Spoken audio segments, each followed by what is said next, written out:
Why isn't this working? What's going on? Refresh. What's going on? Why isn't this working? Manage. Okay, it should be working now. It should. Can you guys see me? Can you guys see me? Can you guys hear me? I've been, what's it called? I've been here. I've been trying to speak to you guys, but it hasn't been working. And so I've been trying to set this up over and over and over again. Are you, because Baba Boy's been here, JoJo's been here, Prago's been here, Jordan came through too. Like, I have not, thank you. Oh, yeah. Oh, for a second I thought I completely messed up my setup. So what had been happening? What had been happening was I had, in the last 3 days when my internet was down, there were 3 different streams that were supposed to have happened that I scheduled, right? I had them all set to private, and so, but they didn't happen because, you know, my internet has been down, right? So, in trying to go live for this stream, even though on my stream dashboard, I put in Let's Learn to Play Vendreads and I put in the event for Let's Learn to Play Vendreads, it put me in the stream that should have happened. It put me in the cooking stream that was supposed to happen over the weekend. So you guys were here. I was live over there, but the video was private, so you guys couldn't see it, and no notification went out. So I had to do that like 3 times. I had to start the stream 3 separate times until I cleared all those previous streams that would have happened till we got here. So that was a whole thing. That was a whole thing, right? Yo, I'm chilling. It's good to see you guys. I've been ready for a stream for so long. You love to see it. Yo, Simo, what's good? All the guys get to see you. Yo, Boro, I apologize. See, if it was up to me, we would play Boojins every single day. We would play Boojins every day of the week, but not everyone wants to see that. Simply, what's good? Velvet, what's good? Legit, go read mod chat. I'll check it out after stream. Monta, what's good? Simo, what's good? My internet has been all over the place for the past couple days. Like, after stream crashed on, what day was it? I think stream crashed on Friday. I just have not been able to get my internet to work properly for quite a little bit of time, right? For quite a little bit of time, I just have not had access to the World Wide Web as I should, right? It's been tedious, it's been hectic, but regardless of that fact, we're gonna switch over to my main account and we're gonna play Vendreads, right? Oh, yo, the new Boojins are fire. I wanted to put a video out about them. I wanted to put a video showcasing some of my replays. That should have come out over the weekend, but for obvious reasons, wasn't able to make that happen, right? Prago, I have decided not to answer any more of your questions about Melodious. You talk about it too much, friend. Don't use internet, use rocks. That would make sense. True. Maybe I sucked up all the internet in the building stream, right? Maybe my internet provider was just like, nah. We've had enough of this guy. We're just not going to provide him internet anymore because he used all of it in a 16-hour period. Maybe that was why, right? But regardless of that fact, we're here now, so we can make something happen. We thought you were sleeping? Nah. I've been about. My internet has been too static to actually do anything. All right? So I've been trying to like edit videos and do what I can in recent times. But hey, it's back now. But as it's come back, I'm actually supposed to be visiting my mom for a little bit, right? Hey, made 2 new accounts. You love to see it, Monta. You love to see it. The free-to-play hustle continues, right? Internet provider is Melodious player, so we know how it yeah. But yeah, so we are going to give me 1 second to load up my capture. Beautiful. So that's working the way it should. We're not going to be playing on Steam. We're going to be playing on my main account today. And I built a Vendread deck ages ago. And I just haven't had time to play on it. And now that I see, here's the thing, my internet connection is back, but I'm still traveling to go see my mom's tonight, right? So it's come at the worst possible time where there's a bunch of stuff that I want to do, and I'm actually even more behind on videos than I was before. So we're chilling. Yo, what's good, Sheet? Apologies, my internet's been messed up for the past couple of days. I couldn't stream.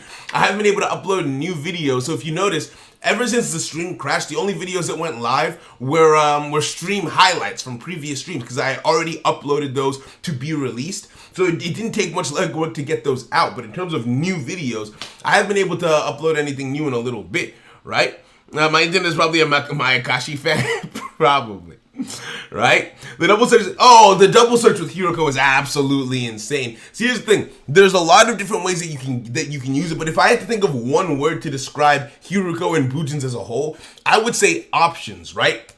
Because if you banish Hiroko to summon Amaterasu, then summon the Hiroko that you banish back onto the field, then Hirume to have another 2 sets of light monsters on the field. Basically, you can summon Susano, search once, activate Hirume, rank up into Amaterasu, then put those 2 monsters back on the field, and then exit into another Susano and search again. It's fire, right? Sad because you're playing right now. What are you playing?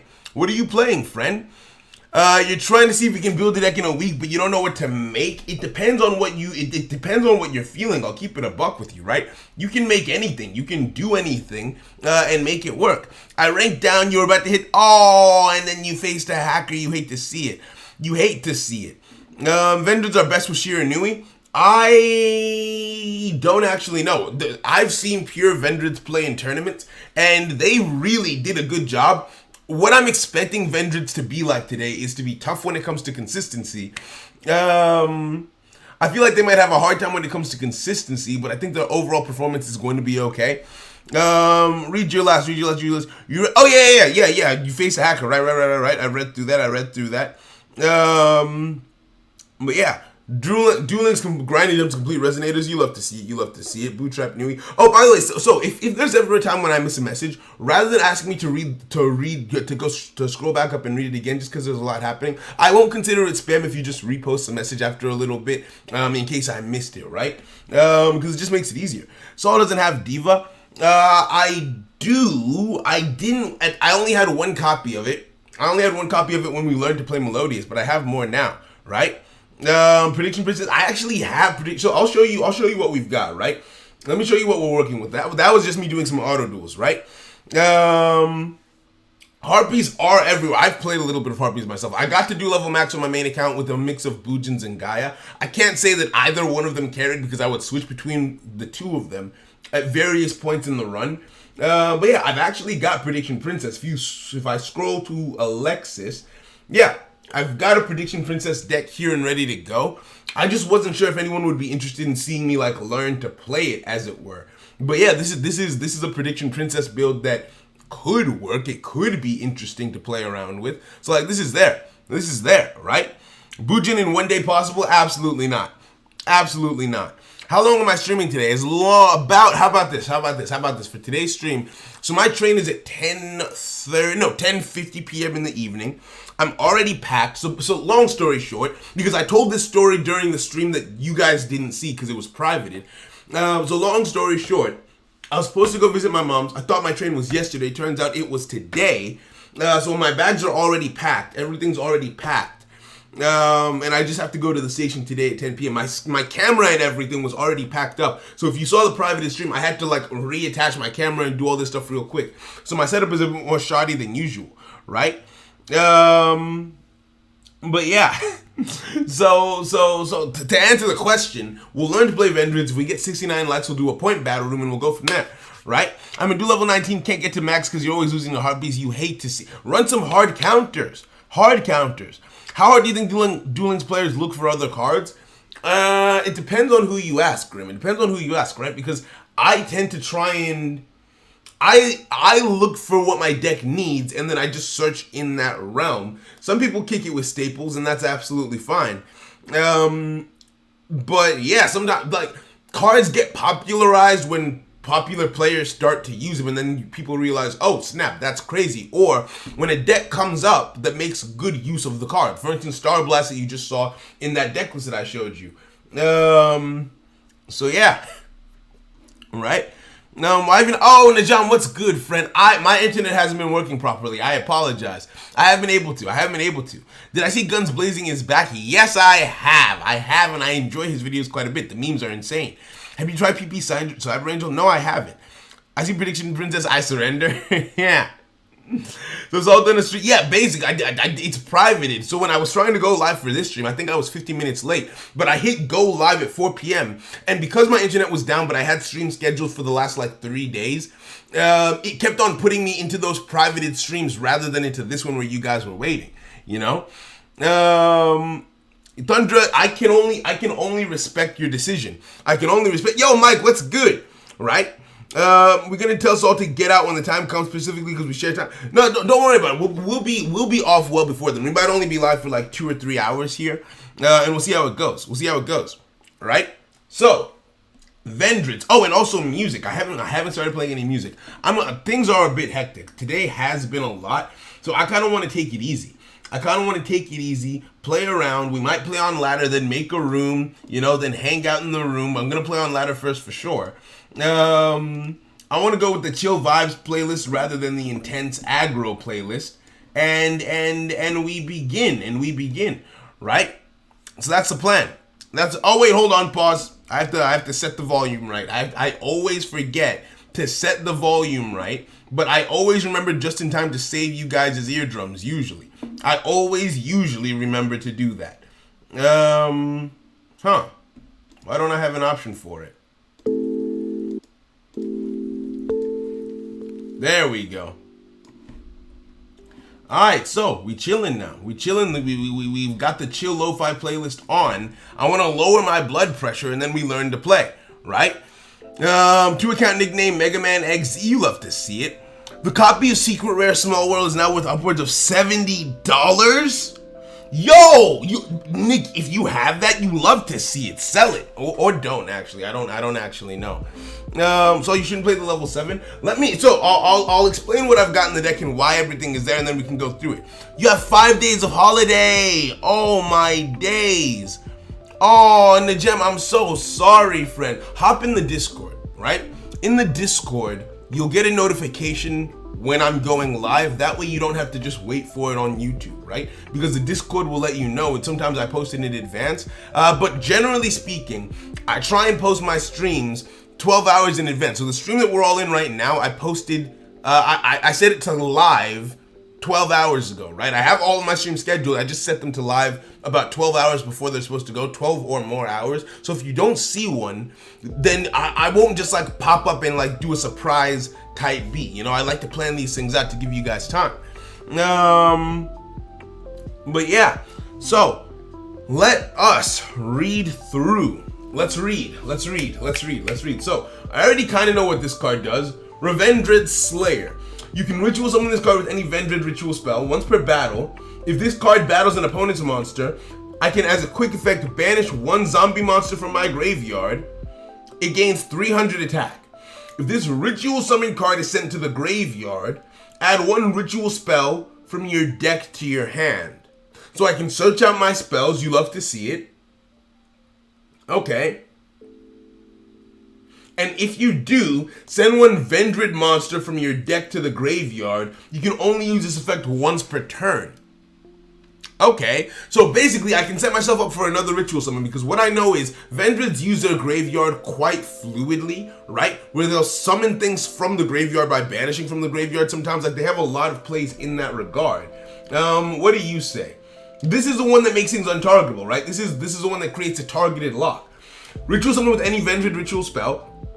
Name becomes Vendreads Slayer while on the field.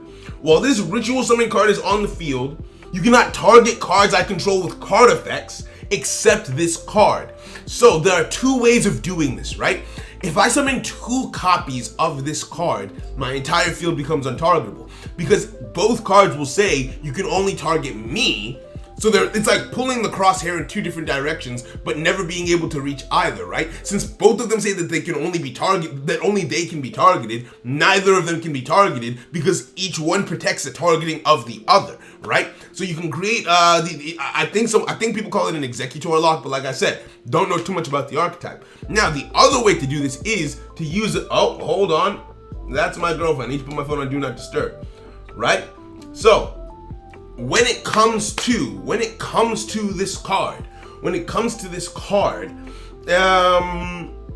if I use it a Jin ritual, not spell, but like it's a monster that makes a monster that gets summoned untargetable, I can also make this card untargetable.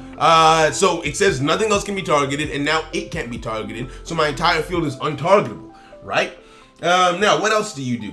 If this card is destroyed by battle or destroyed by a card effect, add one Vendread card from your deck to your hand. So they all search. they all search in the end if they get destroyed, right? I like that. Now, this one I'm less sure about. Vendread Battlelord, right? Now, some people say that this is a good card for ladder. I think, because over at DLE, I've heard Rai talk about this deck before. And I believe he says that this is something that people should run on ladder, but not in competitive, right? You can ritual summon this card with any Vendread ritual spell. You can banish one Vendread card from your graveyard and declare a type of card, monster, spell, or trap. For the rest of this turn, your opponent cannot activate cards or effects of that type. If this ritual card is sent to the graveyard, add one ritual monster from your deck to your hand. And if you do send one Vendread monster from your deck to the graveyard, you can only use each effect once per turn, right? So, we all know what Sonic Bird does. Sonic Bird will search out one of my ritual spell cards for me, so that's absolutely fine. Let's keep on going. Let's keep on going, right? Oh, okay, so play this at 1.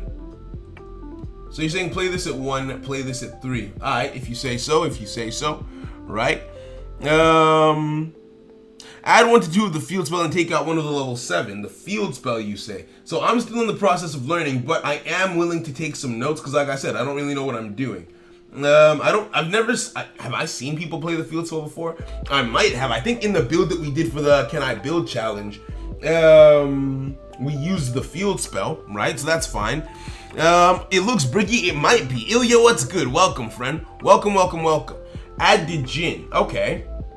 Alright, so give me a sec. I will. 2 to Jin, take out the level 7, and fair. I've heard of the Yami Blood drama. I heard about it. It didn't seem like there was a point to it. I'll keep it a buck. I heard about the drama. I didn't think that there was a point to it, and it's just, I think they've squashed it now, so that's good at least, or I hope they have anyway. Vendread say no to hand trap. Okay. Yo, bro, I use Vendread in my opinion, it's only to keep 2 Executor, 3 Slayer, and 1 Battlelord. Okay, fairs. Remove the Hound. Remove 1 Hound. Okay. Remove 1 Hound. Okay.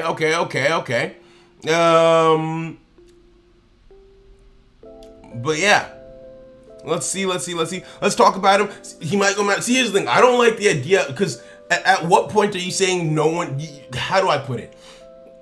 I'm not afraid to talk about it in the sense that, like, oh, I'm scared I'll get mad and targeted, because, like, I don't like the idea of living in fear of someone or saying what I feel about something just because someone might not like it, right? That being said, it's not like I have miles and miles to say about it, but if someone asks me about the situation with the drama, I will give my opinion on it, you know? Yo, Juan, what's good, my friend? It's good to see you. Right? So me and you are British and we can agree the joke wasn't offensive. Yeah, it wasn't that deep. Yo, Matthew, what's good? You built Prediction Princess, you love to see it. I'm chilling. I'm going through learning to play Vendreads. My first time being live in a little bit. Ringy, what's good? Good to see you. PP Gaming, welcome. You're not playing Yu-Gi-Oh! How are you on it? If you're not playing Yu-Gi-Oh! How are you beefing? Right? I need some deck against Melodious. I need to learn to play the deck before I start teching things in. 2K Grave, what's good? A screenshot of your deck list on Discord. I want to try and build off of what I understand from the deck first before looking at other deck lists. That's how I generally do Let's Learn to Plays, right? I'm gonna make a room later. If we hit 69 likes on the stream, we're doing a point battle after I'm done learning, right? Yo, Amaro, what's good? Welcome, right? Felt like he was just trying to start something, IMO. No, see, here's the thing. I believed that he was genuinely offended. I just don't think that he should have been, right? I don't think that it was just for the sake of, like, drama or anything, or just for the sake of starting something with DLE, right? I believe he was genuinely offended. I just didn't think it was worth getting offended over, but you can't necessarily say what someone should or shouldn't feel in response to confrontation. What I didn't like was how he went about responding, because rather than dealing with it privately, it just became a whole big thing. And I also didn't like that he called out, in not wanting to direct DLE for whatever reason, and not wanting to direct them, he indirectly hit every Duel Links YouTuber, because he released a video saying Duel Links YouTubers are full of smack, at which point I was like, wait a second, I didn't do anything. Right? I was like, I have never... But he just included everyone in that umbrella, at which point I was just like, okay, you didn't have to do that, but hey, it is what it is, right? But at the end of the day, we're chilling, right? We're chilling. Yo, that one guy, welcome, friend. I'm glad you made it, right? Oh, it was this thing with Yummy Blood and DLE. It was a whole thing. They mentioned him in a video. He didn't like it. The video was making fun of every YouTuber just as banter, but he took it personally, and it just turned into a whole thing. But yeah, I'm chilling. I'm chilling. Right? So let's keep on reading these cards. Let's keep on reading these cards and just see what there is about it. Remove the Vendread Bird Zomboy and add one Demolisher. Oh right, Djinn the Demolisher of Rights, right? Djinn the Demolisher of Rights. Djinn, is that what it's called? Djinn, right? This one, Rituals, Demolisher of Rituals. Do I add one of this or two of this? Right? I feel like I want to be untargetable. I don't want to be targeted. So what do you think about this? But also, I really like having the banishing effect of that one. It's come to my attention. I don't really know how to play a Vendread deck. Okay, so let's put this back up. Let's put this back down. Let's put this to 1 and see how this goes. I know some people run bigger builds with more cards, but just as a learning, my learning phase, as it were, let's just take it easy. Let's go as vanilla as we can, and then we'll work our way up from there. So, throw one of you in. Why not? Throw in you. We can make level 6s relatively calm. We can make level 6s relatively easily. And I think we make level 8s as well. Where's my M7? Hello? M7, where are you?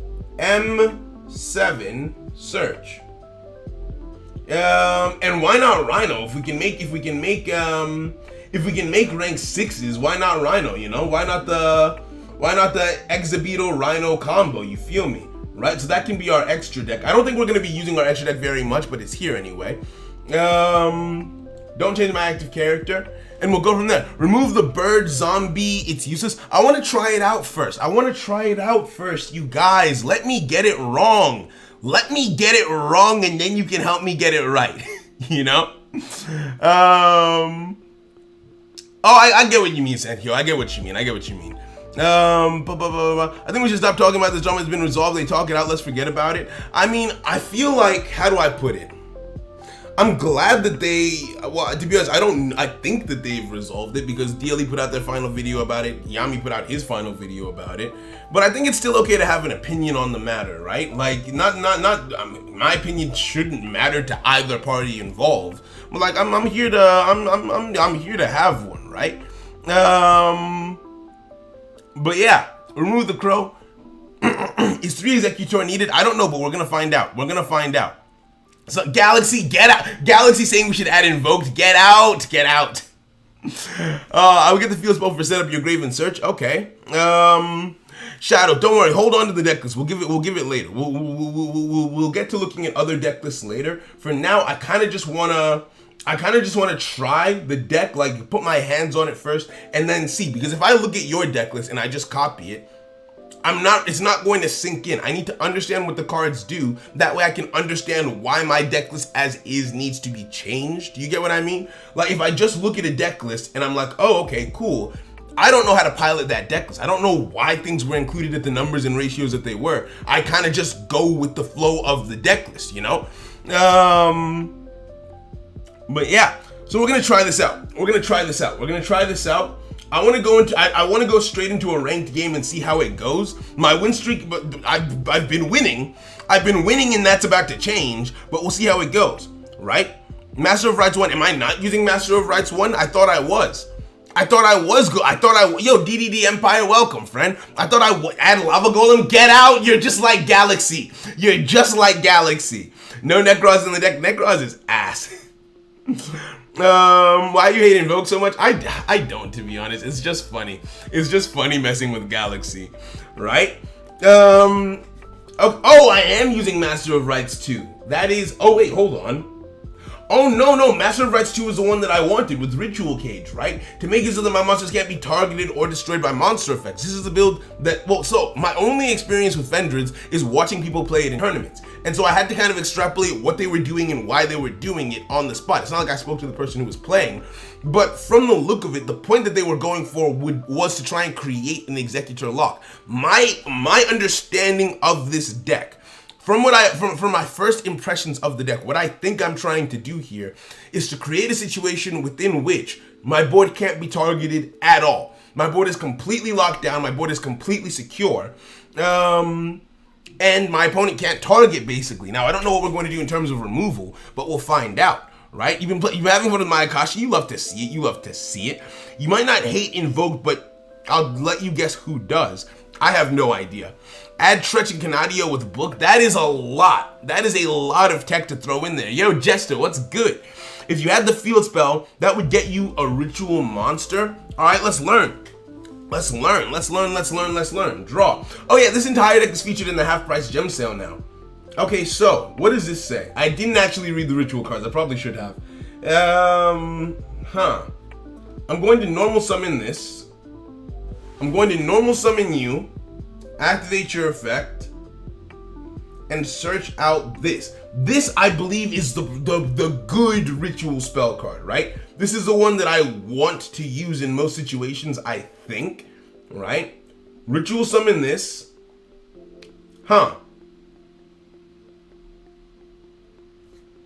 Take one. No, hold on. I messed it up already. But where did I mess it up? I thought that I thought that I could summon by using the things from my deck. Do I have the ritual spells confused? Is that the problem here? Alright, so let me read. Let's read and see where we got it wrong. I thought for certain this card can be used to ritual summon any Vendread ritual monster from your hand to graveyard, tribute monsters from your hand field, or send one Vendread monster from your deck to the graveyard. That's what I was trying to do. Whose total levels equal the level of the ritual monster you want to summon. It's destroyed during the end phase of the next turn. So I thought that this card was inferior because it destroys the card in the end phase of the next turn. This one doesn't, which is why I thought it was superior. This card can be used to ritual summon any Vendread ritual monster from your hand to graveyard, tribute monsters from your hand or field, or banish from your graveyard. So that the first one sends from your deck to the graveyard, this one banishes. Understood. Equal, and this says equal or exceed. It doesn't have to exactly equal, where the first one has to exactly equal. Okay, got it. So I think we lost this one. And I want to be kind to this person's time, so we're gonna surrender. But I like that we learned something. All right, cool. So what did we get wrong? I think I should have used the field spells. I should have used the ritual spells in reverse there. I think I should have used these in reverse.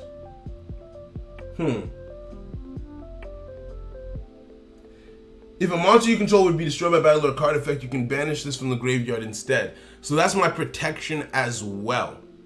Okay. So that gives me protection as well. Understanding. What say you? Read. Nope. Read. Discard one card, add a Vendread monster from your deck to your hand. Okay. Once per turn, when your Vendread monster destroys an opponent's monster, banish a Vendread monster from your graveyard and attack again in a row. Okay, understood. Alright, fairs.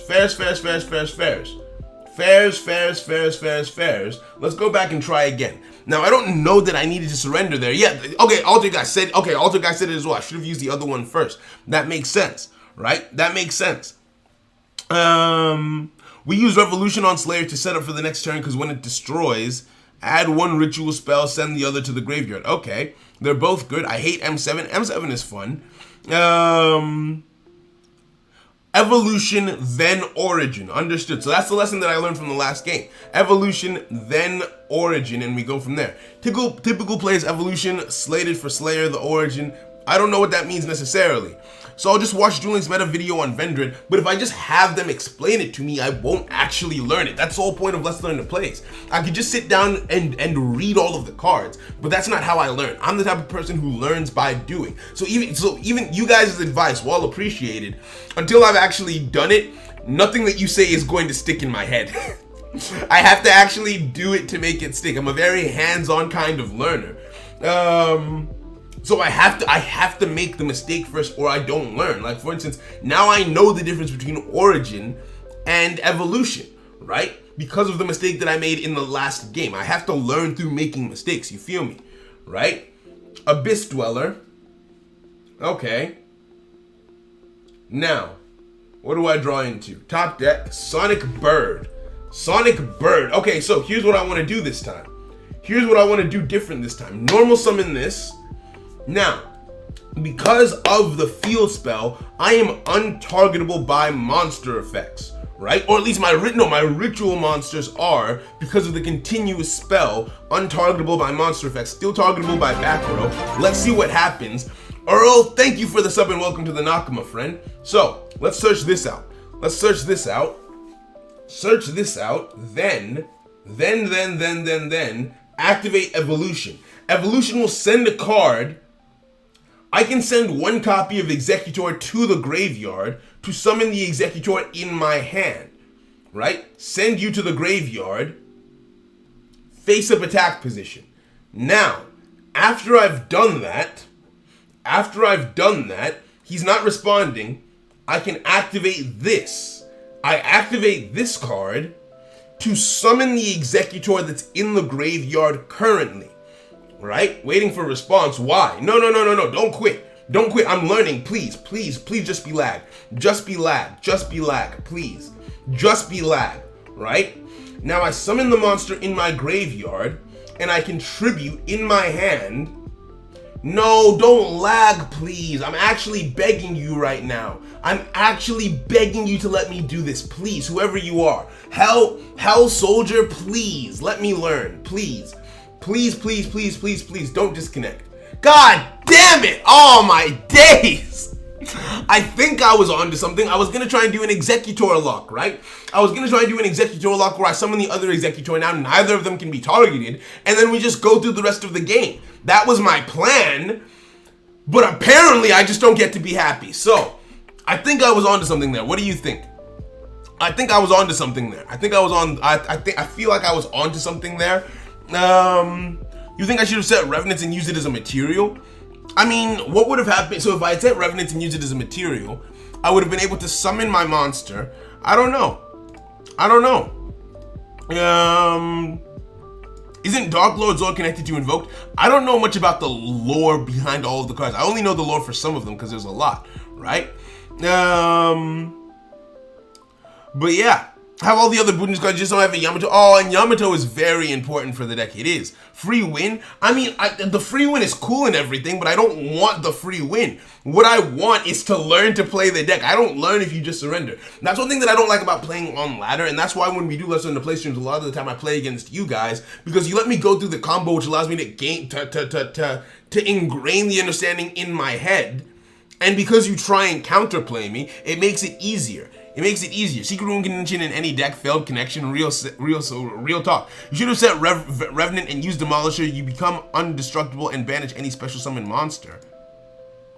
Set Revenant, use Demolisher. But wouldn't I be destroyed in the end phase if I had done that? Wouldn't I have been, real question, wouldn't I have been destroyed in the end phase if I had done that? Right? Let's activate Vendread Knights. Then activate this. I guess we discard... What does this say? If this card is destroyed by an opponent's card and sent to the graveyard, special summon it. Okay. Discard one Vendread card, special summon it, but banish it when it leaves the field. Think so. Okay, I have an idea. Discard this, then add from my deck to my hand this. Right? Then normal summon this, then activate the effect of this in the graveyard. Discard this, special summon this, then activate this to summon my card from the graveyard and give myself 2 sets of effects if I'm not mistaken, right? I think, and so we're protected from destruction once. We've got 2 effects from the monsters that we used as materials. I think we're looking good here, and then I end my turn. So now I can banish any special summon monster, and what's the other effect? Quick effect, I can target one spell or trap my opponent controls and banish it. And on top of that, as a quick effect, I can target a special summon monster my opponent controls and banish that. So, I think we've got that correct. You special summoned this. I can activate my effect here, banish, so you would have to discard a card to negate my effects here and now, right? You have to negate me. That makes sense. That makes sense. But it doesn't really hurt you all that much, does it? Now, I once heard someone say that when doing the Vendread effects and everything, and that's all of my effects negated, isn't it? Not just the one. It's not just the one that's been negated here. If I try and banish you, it negates everything, doesn't it? Oh? Okay, yeah, everything is negated. Everything is negated. Okay, so what do we do here? Because I remember someone saying, I think it was Rai who said you use the Battle Lord to out the Witchcrafter matchup, right? Let me see. Let's see here, right? But yeah. Battle Lord wants to absorb select. Okay.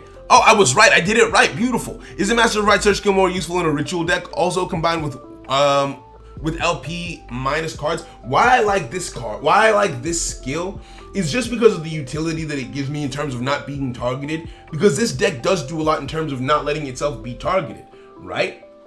Now, if both of my effects are quick effects right now, if I were to activate this, to banish my opponent's back row, what happens if you respond?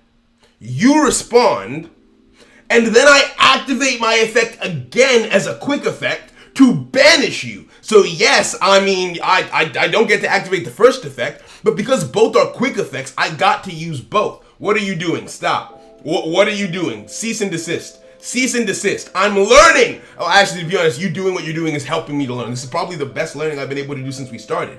So the second effect got negated. That's beautiful to me. Then I don't really need to search out a Vendread monster here, do I? There's no real point in doing that. So I think I just swing.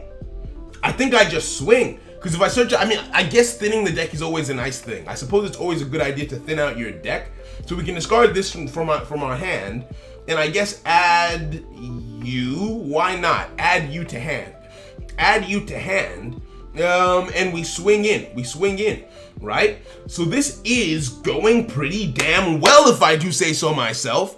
Najam, feel free, go for it. Oh, I hope you enjoy your time with your guest friend. Have a great time. Right? Thank you very much, Najam.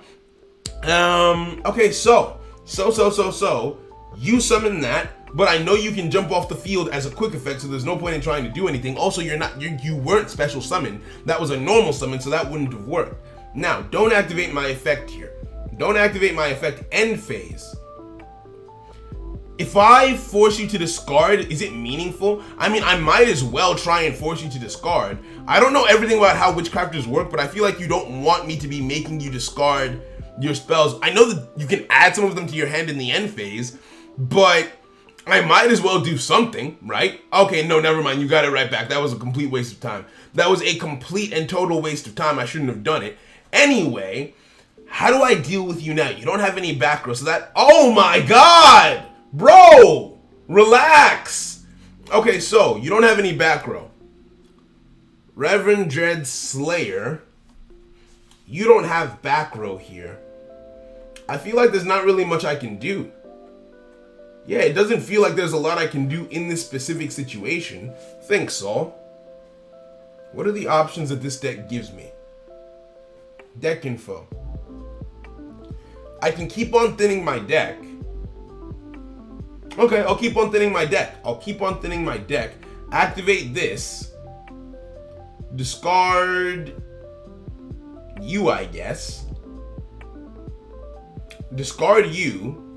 Don't chain.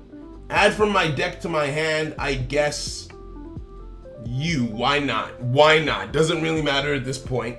Now, I just want us to draw into a ritual card. If I swing into you, I'm going to be destroyed. And And you can negate me at any stage because your negate is a quick effect, so I end my turn. I end my turn on this note. And we go from there, right? Okay, cool. That smug witch, yeah, like, it's annoying. It's annoying. It's annoying. I don't like witchcrafters because of this, right? I'm learning. This broke me for yeah. I'm glad you're enjoying it. I'm glad you're enjoying it, friend. Wouldn't it have been lethal with the Jing card? Would it have been? Oh, you're in attack position. That's bad. You are in attack position, which means you are planning to hit me. I would really rather you didn't.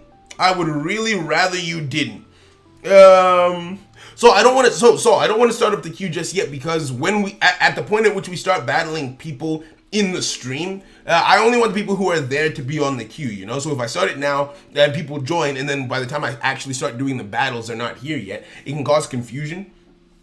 Witchcrafter unveiling. Okay, let's try this. Please fall for it. Banish this. Negate me. He's not negating me, god damn it. He is not negating me. He's not falling for it this time. It only worked the one time. I'm screwed. I am screwed here a little bit, I think. No, I'm not. I can't be destroyed once per turn. I can't be destroyed, so I'm just gonna activate this calmly. He didn't fall for the bait. Good on him. We'll activate this calmly. He has to discard one card, which means that we take less damage, because he can boost up his attack here. We take a little bit less damage, and we go from there, right? We take a little less damage, and we go from there. Hit me, right? So swings in, boosts up the attack. I don't want to banish from my graveyard, do I?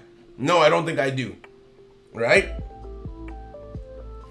Reveals 1. You're going up to 4,000 attack, but that's not enough to kill me here. 4,000 isn't enough to kill me here. Yes, activate the effect of Origin so that I don't just straight up die, and I take no damage.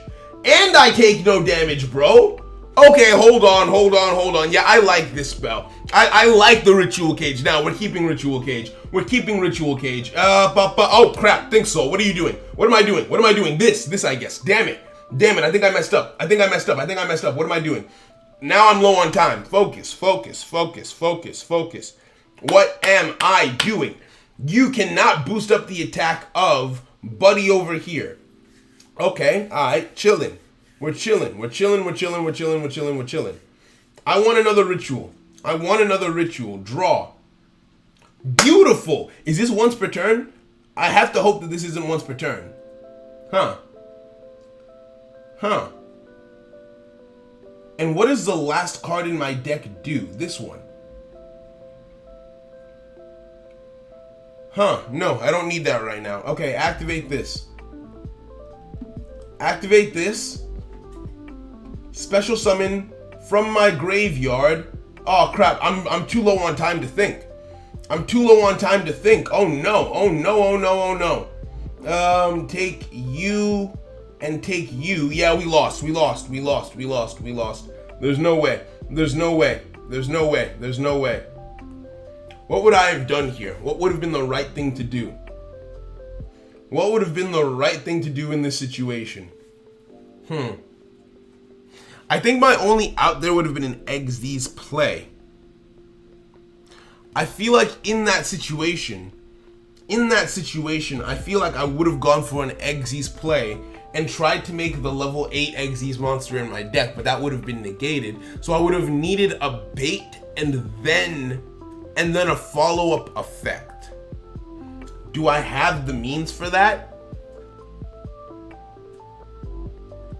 No, I don't think I would have, because I only have one copy of the banishing card. I only have one copy of that card, right?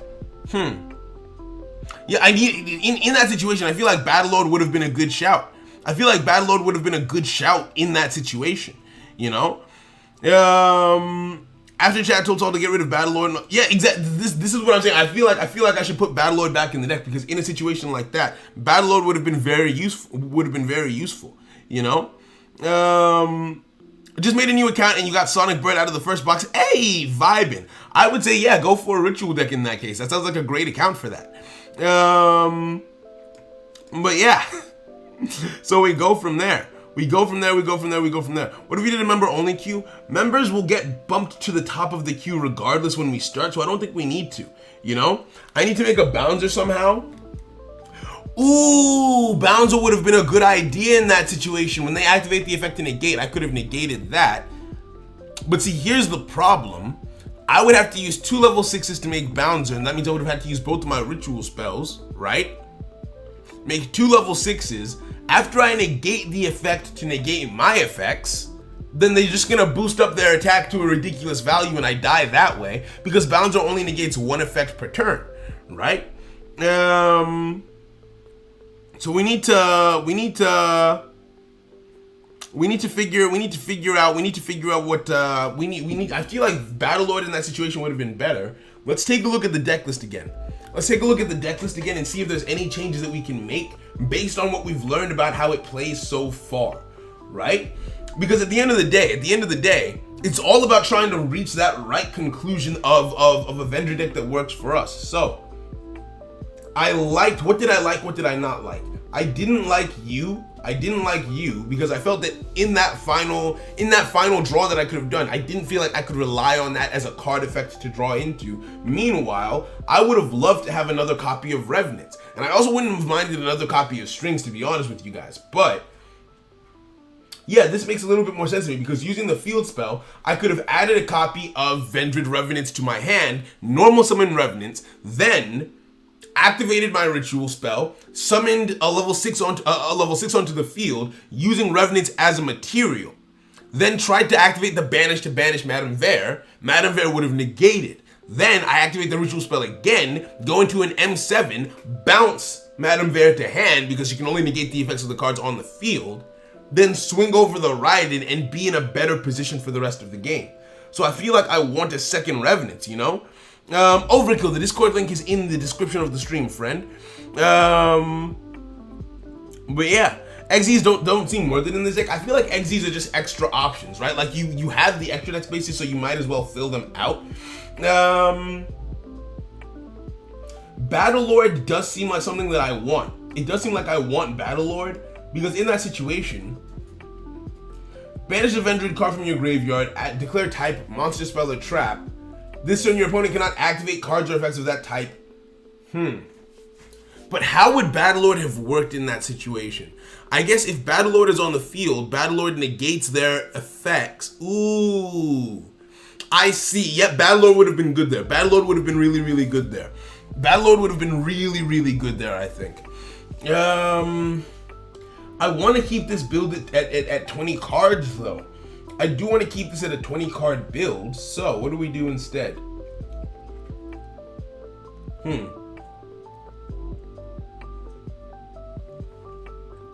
I guess we take out Battle Lord is a beast. So what I'm thinking is,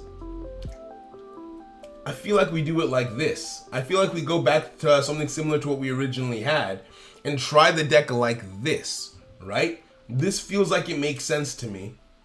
Let's go in again. Let's go in again and see what we can do with this, right? Oh, you guys agreed. Okay, take out 1 Executor. Okay, good.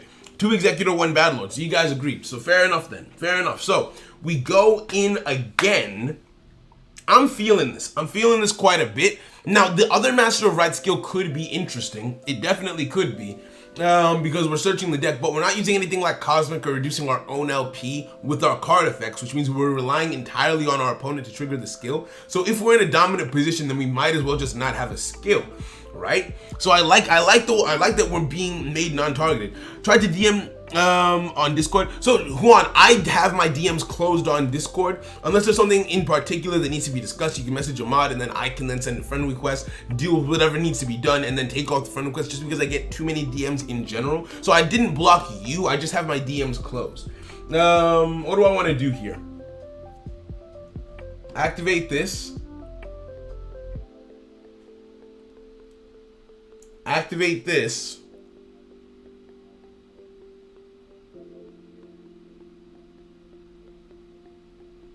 I know what I want to do. Discard this to the graveyard. add this to my hand, then activate Origin. I'm indestructible once, right? Once, I cannot be destroyed by my opponent. I'm completely untargetable. You can't target my ritual cage, and you can't target my monster, right? This says you can only target me. This says you can't target my ritual monsters, so I'm completely untargetable in this situation. I'm indestructible once because of Origin in the graveyard. I think we're looking pretty good here. You have so many accounts that you want to give for the community because you're doing a cleanup and you will just keep 2. Oh, Juan, that sounds really generous. Thank you. Thank you very, very much. What we'll do is, because I will forget. If a mod reminds me, we can discuss it. So you can either message a mod and talk to them, or if you want to talk to me directly about it, we can sort that out. That is a non-targeted effect. Magnetic field is bad. Magnetic field is not good. That does not target. That's a non-targeted bounce, isn't it? Oh, you hate to see it. You absolutely hate to see it. That's a non-targeted bounce. That is a non-targeted bounce. Okay. All right, let's go. One of these days, please try out Megaliths. Oh, I plan to. I have a Megalith deck built already. We just haven't gotten the time to actually play it, right? I could have also sent the level 8 to the grave, added a level 8, and summoned one from the grave. Oh, that would have made sense. Gorgonic Guardian. I'm not targetable is the thing. You can't activate Gorgonic. Gorgonic targets. You can't target me, but you can do that and bounce me. That is the thing to do here. That is the thing to do here. So now I'm in danger. No, I'm completely untargetable. I'm completely untargetable in that situation because, no, you are right. That's my B. You are right. I would be targetable by spells and traps. This says I can't be targeted by monster effects. This says you can only target me. So this is untargetable, but spells and traps could still take me out. You are correct. What do I do? And I don't have a ritual card in hand. I guess now we just have to play it defensive. Now we have to just play it defensive. If we had drawn into a ritual, that would have been nice. But there's not much we can do in this situation. Cosmic Cyclone, not great, not ideal, very bad. Will live though. Damn! Hey, yo! Relax! Alright, cool. So, taking out both cards. So I'm glad I didn't try and activate the field spell because I would have gone minus and nothing else would have happened. Right? Nothing else would have happened. Because if he Cosmic before my effect resolved, the effect doesn't resolve. Cosmic Cyclone does in fact negate. Well, it negates continuous effects. Okay. Gonna get the boss monster in hand. But because he made Gorgonic, he does not have the means. He does not have the means to take me out this turn. Oh, shoot, he might. He might have the means to take me out this turn now. Because Delta will send a card from his hand to the graveyard. We might be dead. We might be dead here.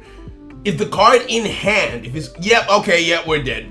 It was nice being alive for a little bit. Being alive was fun for a time, but now we're most definitely dead. Oh, imagine if he had 100 less. If he had 100 less life points, imagine. GG's to that man. Oh, that would have been so good. That would have been so good. The way Soul says Executor makes me think of the Pokemon. Oh, I know the one you mean. Right? Oh, so that's a bad matchup for us? That makes sense. Fair enough. Right? Do magnets ever brick? They either hand trap you or God hand? I mean, I think magnets are a very consistent deck in the sense that because of their effects, and they can turn any hand into a relatively positive situation. But hey, it is what it is. Bright side, we're learning. On the bright side, we're learning. We just need to understand more of our options here, right? Once I'm more comfortable, I'm going to D rank. That's not as ideal, but hey, it is what it is. And it's Harpies. Oh. So, a weakness that I've realized off the bat, a weakness that I've realized, we do not have a way We do not have a way, set this. So, two things that I've realized from playing this deck. Consistency is an issue. I see the value of the other Master of Right skill because it allows you to search out your deck when you lose 1,000 life points. My problem with it is just that it's not something that I can replicate if I need to, but that leads us to problem 2, back row removal. We don't have it. The only form of back row removal that we have is in the form of this card, right? This is the only card that's doing anything to remove back row for us, and we have to use it for a ritual summon for it to be useful. Now, if it is used for a ritual summon, it is very useful, but I feel like I want back row removal. Do people just not run back row removal in this deck? Hey, first Yamato, you love to see it. But yeah, look, much like Arilock, maybe. Would I ever try my Akashi? I'm not a fan of the Synchro climb. It just takes too long and I'm too impatient. Currently learning Christians. You love to see it. You love to see it. Maybe drop an evolution since it's searchable via bird. I think so. I think we need to find a way to make our deck list more consistent. So how do we go about doing that? Oh, Malevolence, and I think we died. Did we die? Yep, we died. So let's take out, yeah, I think you're right. Let's take out one evolution. Take out an evolution and add in something. This deck feels very inconsistent. This deck feels very, very inconsistent, right? Because I could, and the problem is, I don't think running Senju makes sense, right? Senju doesn't make sense, especially because we have the field spell. I don't know. This is bad? Oh yeah, this is very bad. We're dead. We're dead. We're dead. But yeah, this is. I'm not sure. I'm just not sure, right? Oh, but as a Black Wings player, GG's to him, because it makes sense to run the Harpies Hunting Ground skill because people will prepare for Harpies instead of preparing for, you know, whatever you actually are. Now we're on a string of losses. Now I don't think the Jin would make us more consistent. The Jin helps us in the sense that it makes us untargetable, but we have to already have the means to get into our ritual monsters first. Now here's the problems that I have with this deck. This deck so far feels extremely defensive. This feels like a defensive strategy, and the reason why I say that is, look at our primary cards. This card says it can boost up my attack if it needs to, right? It can boost up my own attack if I need to during damage calculation, right? Or during battle or whenever it is. That's cool, and then it searches if it gets destroyed and yada yada yada. But what I'm talking about is their on-field effects. This one says, hey, you can't target anything on the field except for me. So you can create an Executor lock. This one says, hey, negate a type of your opponent's card, monster, spell, or trap, right? None of their effects are about disrupting their opponent's plays. They're largely about saying, hey, well, except for this kind of, because it's not a quick play, it's more on your turn, which is why I say it's defensive, right? They're not really saying, the only thing that I say has disruptive potential is Revenants, right? If we use Revenants for a ritual summon, for the ritual summon, then we can activate its effect as a quick play to banish our opponent's back row, or to banish our opponent's special summon monsters, which is good. That is good, but it's the only disruptive potential that this deck has, right? The Jin is just saying, hey, you can't target me even more, right? So what's my win con? What's my win con here? At first, when I first started playing, I thought that my win con would involve Executor becoming untargetable by some degree, right? Maybe use the Jin with the Executor and just have an untargetable board, but as we've seen in the Magnet scenario, and that's why I say I like playing the deck myself so I can see firsthand how it works. In the Magnet scenario, there are tons of non-targeted ways that don't involve destruction to bounce me. Well, I don't know if I would say tons, right? Because for instance, a Lightning Vortex is untargetable, but because of Origin in the graveyard, it wouldn't work the first time around. But after that, if you have another untargetable effect, then it would. Or if you can just swing over 3,000, then you'd be able to get over me. So you're not invincible. I thought I would feel invincible when playing the deck, but I'm very distinctly finding that that's not the case, right? TTH is a good option. I don't like it when decks have to fall back on TTH is the thing. You are right. TTH would be very good for disruption, and we're not using any traps. There's no in-archetype traps that I'm using. But is that really it? Is this just another TTH deck? I don't like that. try adding Shiranui. I don't know how many of the Shiranui cards I have. I'm not really a big fan of Shira. I never really played them. Do I have Shiranui? Oh, I do. Why do I have these cards? Why do I have these? What box is this in? Why do I have this? Why do I have Shiranui cards at my disposal? How to obtain? When did I get this? Oh, I know when I got this. I was going after this Dragon's Mirror. I've been going after Dragon's Mirror for ages. That's why I have Shiranui cards. Okay. Christian's very easy to play nowadays since the limit 2s make them linear now. I mean, that's fair. Keep Slayer in because it has an active effect to search for Origin. That makes sense. Try Master of Rights 1 at least once. Okay, you know what, Shadow? I'm gonna agree with that. I'm gonna agree with that. There's no shame in popping 2 monsters. I mean, true. Galaxy D-Dog Soul's account? What do you mean? No, he didn't. Okay, so here's what we'll do. This is what we're gonna do. At the very least, I want to increase my consistency as much as I can. So here's what I'm going to do. Anything that can increase consistency is a yes, right? So we'll do Master of Rights 1. Now, another problem, back row removal. Back row removal is an issue. We can kill 2 birds with 1 stone, and if we use Cosmic Cyclone as back row removal, we can trigger the skill. I want to take out Hound Horde. And take out 1 copy of this because it's searchable, and see if this is a little bit more consistent for us. See if we can make this work a little bit more consistently than what we were trying before. This is what I'm thinking. Do you think that TTH could be banned? I do think it could be. I do think it's possible. Triple Cosmic. I only have 2 copies of Cosmic, unfortunately. So let's go in for this. Let's go in with this and see how this plays. Sir, TTH is the best. Yeah.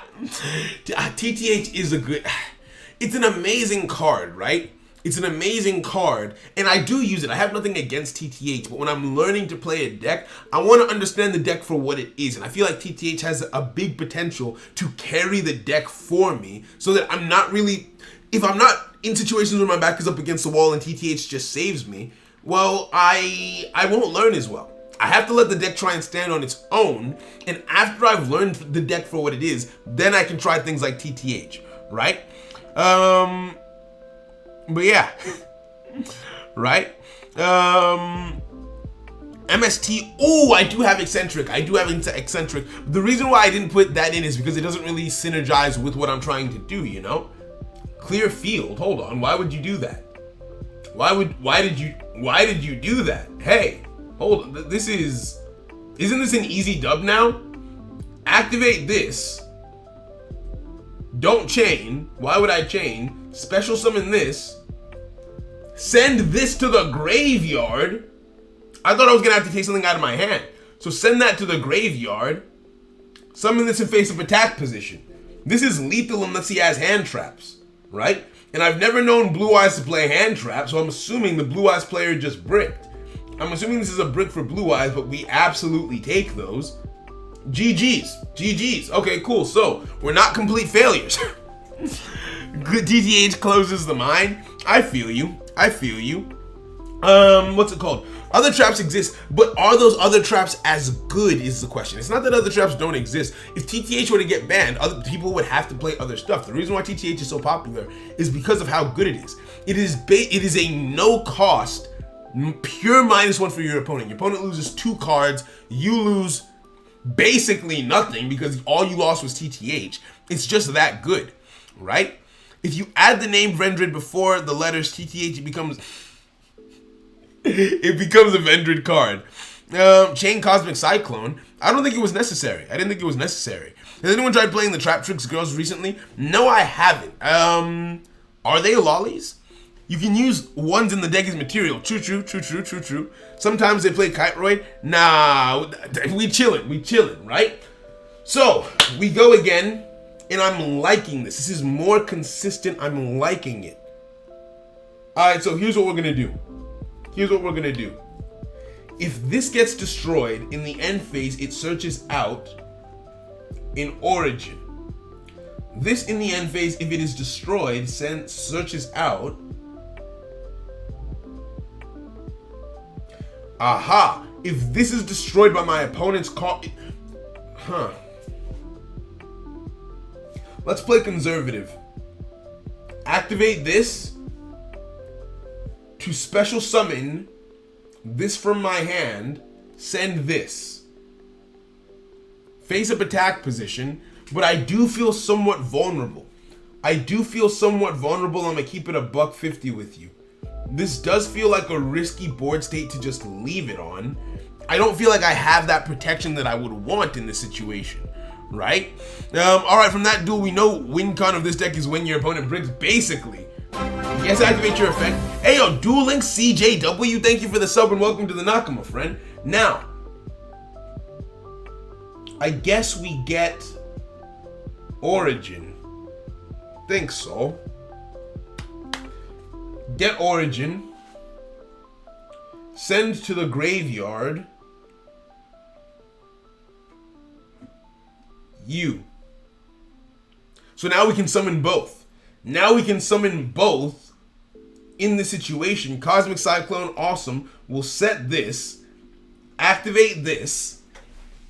So we activate Origin to special summon the card in our graveyard. Send the card in our hand to the graveyard. Boom, you're special summoned.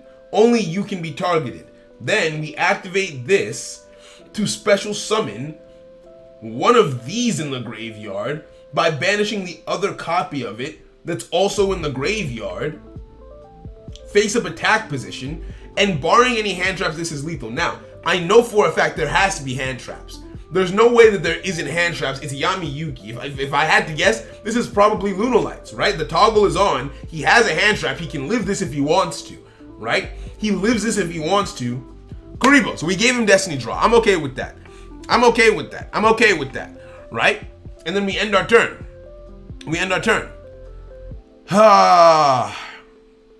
Okay, so we're chilling. If other traps are good because no one tries to look for it if TTH is involved. See, here's the thing. People don't use TTH because they don't look at anything else. People don't look at anything else because, how do I put it?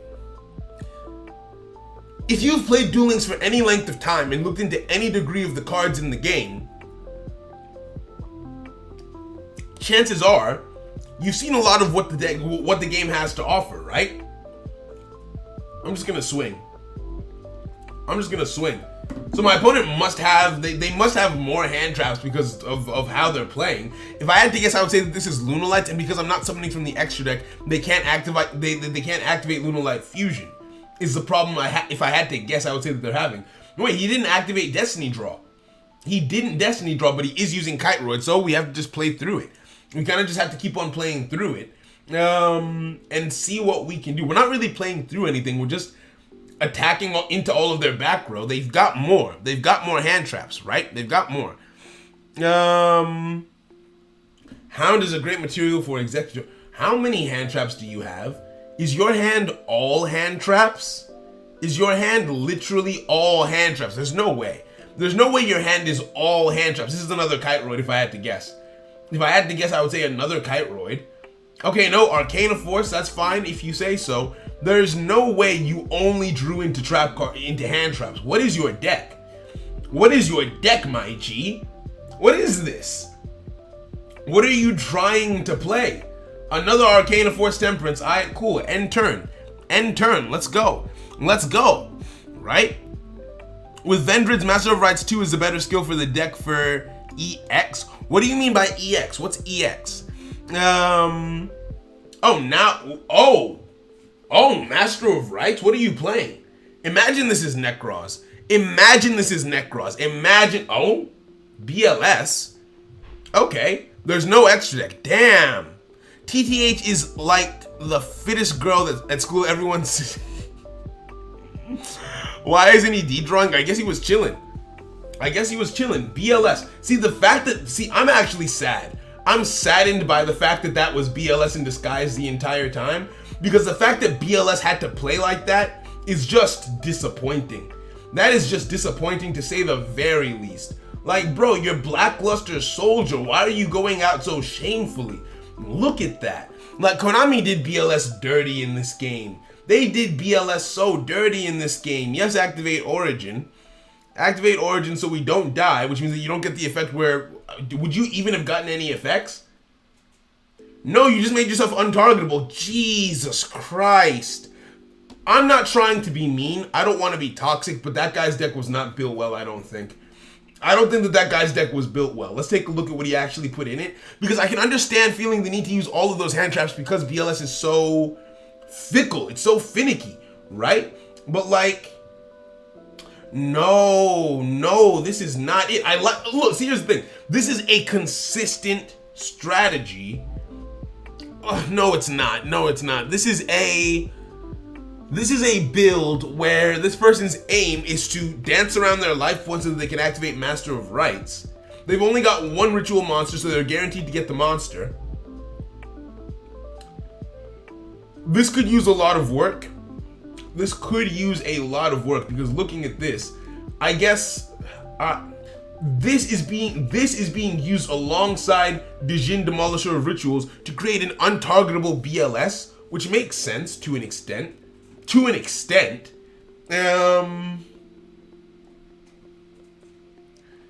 Other than that, though, I don't really see any synergy here. I mean, this is Earth, so it wouldn't work with the ritual. There's no level 2 light monsters to work alongside this. I like that they've kept it as close to 20 cards as possible, but that is not okay. That is not okay, right? That is not okay. Oh, right, I can use Battle Lord. Battle Lord would have shut off their hand traps. I forgot about that, right? I absolutely forgot about that. Alright, cool, so that would have made sense. That would have made sense, right? Still, we chilling. I completely forgot Battle Lord can shut off hand traps, right? But yeah. Huh. Activate Vendread Knights. Okay, we're up against Thunder Dragons. That's not good. That is very bad. That is very bad. That is very, very bad. Activate Vendread Knights. Send you to the grave.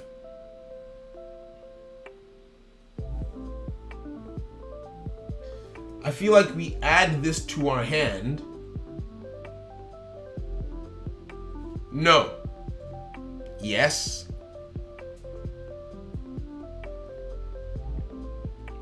Add this to our hand.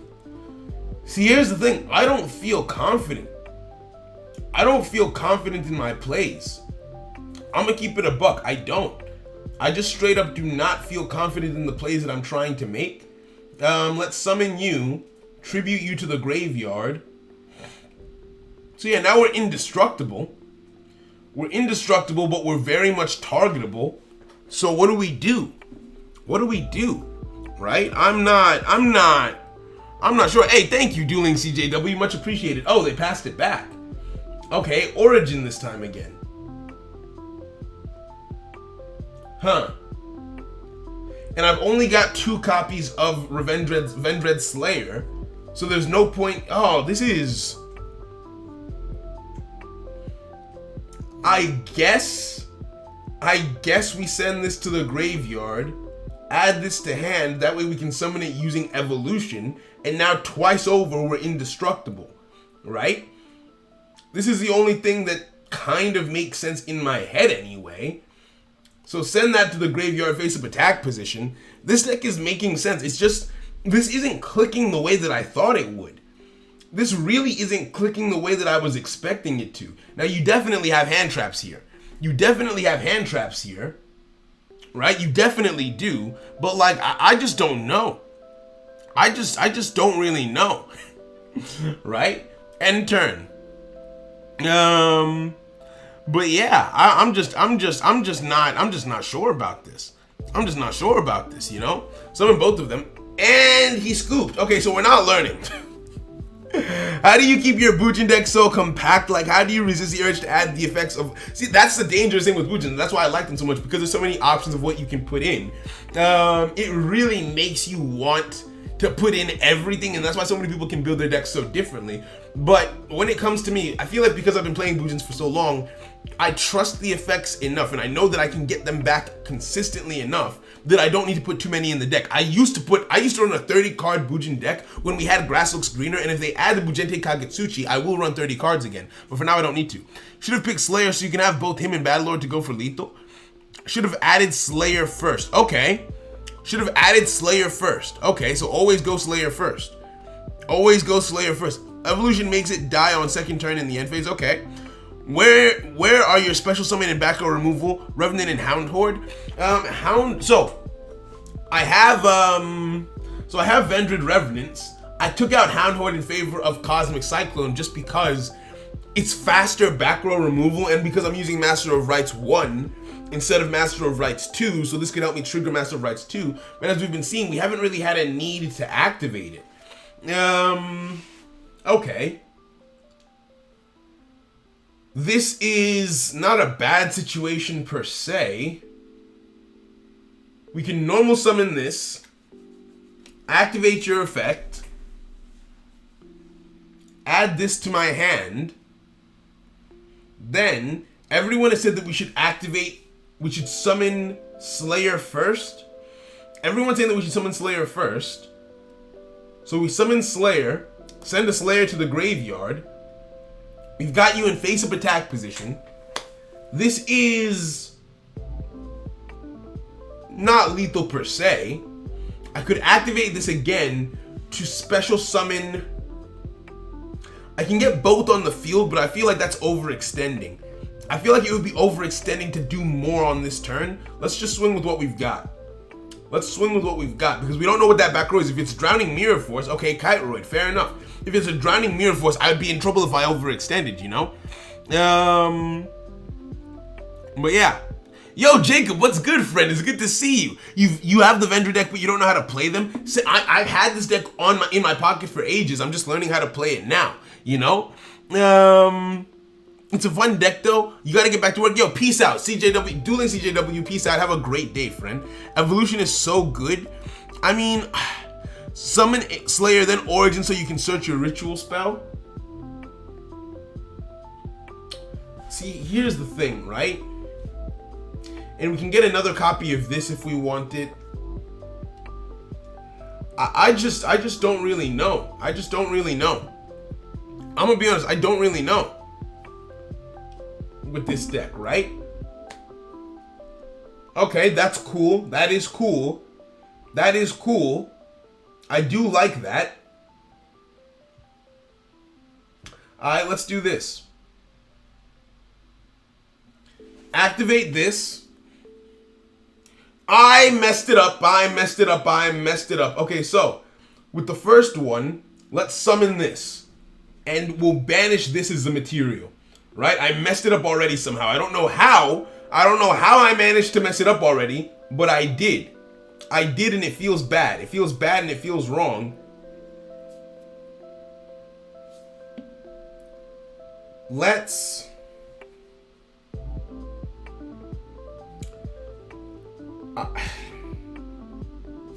we can normal summon this. Then activate this. And we can even special summon the card in our graveyard, not even the card in our hand, by taking up the two monsters that are on the field, you know? And that's cool, right? And I'm sure there's a way I could have done this that would have made me completely untargetable, which again, pretty cool. I just don't like this deck as much as I thought I was going to. Book of Moon, that makes sense. So you can only target that card. Fine, fair enough. Had I used the Dijin as part of the materials, that wouldn't have been possible. That wouldn't have been possible in that situation. Can even put in some cheese like Dijin. I mean, yeah. We have powerful quick play spells like Book of Moon and MST, so to run a trap, it needs to be super powerful because traps are slow. True, PP Gaming, I completely agree with that argument. It's Insectors? Oh, that's so cool. That is so cool. Okay, I'm not even mad. So I want to thank you. Thanks to you, I love Bujins as an archetype. Yo, Jojo, I'm glad you like it so much. Thank you. I'm very, very happy.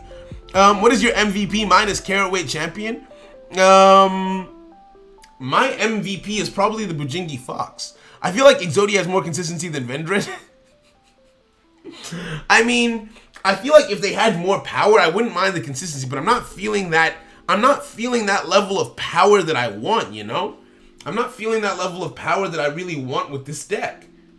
Activate this, and this isn't necessary. I don't need to do this. I just want to. I just wanted to do that. I could activate my skill here. I can... There's no point. There's no point. Just swing. Just swing in. Hit one. You've got another hand trap. You've got it. Damn, that is a lot of Chiroids. That is a lot of Chiroids. Fair enough. Remember when Fiendish was broken? Traps rotate base. Exactly. I agree with you. I never really thought. Try Master. Okay, yeah, I think Master of Rights 2 is better. I felt more powerful. I felt more safe when I had Master of Rights 2 at my disposal. This is just not hitting the way that I need it to. This is not hitting the way that I need it to. And so, yeah, we're going to try out the other one. We're going to try out Master of Rights 2 instead. As much as you hate Necros, at least it has consistency. I don't think Necros has consistency.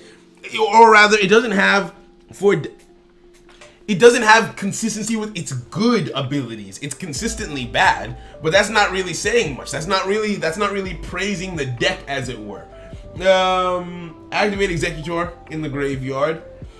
But yeah. Right? You gotta play along with Shiranui. Hey, yo, CJ, thank you for the sub and welcome to the Nakama friend. I appreciate you being here. Let's add this to my hand, and next turn we'll make an untargetable Slayer. Right, make an untargetable Slayer next turn and see what we can do with that. And just go from there, you know? Yo, Captain Infinite, what's good, friend? What's good? People have recommended that I play alongside Shiranui. I don't have the best tuner for it, unfortunately. I'm just not that crazy about it. Trap's popularity depends on the current meta. TTH is the only exception so far. I actually disagree.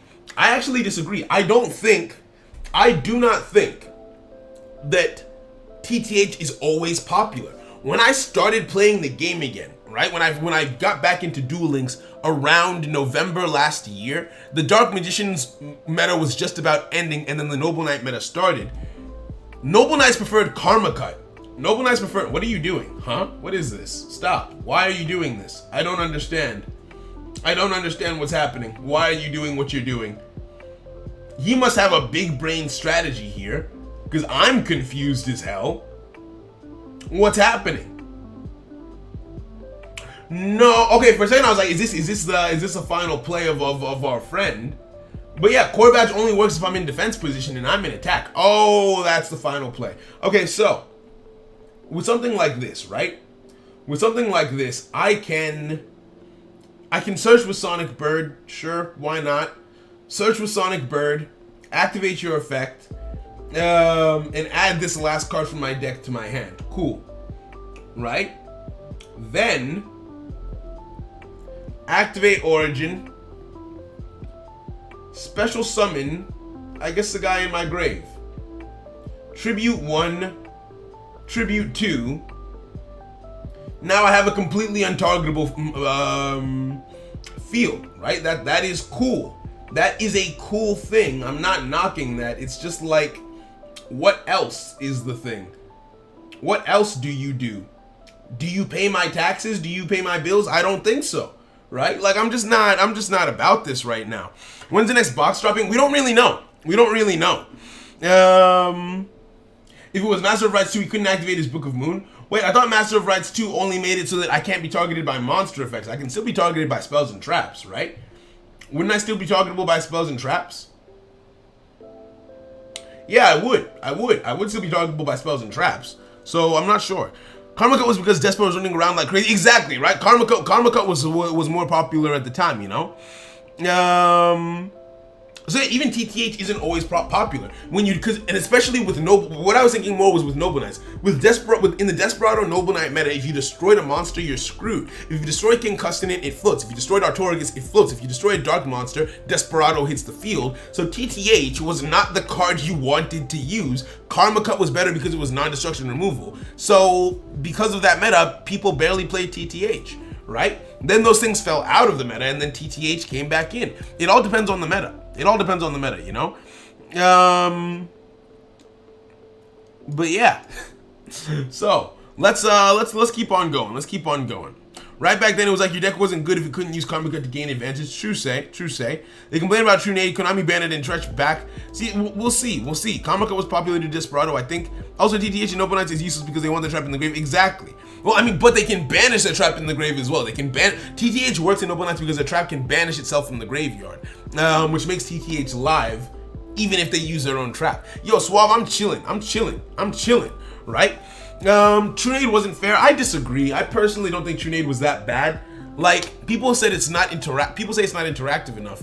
But if my opponent set 3 passes and they don't want me to be able to establish a board, they don't want to play with me. So me bouncing the traps, their traps would go back to their hand. The traps aren't destroyed. If they live through the turn, then they get to use all of their traps all over again. So I use Hatronade and Bujins, not for the purposes of OTKing, but to be able to establish a board without my opponent oppressing me with back row, right? Because thinking about it, if my opponent sets 3 and passes, then they've set up enough back row to not want me to be able to play the game. Now, if my opponent, I'm going to switch back to Master of Rights too. If my opponent set 1 card and passes, then Hatronade is acting just like a Cosmic or an MST, but better because they got the card back. So if my opponent only has 1 piece of back row, it's exactly the same as any other back row removal, right? It's actually better for my opponent because they got the card back. If my opponent set 3 and passes, then they can't really make the argument that I wasn't trying to interact with them because they just wanted to stop me from playing altogether. If they set 2 and passed, then it's a bit more up in the air, which is where I can say, okay, so having to play through 2 pieces of back row, not the worst thing in the world, but you know, I didn't mind Hatronade. I didn't mind it at all. It's just, okay, no, I minded, in OTK decks, I wasn't a fan of it, but like, I liked that we could use it in non-OTK decks just to help us set up, you know? There isn't that much back row in the meta right now, so it's not that big of a deal currently, but hey, we'll see. Let's switch back to the original Master of Rights. And then, if we're doing that, let's keep this. I don't know. I'm not sure. You know? TTH came around because of Water XZs and Blue Eyes. Fairs. As much as TTH at least isn't in Blue Eyes, fair enough. I hope the next December structure deck is impactful as Noble Knight was. A lot of people are expecting Dark Magician support. I would be excited for that. Oh, PDS, what's good, homie? The problem is a card like that is fair in fair decks, but okay, yes. So you said it better than I was trying to say. Yeah, a card like that is fair in fair decks, but in an unfair deck, it's too powerful. Like, in something like Onomats, Hatronade was disgusting. I will completely admit, you know? In decks like Onomats, it was completely disgusting, which is just wild. But I'm the only one who feels like the game is in a dry or boring state. If I'm honest, I don't feel like the game is boring. Let me catch up with the chat and then I'll explain, you know? But yeah. Also, another question, do you guys think the boxes which are in half price gem sale should always be half price? I don't think that they should. Personally. They should just let you buy the old cards outright. See, here's what I'm thinking, right? I mean, that would be awesome. Yo, Sean, what's good, homie? It's good to see you, right? Now, here's the thing, right? Here's why so when it comes to whether or not I feel like the game is stale, I personally don't feel like it is. I find it very difficult to get bored with Duel Links because by nature of having a channel, by nature of the content that I make, I have access, I can play basically any deck because every week I'm making accounts to play decks that I might never have played before, and I get to experience the game in an entirely new way. Having the freedom to play whatever you want prevents this game from getting stale. Like if I'm not feeling Vendreads, I can switch to Blue Jays, I can switch to Subterrors, I can switch to Digibugs, I can switch to X, Y, or Z. I can make a duel room, I can hop on stream and say, hey, you guys want to play? And you guys will play fun creative decks. Not everyone will play the meta. Some people will, and that to me is it is what it is. People play to win a lot of the time, so I'm okay with that. So I feel like I focus more on the decks that I'm playing than the decks that my opponents are playing. So that's why, even though the meta might not change that much, I'm still having fun with it, you know? Let's activate this. Activate Origin. So now we're indestructible once, untargetable by monster effects. I'm okay with this. This feels like an okay way to start, but again, it feels like I'm kind of just sitting on this, right? I feel like in my mind, when I pictured like this zombie Vendread deck, like look at the card art of these cards, right? These cards look like monstrous monstrosities that want to throw hands. Look at this. This looks dangerous, right? I was expecting this to be like the most aggro deck where I'm just like putting all this insane pressure on my opponent to stop their plays, to stop them in their tracks. But like, no, this feels like a lot more of a defensive deck, right? I feel like I'm not moving at the speed of light right now, you know? I feel like I'm taking my time, making myself untargetable, and then bit by bit going after my opponent, which isn't what I was expecting, you know? It's not what I was expecting with this deck, which isn't bad. It's just I was really expecting this deck to be very akin to my playstyle, and it's proving to be very much not that. Oh my god. Oh my god. Okay, so 3 set. Let's put the camera back on top down. I really do like... Oh, hold on. Silent mode. Silent mode. Right? I really do like top-down view. I really do like I like being able to see everything on the board, but top-down view just gives you the ability to see everything at once, which is good. But yeah. What the hell? What did you just do? Stop that. Okay, cool. So, draw. Slayer. We can't really extend our plays further than what we've currently got. We kind of just have to start swinging with this big monster, being untargetable by their monster effects, and just kind of go from there. I wanted more aggression. I wanted more aggression, you know? Or at least I was expecting more aggression.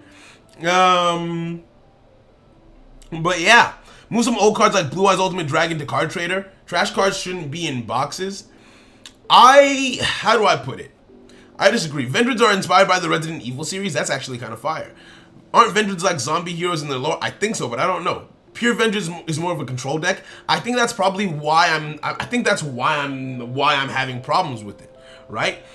I've considered adding the Shiranui engine. It's just I don't have all the Shiranui cards. You know, I thought Pure Vendreads was gonna be a bop, so that's all I really bothered to go after. You know, but so let's throw hands. I'm bored because I've been on a streak of worse odds with new decks. That would suck. You played in a DLE event. That's a vibe. See, here's the thing. I like playing. I'm not saying this just because PDS is here, because like I say this all the time. I thought that I had reached like the pinnacle of what it meant to be a god gamer in the game. And then I entered a DLE tournament and I got so laughed so hard. And I was like, damn, it excited me, right? Because if you're currently feeling like you've hit the upper ceiling of dueling, like ladder is boring, get into tournament play because it just opens the door. It's like,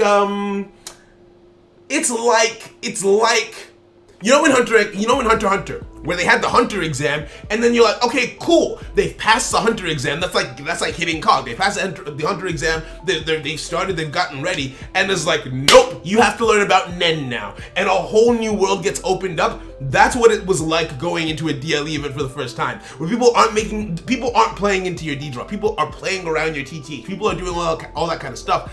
And if you have that competitive inside of you, I'm a very competitive person. I'm very playful, but very competitive. And if my blood gets boiling in that way, I start having a great time. So going into the DLE events has really helped to make Duel Links more fun. Duel Links in isolation, just playing on ladder, yeah, that would get boring pretty quick. But if you're constantly pushed to the edge of your competitive potential, it's fire. I have to say, it's fire. Right? But yeah. My Akashi may help. I'm not a fan. Why the sudden interest in Vendread? I just wanted to play around with them. I had all of the cards. I had all of the cards in the deck. I had built it and I was like, you know what? Let's see. I really thought the deck was going to be something else other than what I expected. And I guess this is a lesson, right? Learn more about the deck that you want to play before you try and play it. I think just by watching other people play it in tournaments, I was like, oh yeah, this deck seems super aggressive. It seems like X and Y and Z. And I had all these impressions about how the deck would play. And it turns out I was wrong. This isn't as aggressive as I expected it to be, because I saw someone playing pure Vendreads and they played it so well that I was like, this has to be the most like bam, like I'm gonna kick you in the nuts kind of deck in the world. But it's a lot more chill than I thought. It's a lot more chill than I thought, you know? Lock your extra deck, what do you mean? I swear Vendreads are 4 different versions of Zombie Batman with a few demons, probably. I have to get more staples before you think about tournaments. You think that, but people go into tournaments without full staples quite often, I think, and they do all right, you know? Everyone in the tournament is exactly, however good you think you are, look left, look right, everyone else here is just as good, right? So that's what I like about tournaments. If it isn't for these communities that hurts tournaments, Konami's game would be dead. I say potentially, yeah.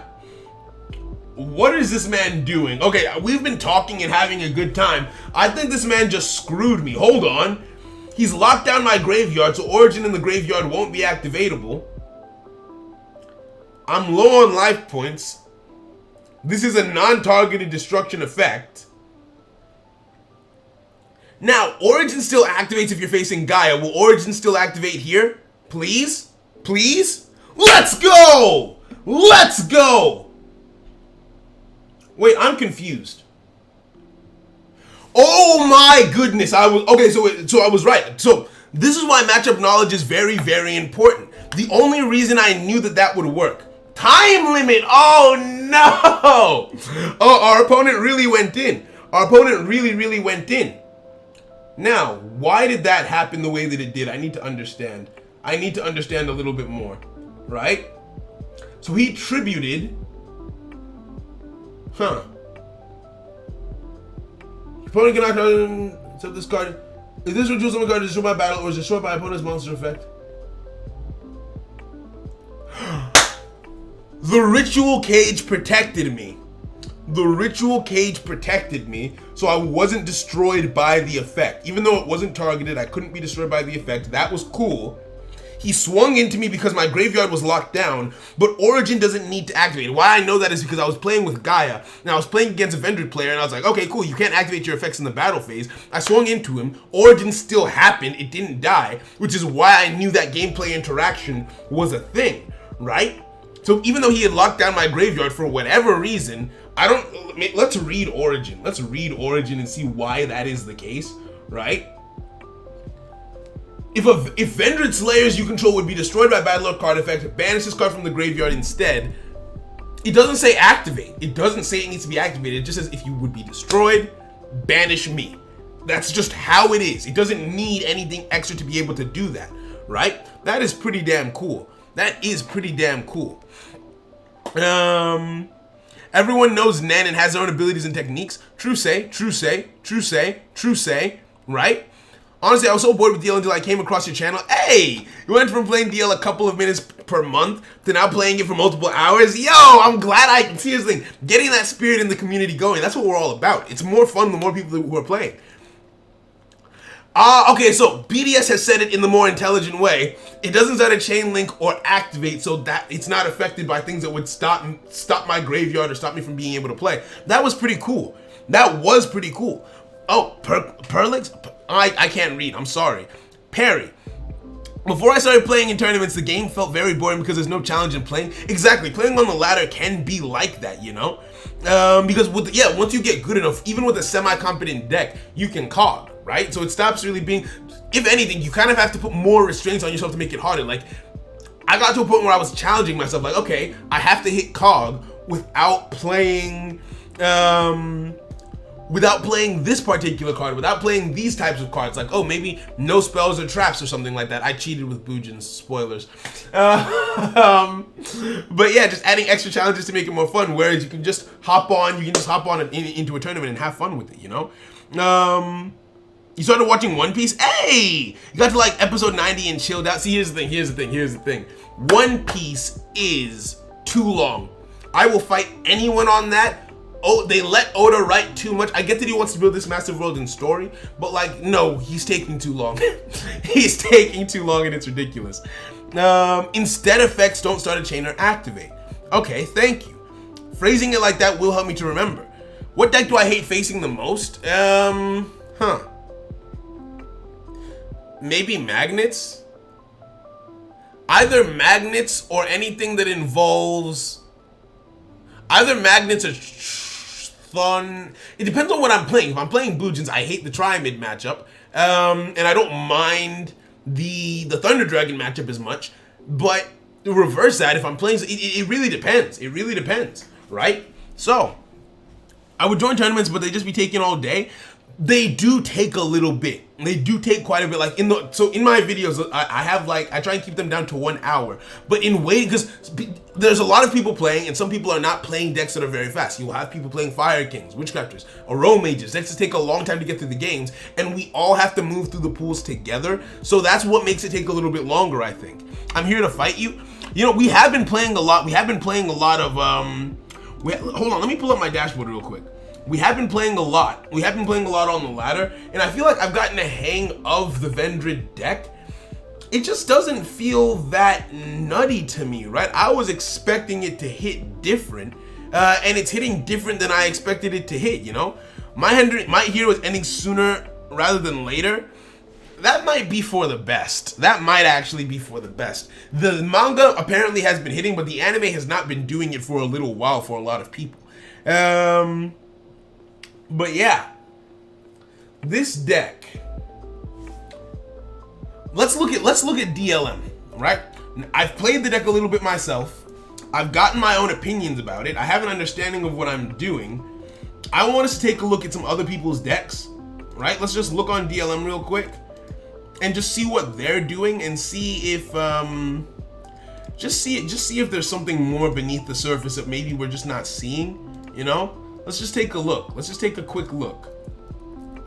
Because I feel like I understand the deck. I understand what it's supposed to do. It's just what it's supposed to do seems less wow than I was expecting, you know? Okay, so three copies of Vendread Origin makes sense. Okay, so the same copies of all this, and then immediately we see the Shiranui engine. So I think you guys were right about that. I just didn't have the right cards to make it happen. You know, I had some Shiranui cards, just not the most important ones to make this happen properly the way that it needed to. Hold on, let me pull up my tablet so that I can still read the chat, you know? Let me pull up my tablet so I can still read the chat while we look at this. Retry. Right? Let's just connect to the internet real quick and go through. So this is being played as a synchro deck rather than this is being played as a synchro deck rather than as an Xyz deck, which does make sense. That does make sense, right? Think about it like this. If you want to be a doctor, but you thought about how long it would take you to be discouraged, but it's what you want, so don't think about that and watch the show. I mean, but at the end of being a doctor will pay your bills. Watching One Piece you'll have watched One Piece, right? 2 hours of ends already? How long have we been on? How long have we been live? How long have we been live so far? Oh, we've been at it for about 1 hour 42. Fairs. Right? Glow Up Bloom, didn't really think about it. Right? So what I'm seeing here is, what does this say? If this card is sent to the graveyard, banish this card from your graveyard, add a level 5 or higher zombie monster from your deck to your hand. Okay. Or if Zombie World is in a field zone, special summon from your deck instead. So we're not using Zombie World, so that doesn't really help. You're not special summon the monsters for the rest of the turn except zombie monsters. You can only use the effect of Glow Up Bloom once per turn. This is a tuner monster. So I guess you're supposed to normal summon this, get a Vendread monster on the field, synchro summon, then search your deck for another zombie monster of your repertoire, and then you use the synchro monsters at your disposal. So this is a level 7. So we can make Psyframe Lord Zeta, we can make Sun Saga, and just at seeing all of this, I'm gonna be honest with you. This deck is not what I thought it was going to be. You know? Walking, what's good? It's good to see you, friends. There are 2 arcs left. I'm here for it. I wouldn't mind if it ended. But it has to end well, you know? So Master of Rites 2 is what's being used by people. Let's just take a look at all of these. I've already seen 2 Shiranui engines. Let's take a look at all of the ones that are from just like the later half of the year. Oh, Mythyard has a deck list on here. Oh, and Rye's deck list is on here too. Okay, let's take a look at all of them. Right? So Rye's deck list was made free to play. He used it to hit Cog. Yep, all of this is the same. He's using 2 copies of this, makes sense. Not using Cosmic and no extra deck whatsoever. Right? There's no, well, I mean, there's this, but it's not meant to be anything, right? He hit Cog with this. 2 copies of the field spell, so maybe having more of that to give us more consistency in searching. So I'm seeing the ways that people are going about things to make things more consistent, but what I'm looking for is more power, more disruption, more oomph, you know?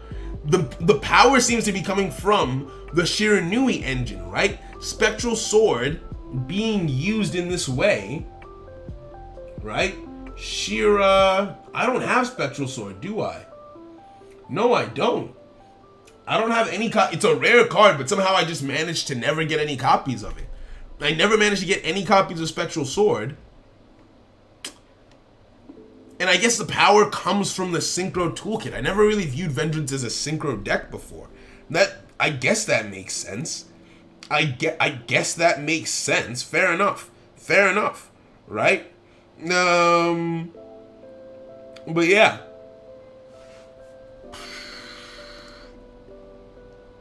Okay, this person ran it like an Exy's deck as well.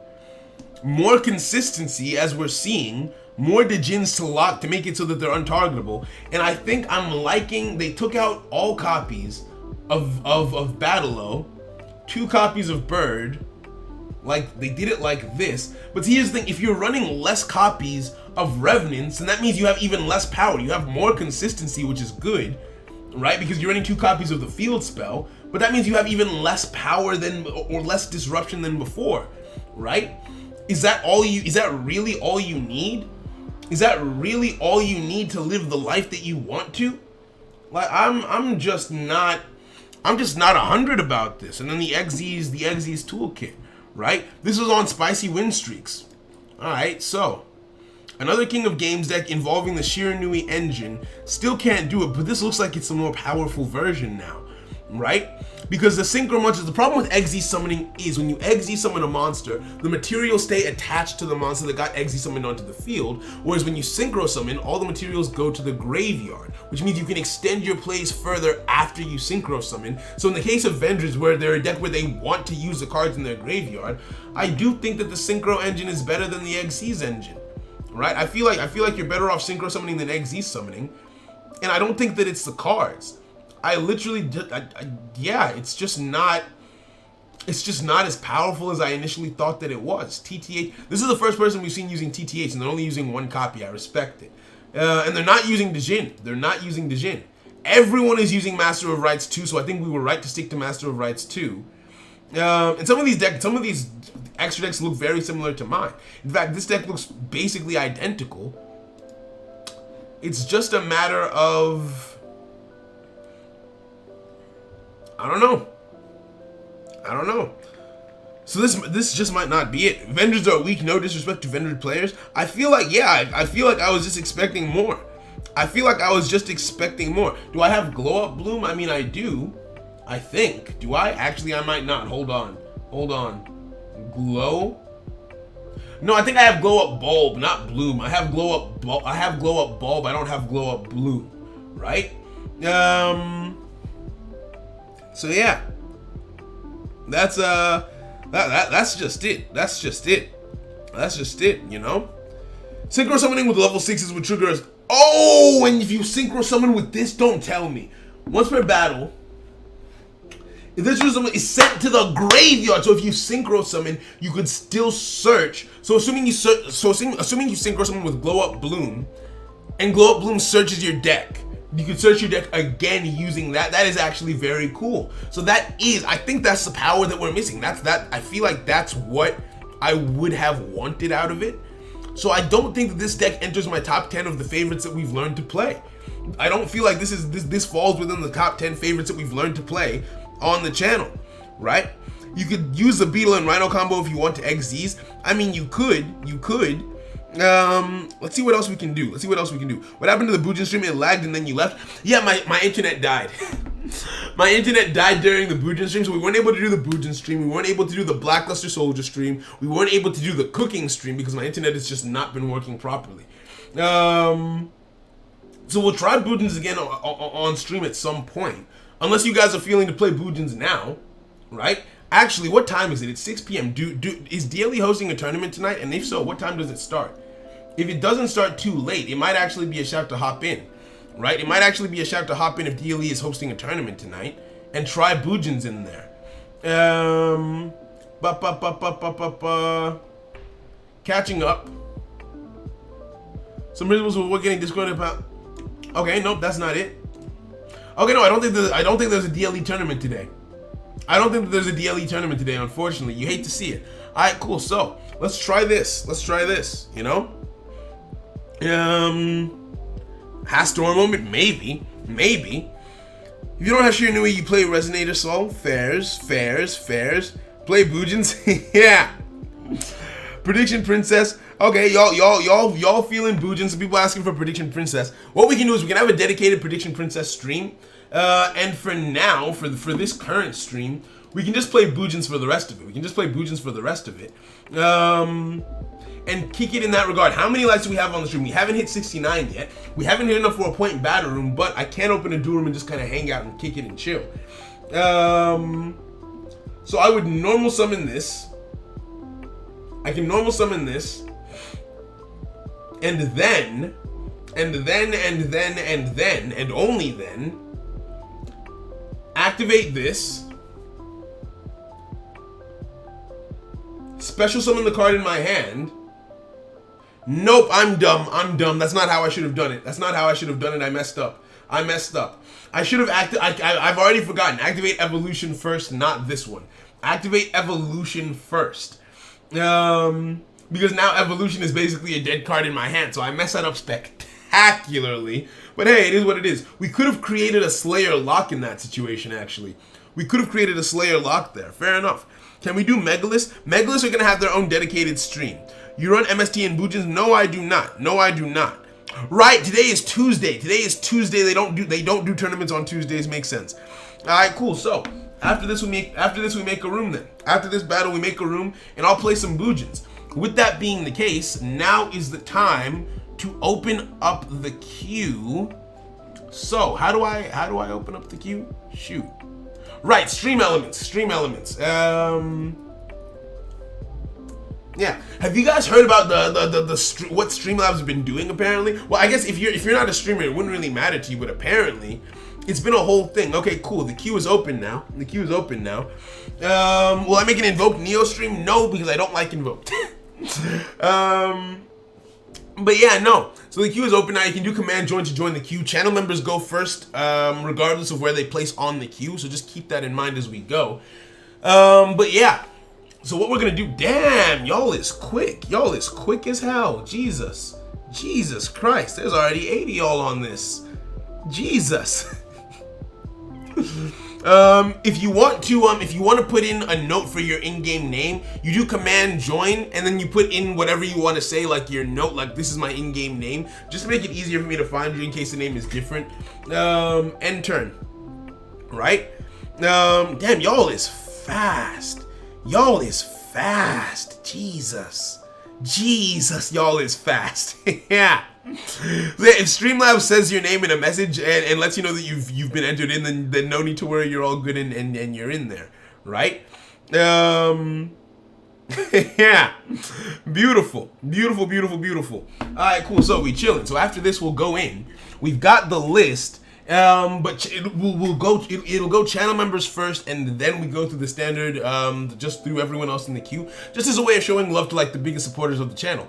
Oh my goodness, oh my goodness. Oh, guys. We've started work on the outro. We started work on the outro for Heart of the Cards. I got my YouTube payout today, so we've been able to start work on the outro for Heart of the Cards. It should hopefully be done by the end of next month. I'm so excited.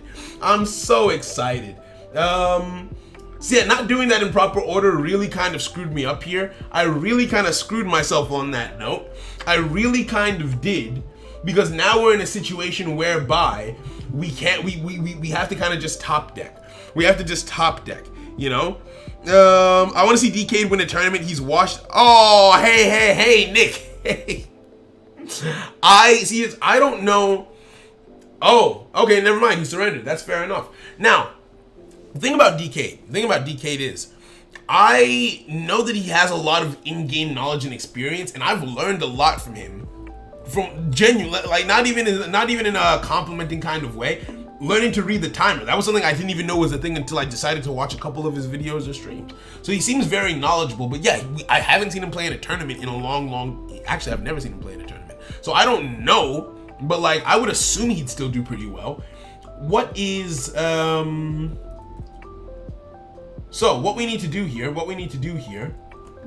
is we're gonna make a room. We're gonna make a room, and in that room, we are going to fight each other. We're gonna throw our hands at each other. If we get to 69 likes, we'll do a point battle room. We're currently at 48, straight chilling, right? No, that's not how you do it, bro. What do you mean? What do you mean, Sashi? I don't know what you mean. DK is like a wise old grandpa. Yeah. I watched how to play Boojins and wondered if you can build Boojins in 1 week. It might be possible, but because the deck is so spread out, it would be tough. You know? It might be doable, though, with enough luck. I don't know if we could hang with the young guns. It would be cool to see him duel in a tournament. I will not lie. That would actually be pretty cool. Let's remove this. Move to trash. Put this on my to-do list. And we're switching over to Boojins. And that's what we're gonna do. That's what we're gonna do for the foreseeable remainder of the stream, because a lot of people seem very interested in Boojin gameplay right now. Why did I push enter? Create. A lot of people seem very interested in Boojin gameplay, maybe because they're on the up and up currently. No entry conditions. Confirm. Right? So y'all can grab that room code. I'm gonna change the title of the stream so that way people know and they don't get clickbaited into coming to see something that we're not doing no more. Where is my Boojin thumbnail? I have a beautiful. I'm actually mad that my internet died during the Boojin stream. I was very excited. That thumbnail was very shiny and it made me happy on the inside. I mean, it's not my best work ever, mind you. It was just nice. It was just nice to have. But yeah, let me copy this, and then let Boojin's best deck, and that's just the title. That's just the new title of the stream. Deal with it. Save, right? But yeah. You could have been untargetable completely. Yeah, I know. I messed it up. But hey, it is what it is. Yeah, I could have had both Executor in that situation. I could have, but I feel like I haven't. How do I put this? I've learned. This is a deck that I've learned, but I'm choosing not to master because its playstyle just is not what I was expecting it to be. So I'm by no means like the god of Vendreads now. Like, no, I'm probably mid at best. But like, I'm just not interested in progressing any further with the deck. It's just not fun. I feel like I'm just making untargetable beat sticks, and I don't know what I was expecting. I guess I was expecting to banish things more and be more aggressive in that way. But y'all already throwing hands. That's beautiful to me. All right, cool. So let's take a look at the queue. Now, the chat is going to tell you who's up when, so watch the chat to know when it's your turn, right? Watch the chat to know when it's your turn. If you win a tourney with Boojin, you're the best by default, right? That's what I'm trying to do. I'm going to enter every tourney until I win with Boojins. Alright, that's what we're doing. So up first, so like I said, channel members go first. So up first is Seluxis. So So Luxus, you're up to bat. Let's throw hands. Let's throw hands. You feel like I'm gonna become the Boojin guy? I want to be the Boojin guy. Some people are experimenting with Boojins right now, so maybe it's worth it to look at new takes on the deck. I look at new takes on Boojins all the time, right? Boojins are a deck, right, where I built my deck myself. Every Boojin deck that I've played, I've built myself. But that being said, there's only so much that if you find the right answer, other people are going to come to the same conclusion as you, right? So that's one thing. But more importantly, I love seeing what other people do with Boojins, not because I want to steal their ideas. I know Boojins well enough that I can look at a Boojin deck and understand. The biggest problem that I have with net decking is you will almost never be able to play a deck that you net deck completely as well as the person who made it, because they understand all of the combos. They understand the plays that you might not understand. They understand the reason why things are included at certain ratios. They'll have certain preferences that you might not have, and you might be more aggro in your playstyle while they'll be more defensive. The benefit to a deck that you've really mastered, like I know every Boojin card, I know every Boojin effect, I know exactly how a Boojin deck should or would be played in most situations. So even though we might play our decks differently, I can at least understand why you've put things in the way that you've put them. And from the looks of it, nothing has really changed from the last time I looked at it. This was one of the more recent decks. My Boojin deck actually looks a little bit like this. My Boojin deck looks a little bit like this, but I've chosen to keep it down to 21 cards. I'm also using Destiny Draw currently, although before I was using the Zexal Weapon skill. I've recently switched over to Destiny Draw. I'm running 2 copies of Crane, 2 copies of Eccentric, and trying to keep it as close to 20 as possible. We clearly have a very similar strategy. I'm not running Mikazuchi. I'm only running 2 Cranes. I am running Hare. This person has chosen not to run the Hare. I am running both Hare and Tortoise. They're running 3 of this and 3 of this. I'm only running 2 of each. They're running TTH. I'm not running that. You could if you wanted to. I'm just not. And our extra decks are similar, but they've chosen to run Malevolent Sin. I'm running Diamond Direwolf because I just view it as essential for the archetype because of things like Necro Valley and things that lock down our graveyard. Wanting to be able to pop them is very, very important, right? So I keep my eye on this all the time, and it doesn't look like anything new has really come up as of recent. Oh wait, no, hold on, there has been. Take a look at this. Let's take a look at these. Let's take a look at these 3, and those are the 3 newest ones, right? Wouldn't be surprised if I married Boojins. I would not mind that, actually. If you win a tournament with Blue Eyes, you're the best. No. If I make a Boojin deck, hey, check it out. Check it out, try it out, watch. And see what you can do. If I get a few Boojin cards, you could easily be tiered. Oh, if Boojin did a few cards, they could easily be tiered. I agree with you on that note. Like, we're missing Kagetsuchi and some other crazy thing. What do you think about Rescue Bunny and Boojins? I don't like it. I see why some people are doing it. Oh yeah, this is someone who's doing it. 20 cards Rescue Rabbit. Because you can get into Hiruko super easily. 2 Hirukos on the field, boom, boom, pow, pow. You've gotten into Susanoo. You can search out your 3rd Hiruko and extend your place from there if you want to, or search out Hirume, or all sorts of stuff. This just doesn't feel Boojin enough to me. This just does not feel Boojin enough to me. You've only got 1 Yamato. You're only using 3 Bujingi monsters, not including Crane. I'm just not a fan. This would probably be pretty consistent, but also very weak to back row, which regular Boojins are as well, to be honest. It's just, with the Rescue Rabbit summon, if the Rescue Rabbit summon goes awry, if something happens, then you just don't have any Boojins in play. Whereas with a standard Boojin play, even if you get interrupted, at least you'll have a Boojin monster in the graveyard which you might be able to do something with. I'm just not a fan. And then the TT, it's fine. There's nothing wrong with it. I'm just not personally a fan of that approach, you know? This is very similar to mine. This is very similar to mine, actually. They're running 2 Hirume. I've been dabbling in my mind with running a 2nd copy of Hirume because Hirume has been proven extremely useful in this new meta that we're discovering for Boojins, right? With using Hiruko and getting more summons on the field. I just don't like that turn 1, it's a massive brick, which is why I only have it at 1 copy.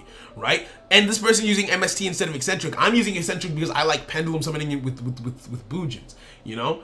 So yeah, all good ideas. There's no wrong way of going about it. This person has decided to combine both. See, this is what I mean. And this is kind of fire, right? This is actually kind of fire. Let me tell you why. This might actually, okay, hold on. This person might have actually done something here, right? I would take out the MSTs. What you can do here is if you open Eccentric and you open Tenki plus 2 other cards, let's say you open Eccentric, Tenki, Eccentric, Tenki, or Hiruko, Rescue Rabbit, and one other Bujin card, you have a fire opening. You activate Eccentric in the Pendulum Scale, activate Bujin Hiruko, or you activate Tenki to search Hiruko, get Hiruko in the Pendulum Scale. You've got a scale of 3 and a scale of 7. Pendulum summon the Rescue Rabbit onto the field, plus the one Bujin or Bujinki monster that you had. Then activate Rescue Rabbit's effect, right? Rescue Rabbit can't be special summoned from the deck, but it can be special summoned from the hand. Banish the card, special summon the 2 other Hirukos that are still in your deck. But that means you have to have only opened 1 Hiruko, which, you'll see. We'll see. So now you've got 3 monsters on the field. You haven't normal summoned, XZ summon into Susano, and you can just go crazy from there. There's a lot of combo potential by combining these 2. And if you brick, you can go with Unexpected Die, get 2 monsters on the field. This is actually a very solid strat. Only thing I would change here, take out MST in my opinion, because after you've Pendulum Summon, you can use Eccentric to pop back row, and also you just don't want to get too bricky is the thing. But I very much like this build. That is actually a very good and creative way of going about things. I like it a lot. And yeah, I'm here for that action. You know? So let's go in, let's begin. Soluxus, you're up first. Let's throw hands, friend. You clap Bujins and it reminded me of you. Hey, I'm glad you had fun with it, friend. Mikazuchi is a win more card. It depends on your strategy. If you're using Ties of the Brethren, Mikazuchi is a core card at that point. Oh, beautiful, you're right here. If you're running Ties of the Brethren, Mikazuchi becomes essential. If you're not running Ties, then Mikazuchi is more of a defensive card than a win more card, right? It's not so much that it helps you to win more, it's more so that if something goes wrong, did I put the right deck on? Hold on, did I put on the right deck? Am I wearing Bujins? Am I wearing my Bujin clothes? Yes, I am. Okay, beautiful. Where if let's say something goes wrong and I want a hand trap in, Mikazuchi is a hand trap, right? Okay, let me rephrase. It depends on how you're using it, and that's why I love the Bujins. It depends on how you're trying to use them, right? Because if you're using Ties of the Brethren, then you're using Mikazuchi for its search effect to get yourself a Bujin Carnation guaranteed, in which case it gives you follow-up potential and some confidence and protection knowing that if your entire board gets wiped, you've got Bujin Carnation. Now, if you're not using the Ties of the Brethren strat and you're just using Mikazuchi on its ones, then yes, you can summon it alongside Yamato to search out your deck, but you're more likely going to keep it in your hand. That way, if Yamato gets destroyed, you can summon Mikazuchi onto the field even if your graveyard is locked down. So you can use so rather than needing a hair, you could use Mikazuchi. So if Yamato gets destroyed, you have a play.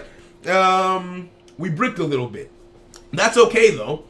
Activate this, search out our deck, Yamato to hand, and we make plays off of this.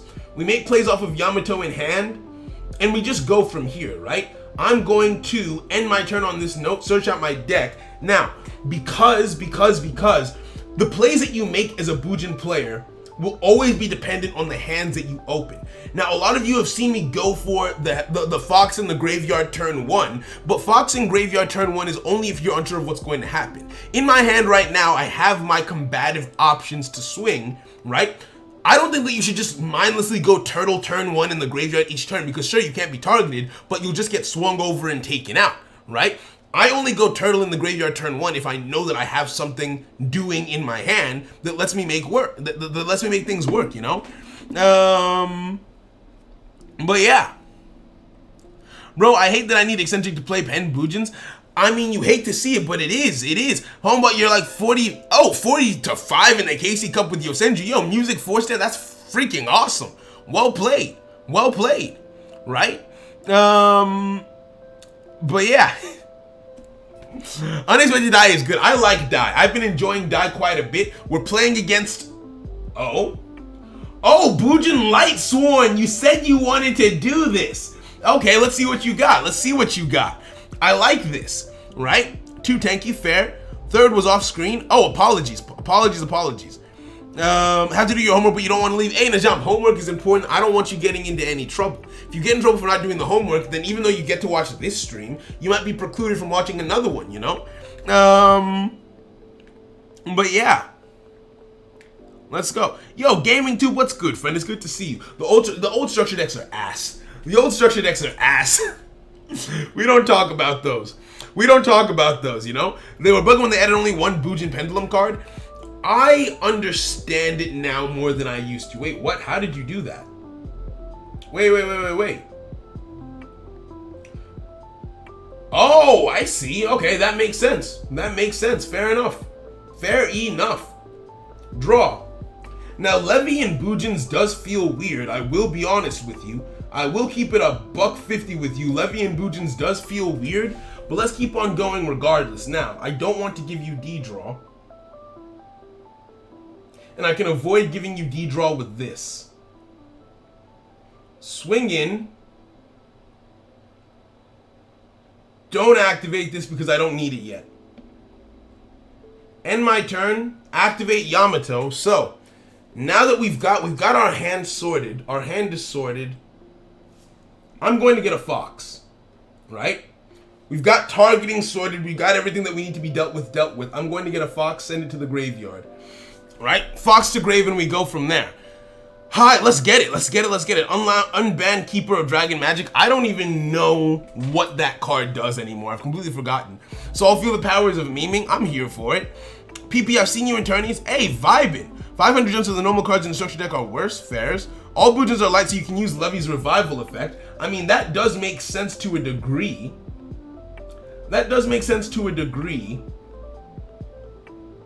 It just feels weird banishing Bujin monsters for non-Bujin things, you know, because they don't really get their effects when used in that way. You've also got Crane. Think Sol. Quick math. I'll take 100 damage plus 1900. I don't die off of this.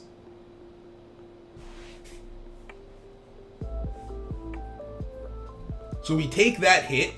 You swing in with Levy, activate the Fox, send this to the graveyard. All right, now we can make our plays. Oh, and Mikazuchi can search out your deck for your Bujin Carnation. You love to see it. All right, so how do I deal with you here? Activate skill. All right, I have an idea. Let us Bujin Carnate. Now I need to focus. I can't keep up with the chat very much. I can't keep up with the chat very well when I have to focus like this. Activate this. Target you in the graveyard. Target you as you're banished. Face up defense position. Think Sol. Focus. I have lethal. Special summon. Face up attack. I have not normal summoned yet. Activate your effect. Detach you to the graveyard. Don't activate. Search out Hirume. Yes, add you to my hand. Then activate Hiruko. Don't chain. Activate Hiruko again. Rank up. We rank up here into Amaterasu. Amaterasu hits the field face up attack position. Then we activate your effect. Detach you to the graveyard. Take you, special summon. Face up defense position. Then we activate Hirume to banish Yamato from the graveyard. Face up attack position. Then we special summon into Paladynamo. Now, he might have another Crane in hand, but by virtue of not being exclusive to Bujins, your deck is susceptible to other things, which is what it is. I mean, I'm using a Paladynamo. There's nothing wrong with it, but in this situation, I can take advantage of it. Reduce your attack to 0. And I doubt you have room for hand traps besides the Bujin ones, which means we swing in, don't activate, we Crane, GG's. Yeah, GG's, my friend. You absolutely love to see it. That was a fun one. That was a very fun one. Your deck is interesting. Your deck definitely has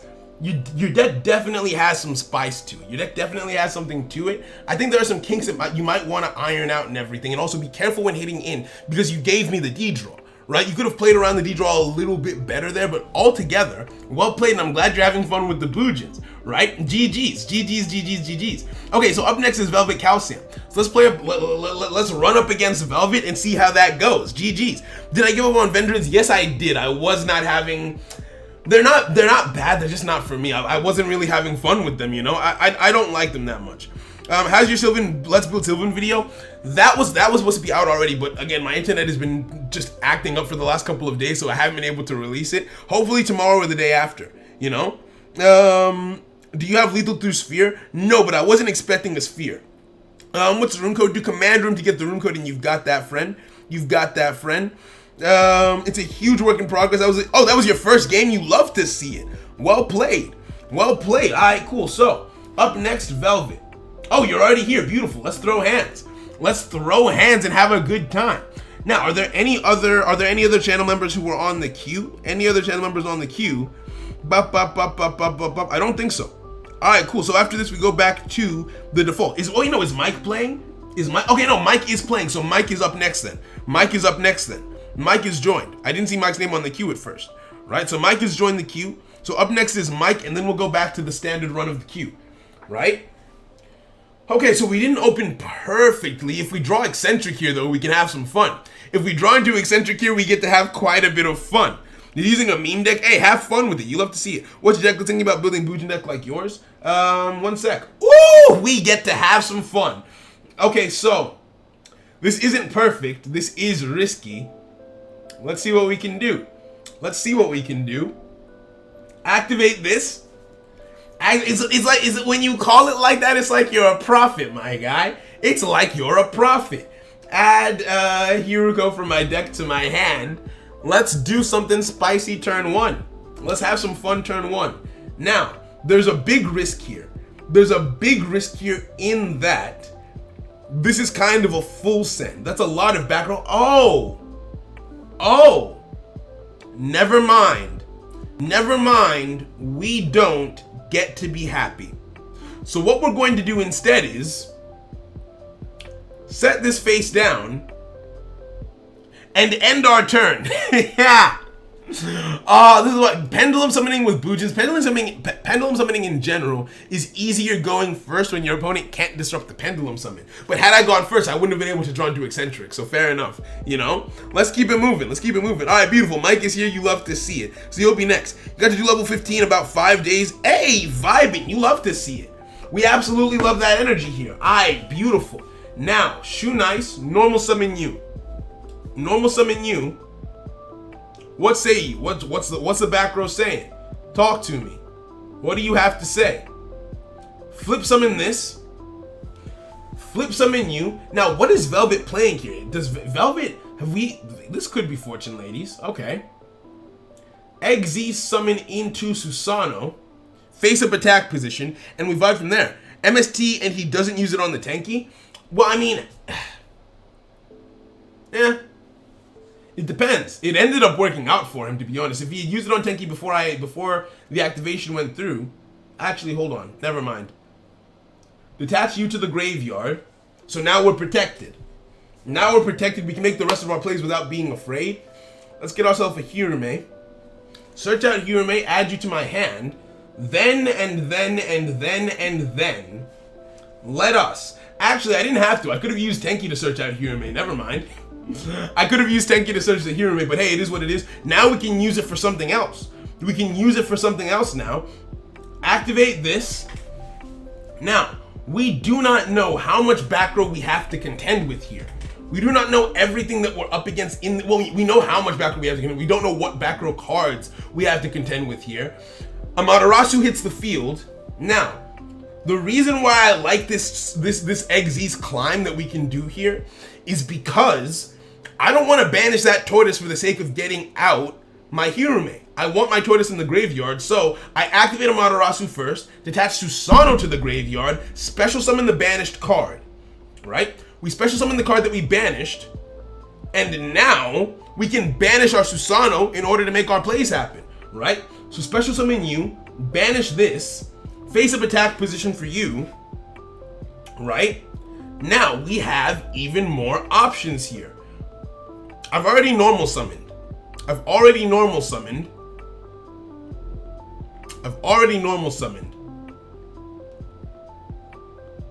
I kind of want to take out some of that back row, though. I do. I want to take out some of that back row. But I do feel relatively safe. Let's make ourselves another Susano, right? I could have gone into Diamond Direwolf, destroyed a piece of back row, and then Eggsy summoned into... And then use Fire Formation Tenki to extend my plays even further, because the card that I use, Hiruko isn't once per turn. So I could have used another Hiruko in that situation to go back into a Susanoo on top of my Amaterasu. I don't need to do that here like I said, but I could have. done. What do we need here? Let's send... I'm feeling relatively confident right now. Right? We've got basically everything we could want or need. Let's send you to the grave. Send you to the graveyard. And then for next turn, I just want to have the option. Let's activate this. Add a card from my deck to my hand. Let's get Hiruko in our hand for next turn to extend plays if we want to. We don't need to use it now, but we have the option to if we wanted to. Hey, yo, hold on. Sorry, I got very focused in that climb. Yo, Cade Will, thank you for the sub and welcome to the Nakama, friend. So yeah, that is that's how we do it. Sinyu gets over anything. Sinyu gets over everything, right? He could be watching stream, to be fair, so he knows about Eccentric. It could be.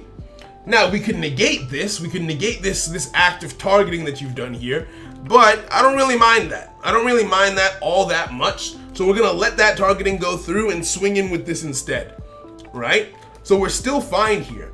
I'm worried that two econs. You really don't want me destroying that back row. I'm going to activate this. I'm going to stop your targeting from going through. And we're gonna swing in. Had I known that was another econ, probably would have left my other card in attack. Oh no, silent mode, right? End our turn. And what I really enjoy about Amaterasu, if we had more extra deck space, before Hiruko, Amaterasu was useless. Now that we have Hiruko, Amaterasu is great for card advantage and card recycling because I can activate this effect. The tortoise that was just banished. Now I have a hare in the graveyard instead. I have the tortoise. It's right back in my hand. The tortoise is right back in my hand now, so we're chilling, right? It's very good for a lot of different things. Now, here's what we're gonna do. Change you to attack position. Activate your effect. Detach you to the graveyard. Then we are going to... We could do a couple of things here. We have a lot of options in our current position. I'm going to add a Yamato to my hand. Normal summon. And let's go in for lethal. Here. I could use Hiruko to extend into something else, but I really don't feel like I need it here. I really don't feel like Hiruko is necessary in this situation. So we just swing in and we go for lethal. How do Bujins deal with monsters with a lot of attack points? In the genre, we use Sinyu. We use a Bujingi Sinyu. Sinyu allows us to boost our attack to any value. This card here, I can copy whatever my opponent's current attack is. I can copy it, add it to my own attack, which means no matter what, I will win that clash, right? So Sinyu makes it so that no matter what, if you banish it from the graveyard, you will win a clash. So GG's to Velvet. You love to see it. Hold on. Yeah. Fuse Biscuits is right. Like, it deals with high attack monsters. So Bujins can do almost anything. Velvet, GG's. Up next is Mike. Mike, come through. Let's throw hands. Friend. Where's Mike at? Oh damn, everyone's playing. You absolutely love to see it. I like when people are just throwing hands and having fun, right?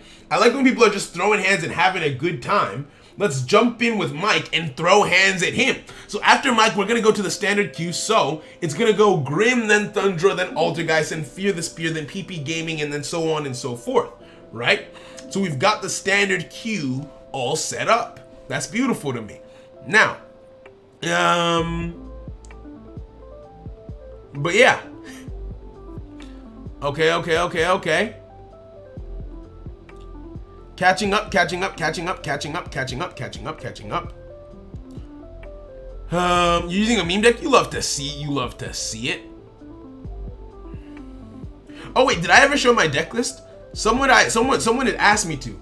I hear Evil Eye's making a comeback. I missed a lot of messages, Jesus. Yeah, Evil Eyes I really did enjoy. Ooh, a spicy open again. I'm excited. I'm excited for my turn. I wish I was going first. Yeah. Can Boojins win against Melodious? We have outs to it, but it's not a certain matchup either way. Like, either one of us can take it in a Melodious matchup. If we have, so thinking about it like this, right?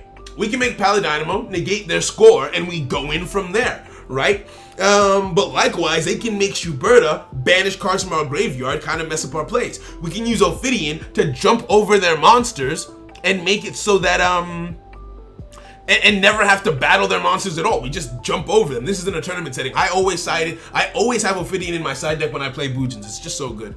What else? If they want to deal burn damage to us using the effect of their Bloom Diva, we activate the Fox to make it so that we don't take any damage on the turn, so our monsters don't get destroyed. There's just a lot of back and forth in the matchup. I say a lot of back and forth. They have score, but we have Crane. If I'm swinging into you, I activate Crane, then you chain score. Well, your score's effect reduces me to 0, but the chain resolves backwards, and then my Crane boosts my attack back up to double my original attack, so I win. If you swing into me, you activate score, then I activate Crane because you have turn priority. Well, my Crane doubles my attack, but then your score reduces it to 0 because we resolve backwards. So there's some interesting enough back and forth between the two, you know? But yeah, it's fun. It's fun. How do you recycle Sinew? Using Amaterasu. But generally speaking, you only need it once. You have Crane to deal with your general boosts, and then if there's just one massive monster that you can't beat over, because like Crane boosts your original, it doubles your original attack, right? So at our current maximum used to be 4,800 with Crane. Our current maximum is now 5,200 that we can beat over using Crane, because with Amaterasu has 2,600 attack, you double that. So that is pretty damn cool. We can get to some pretty big numbers with that. So we can get over 5,000. And if there's anything that's over 5,000 we need to deal with, then we use Sinew. So you don't use Sinew for just anything. You use it when you need it. Let's have some fun. Activate you in the pendulum scale. Do you have a response? Cosmic Cyclone. All right, so we don't get to have as much fun, but we still get to play around a little bit. We still get to play around. Actually, wait, I think you just gave me lethal. Hold on. Normal summon this, unless that other piece of the other back row is activatable. The other back row is in fact activatable. Let's see. You never know if you don't try. Swing. Let's swing in. What do you got? What do you got for me? What's the back row? Activate it. Hit me. Slap me. Oh, never mind. You can't anymore. Alright, so I think this is a GG. Yeah. Boojins. Oh, it is GG's, Mike. Yeah. The Crane in hand. The Crane, because you Cosmic Cycloned. Once you Cosmic Cycloned, I was like, okay, I can turn this into lethal in my head. But, yeah, and you have to activate your trap card. If you had a trap card that could affect me, you have to do it before Crane, because Crane activates in damage calculation, so none of your back row would be able to respond in that situation. Apologies. So yeah, we are straight chilling here. Let's keep it moving. Let's keep it moving. Let's keep it vibing. Let's keep it flowing. Where's Grim? Oh, you're right here. Beautiful. You love to see it. So after Grim, so everyone feel free to play regularly. Oh, Mike, GG's. Okay, so feel free to play regularly and just have fun battling people. And then every duel, I'll say the next 5 people up or the next 3 people up so you guys can get ready. So it's Grim currently. Up next is Thundra, followed by Altergeist, followed by Fear the Spear. So yeah, you guys are next. So just be ready in case you're about to hop into a battle. Just be aware that you guys will be like this. I thought this wasn't a Boojin stream. It wasn't, and then it was. The people want what the people want, Kenobi. There's nothing I can do here. Activate Unexpected Die. Special summon Hiroko from my deck, face up defense position. Then normal summon you. Activate this. I messed up. God damn it. I messed it up. How did I mess it up? How did I already mess it up? That's okay. So if you're watching this to learn, don't do what I just did. What I would have done personally in that situation, normal summon Yamato, put Hiroko in the pendulum scale, Eggsy summon into a Tsukuyomi. Make Tsukuyomi, draw 2 cards, then activate Hiroko and go into Susanoo and go from there. So do as I do, not as I do as I say, not as I do, or something like that, right? Because now it wouldn't make sense to try and do the draw 2. I mean, I could still do it. Yeah, I'm gonna do it anyway. I'm dumb. All right, so activate this. Activate this. Let's still get the draw 2 out. Take 1, take 2. Now, this is just one option. You don't have to do this. You have to go, oh, Mustafa, thank you for letting us know. Much appreciation. Have a wonderful day, friend. Have a wonderful day. Now, I don't need to do this. And quite frankly, you wouldn't need to do it in my situation, in my position either. Oh, ho, ho, ho. Oh, ho, ho, ho. I'm going to be reckless. Activate this. Activate this. Pendulum summon. I am being extremely reckless. Yeah. Don't be like me. Be better. Face up defense position. Activate your effect. Banish yourself to transform me into Amaterasu. Amaterasu hits the field in face up attack position. Then activate your effect. Detach this. Detach this to the graveyard. Special summon Hiroko.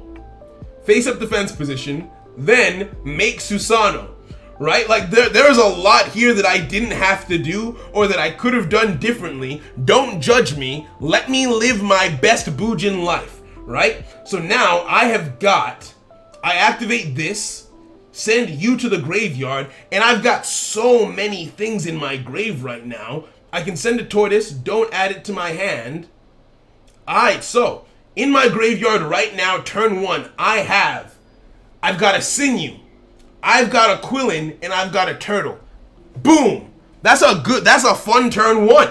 That's a fun turn 1. I'm liking this. Planning to get Bujins on your second account? Go for it. It could be a bop. It could be a shout. It could be a vibe. Activate your effect. Activate your effect. Detach you to the graveyard. Detach you. And get out. Let's get ourselves a Crane. Let's get ourselves a Crane. This is lethal. This is lethal. Activate this effect to destroy that back row.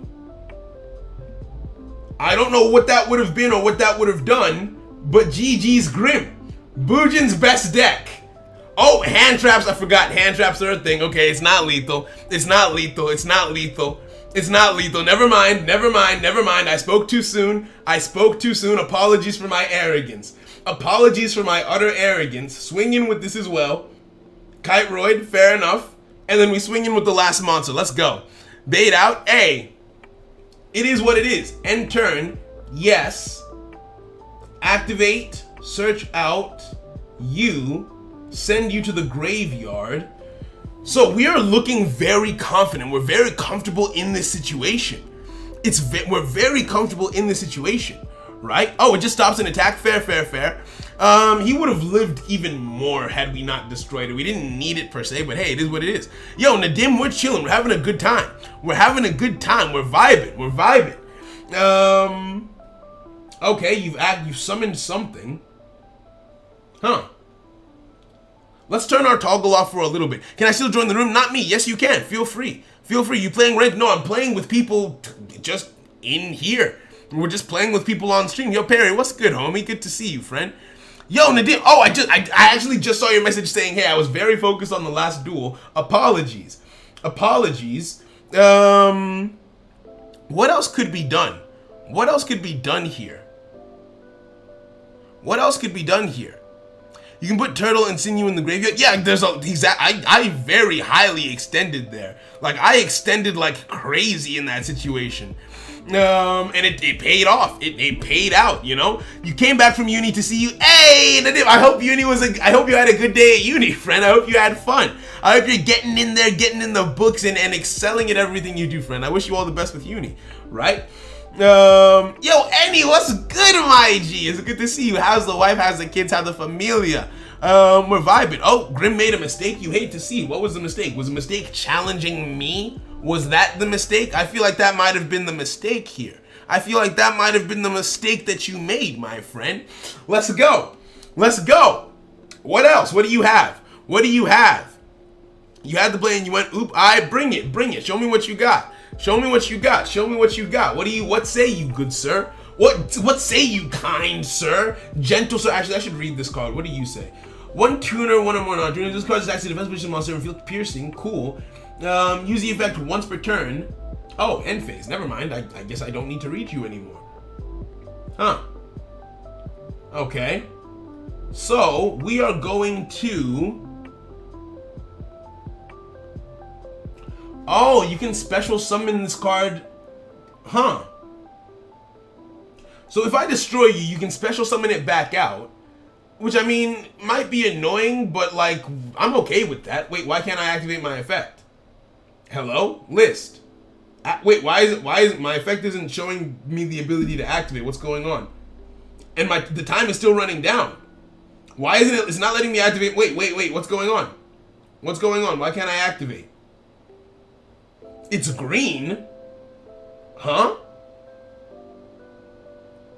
It's green, but it's not letting me activate it. It's not even letting me activate the hair. What's going on? Wait, what? Wait, what? What? What? I'm on the same internet connection as my stream, and my stream isn't lagging. GG's. Yeah. GG's. We not. I'm sorry. I apologize. Oh, even the chat was lag. Okay, no. So my whole internet connection was lagging because some messages weren't coming up. Some messages just started coming up now. I'm chilling, Annie. I'm having a good time. What happened to Vendreads? I just was not feeling them. Bless. I was not feeling them. But yeah. No, he's not cheating. It was just, I think it was because the chat has actually just come up to show me more messages that just weren't coming through. So I think my internet, like I said, my internet has been just messed up the past couple of days. So I guess it's not perfect again yet, you know? I missed that the title is Bujin Back's deck. Once it made, oh yeah, no. Bujins are the best deck. I don't think that was Konami. I think that was me. I think that was actually me, not Konami. But GG's to Grim anyway. Apologies. I know you didn't want to win like that. I apologize, friend. Okay, up next is Thundra. Thundra, let's throw hands. Where's Thundra? Friend? Electric, that's you. Alright, cool. Challenge. Let's throw hands. Up next after this is Altergeist, then Fear the Spear, then PP Gaming. Let's keep it moving. Vibing. Woo! If you're using TalkTalk, I know how you feel. My internet provider is... Who is my internet... Because I have... My phone I use... Sorry. For my stream setup and everything, I use Virgin Media, and it's just not ideal. It's just significantly less than ideal. All I heard Saul say is Blue Eyes best deck. You are a liar, Annie. You are a liar. You'll be back. If not, save me for later. Alright, cool. Thank you for letting me know, Fear. Thank you very much. Witness my memes. Oh my goodness, you've got to be kidding me. You have got to be actually kidding me. Okay, alright, this is what we're doing. Apparently. Activate this. Special summon. Face up defense position.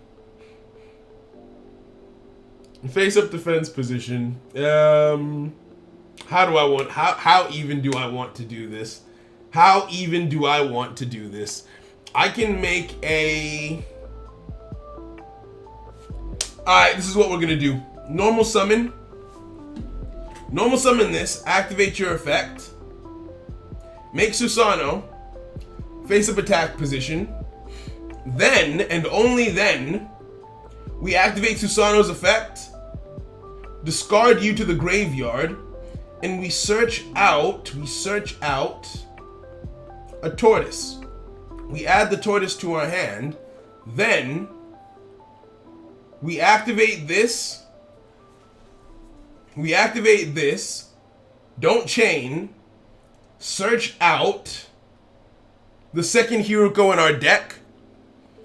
Hiruko on the field. We activate Hiruko in the pendulum scale. We set Bujin Carnation face down. Then we activate your effect to transform this into a Tsukuyomi in face-up defense position. Maybe attack would have been better, actually. I should have put myself in attack position. Because what if I draw into Crane here? What if I get lucky and draw into Crane? Discard you to the graveyard, send you to grave, draw 2. We didn't draw Crane, so we are in the right spot. We are in the right spot. End turn. Right? We end our turn on that note. Manu, we're going in order of the queue. Do command join if you'd like to join the queue. We're going to get through as many people as we can, but there's no guarantee that we get to everyone, right? Okay. I'm very confused. I don't know what's happening here. Maybe a fox would have been better. Who knows? How do you get in line? Oh no, Perry, feel free. Do command join. The only thing is, when the stream ends, wherever we are in the queue, that's just where we stop. So there's no guarantee that we get a chance to duel everyone. What is this? Hold on. Roll a 6-sided die. Its attack becomes the largest number rolled times 700. Hey, yo! Wait. If the total was exactly 7, what are you doing? What actually are you doing? I guess you roll. That's a 5. That's okay, so the total can't be 7 now. The total can't be 7 now. Huh? Wait. Oh, you can do it more than once. You can do it more than once. You can roll the die more than one time. You've got a 3, a 2. Oh no. Okay, good. We're chilling. You only roll the die 2 times. You only roll the die 2 times. You're trying really hard to get that 7. You are trying really hard. 1, if you get a 6. Oh, that was close. That was close, but you didn't get it. That's actually kind of funny. But also, I'm going to win. That was funny, but also I'm going to win. Target Tsukuyomi, you're indestructible this turn. Don't activate that effect, and we go from there, right? We go from there. He can try it 3 times. That is actually pretty funny. Yamato in my hand. Okay. Normal summon you. Set you.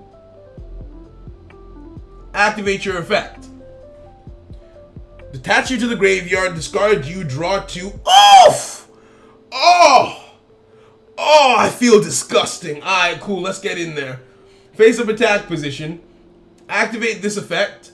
Actually, no, I don't need to do this. I was about to go like super aggro, but then I remembered you only have 800 life points. I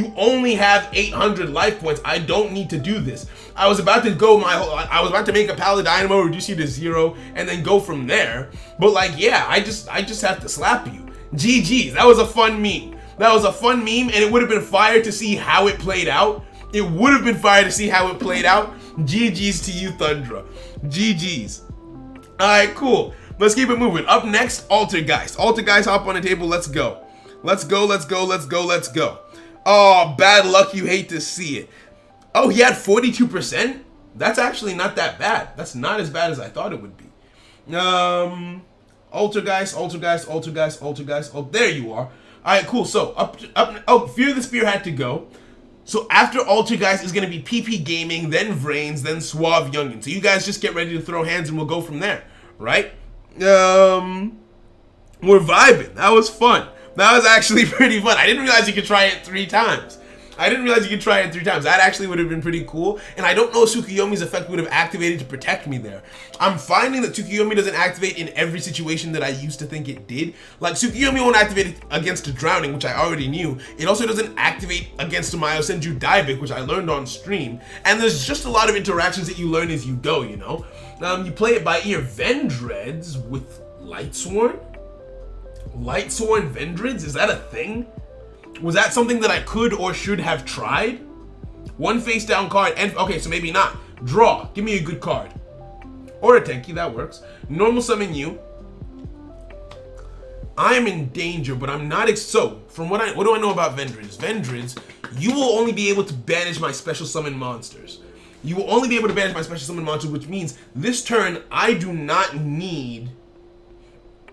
On this turn, I do not need protection from targeting, right? You don't have any effects that you're going to target me with that are going to hurt me all that much, I don't think. Okay, cool. So I end my turn, activate Yamato's effect. Let us add from our deck to our hand a Crane. Now this could be a mistake. This could be a massive mistake. And in fact, I'm already starting to feel like it was. I could have played that a lot more defensive. I chose to be aggressive. What I could have done instead would have been to get a Fox, send Fox to the graveyard. If anything happens, activate Fox's effect, banish Quillin, and then Yamato gets destroyed. On my next turn, my follow-up, special summon Hirume, normal summon Yamato, and I can Exi summon next turn. Thank goodness I'm alive. Okay, beautiful. Oh! Ah! Oh, my chest. Oh, my chesticles. Activate. Activate your effect. Activate your effect. Oh, my goodness. Destroy you. Destroy you. Activate you in the pendulum scale. Crap. Oh, it's not as good as I thought it was. It's not as good as I thought it was. Never mind. Never mind. I should have done this differently. I got too excited. I got too excited. Right?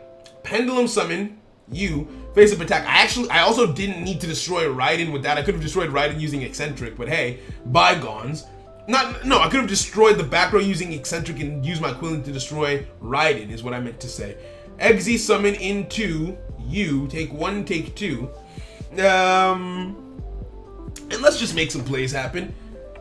Activate this effect, detach myself to the graveyard, send you to grave, then add, let's prepare ourselves for a fight. Let's prepare for a fight here. Send you. No, don't add you to my hand. Let's get ready for a fight. Then activate this, banish yourself, rank up into Amaterasu. Amaterasu hits the field face-up attack position, and we make plays off of her, right? We make plays off of her. Let's bring back, detach you to the graveyard, bring back Quillin, because we want Quillin in the graveyard, bring back Quillin, banish Yamato, summon Hirume, Hirume hits the field, then,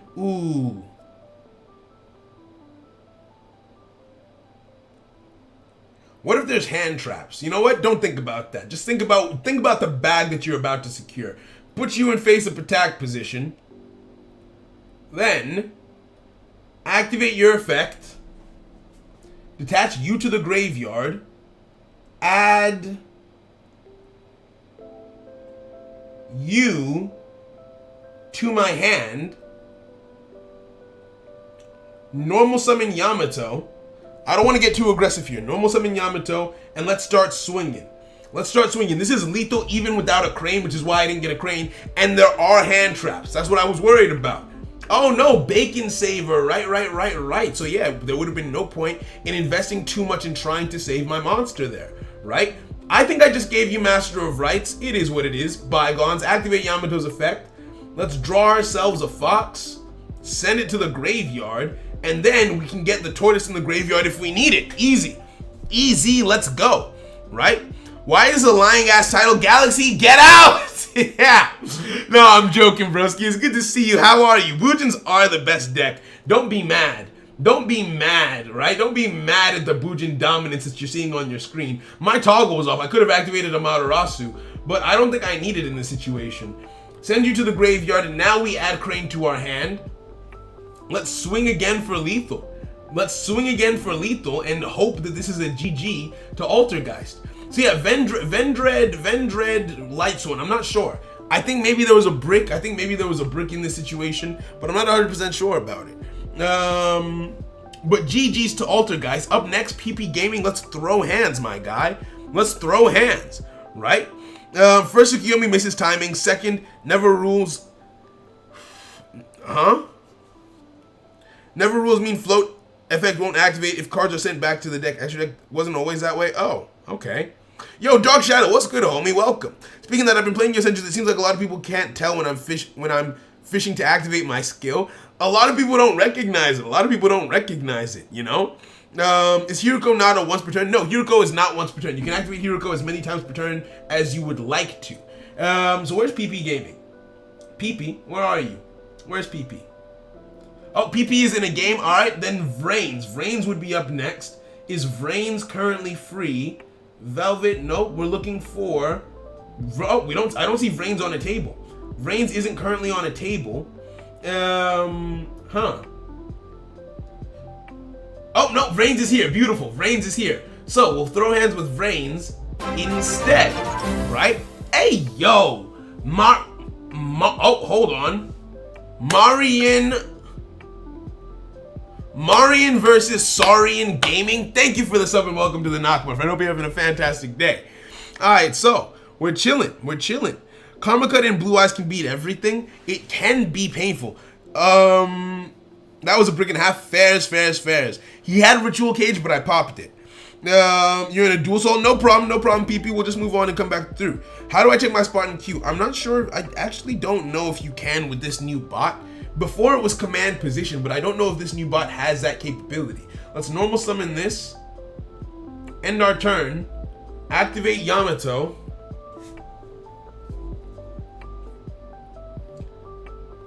I'm gonna get myself a crane. Send a fox to grave. I think we're up against Infernities here. Let's be careful. Right? And just go from there. Right? Oh, yep. We are up against Infernities. Fairs. Yo, Legendary, what's good? We're chilling. Hope you're having a fantastic day. Lefton came back to Boojins. That's because Boojins are the best deck, my guy. They're the best deck. Oh, your position. Okay, you're back. Beautiful. So you will be next, followed by PP Gaming then. You did it one time. See, here's the thing. I don't know how it works. Oh, Legendary. Thank you for the sub, friend. Welcome.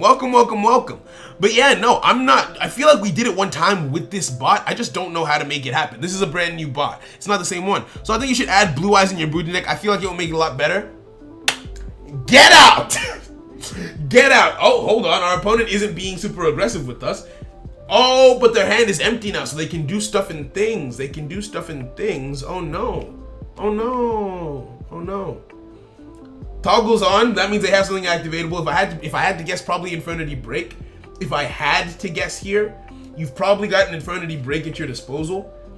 I'm gonna normal summon Tortoise. No response. I'm being very risky. The safe thing to do would be to make Tsukuyomi, but after Tsukuyomi hits the field, I wouldn't have any plays. So I'm going to play it risky. And see if that pays off for me. Playing it risky did not pay off for me, although Tsukuyomi would have also been flipped face down in that situation, so fair enough. Let's activate this. Let's search out our deck. Now, unfortunately, depression, never mind. Yeah, never mind. And now you've got an empty hand. And I'm in a pretty significant degree of danger now. I end my turn. Okay, so we're chilling, right?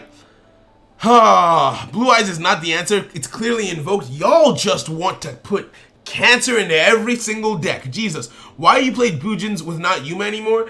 Because I've started to enjoy the Destiny drop build of Boojins now that we've got the new support in the form of Hiruko. I'm trying to run. So if I were to play Zexal Weapon, I would have so many more options. Like, I have an entirely, there is an extra deck inside of my deck. If I'm playing the Zexal Weapon Plus, we have 8 extra deck slots instead of 7 if we play that skill. So you just have a lot more options, right? But Ties of the Brethren is very easy to interrupt, so your consistency is a little bit lower. I've been trying to prepare myself to play in tournaments, so even though I have more power when I play that way, I have more consistency with a solid amount of power when I play this way, right? Like, this isn't the most powerful version of the Boojins, as it were, right? This is just the most consistent build that I've been able to come to on my own, because my old build was 24 or 25 cards. This one is 21, right? I'm trying to make myself more consistent so that I'm more tournament ready. There's no need to really extend here. But I'm going to anyway. Am I dumb? Yes. Activate. Add Hiruko to my hand. He destroyed my thing, so I couldn't. He destroyed my Tenki, so I couldn't do my search. I couldn't do my search with Tenki, but hey, bygones, it is what it is. Activate Hiruko. On top of this, to special summon Amaterasu. Amaterasu hits the field. Then, activate your effect. Send you to the graveyard. Add this to my field. Right? Face up defense position. Then, normal summon a Bujingi Crane. And you may say, hey Saul, isn't this a waste of a crane to do this? No, it's not. Summon Susano. Again, face up attack position. Then, I'll search out my deck. Bro, the combos that you can do with Bujins now are actually kind of insane. I'm sorry that I slept on these cards when I read them. Because again, it's always different when you read a card and when you actually have it in your hand and you're feeling it out and making the plays with it. Right? So we turned that from a one card search into a full field ready to swing for lethal. That's what we just did, mind you. Banish this, and now on my next turn, Amaterasu can add that crane back to my hand. So it wasn't lost. Right? So we swing in with one. Don't activate, toggle off. I think this is GG. I think this is a GG. Infernities weren't able to establish their board. Infernities are another deck where it's very, like, they are powerful. But it takes a little bit. It takes a little bit to get everything where it needs to be. There's people who cure cancer, and then there's Galaxy. I agree. But yeah, MST does negate in that situation. Let me catch up with the chat a little bit. But yeah. Fear said it best. Yo, Photon, what's good, friend? Welcome. Hope you're having a fantastic day. Do you ever consider playing Dark World Dealings in Bujins? No, because there's a lot of, while I could discard cards and that could be cool, what if I give my opponent an advantage by sending their cards to the graveyard? What if it's Blue Eyes, or what if it's Harpies, or something, because they have that card that allows them to draw 3. Not everyone runs that. To be honest, there aren't that many decks in the meta right now that gain advantage off of being sent to the graveyard, so it could work. It actually really could in the current meta. In the Noble Knight meta was the first time I considered it, and I decided against it because Noble Knights would just gain too much advantage. You could help them send a Merlin or a Trap to the graveyard, or just a bunch of different things that could help them to gain advantage. Which, the graveyard is a resource. The graveyard is a resource more than a detriment the way that it used to be. So setting cards to my opponent's graveyard for them could be problematic. What's Crane gonna do if he pops off with Infernity? Double my original attack if he swings in. And I've got a Tortoise in the graveyard, right? Bujins are attached cards, might be. But yeah. If you have Infernity, can you play it a little bit for us? I don't have Infernities. I've never been, see, here's the thing. I don't like math.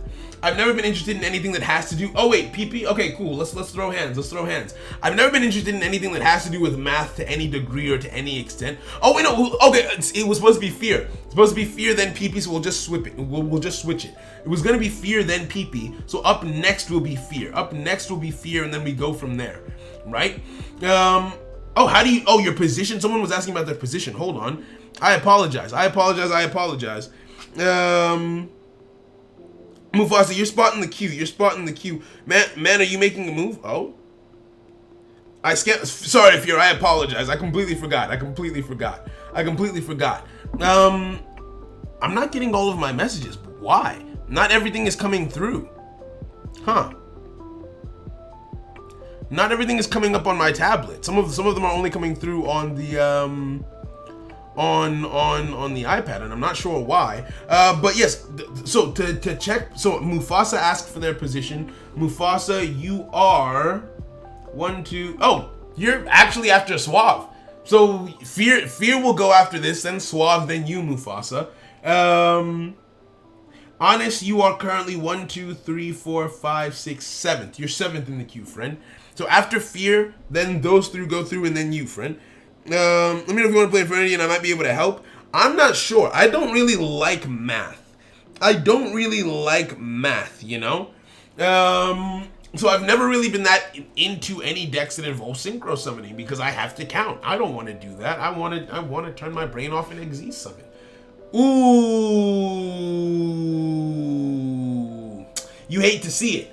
A slightly different opening can, and we could have some crazy plays here, but it's all good. Let's activate Accenture to deal with one piece of back row. I'm going to deal with the card that you set first. Right? I'm going to deal with the card that you set first rather than anything else. Hopefully that's the right card to try and hit here. Beautiful. Alright, so now we activate this. We can still make pretty good plays. We can still make some pretty good plays. You still have something that's activatable, so it's not TTH. It's not TTH. It could be Book of Moon. It's still activatable, so it's not Cosmic. It's not MST.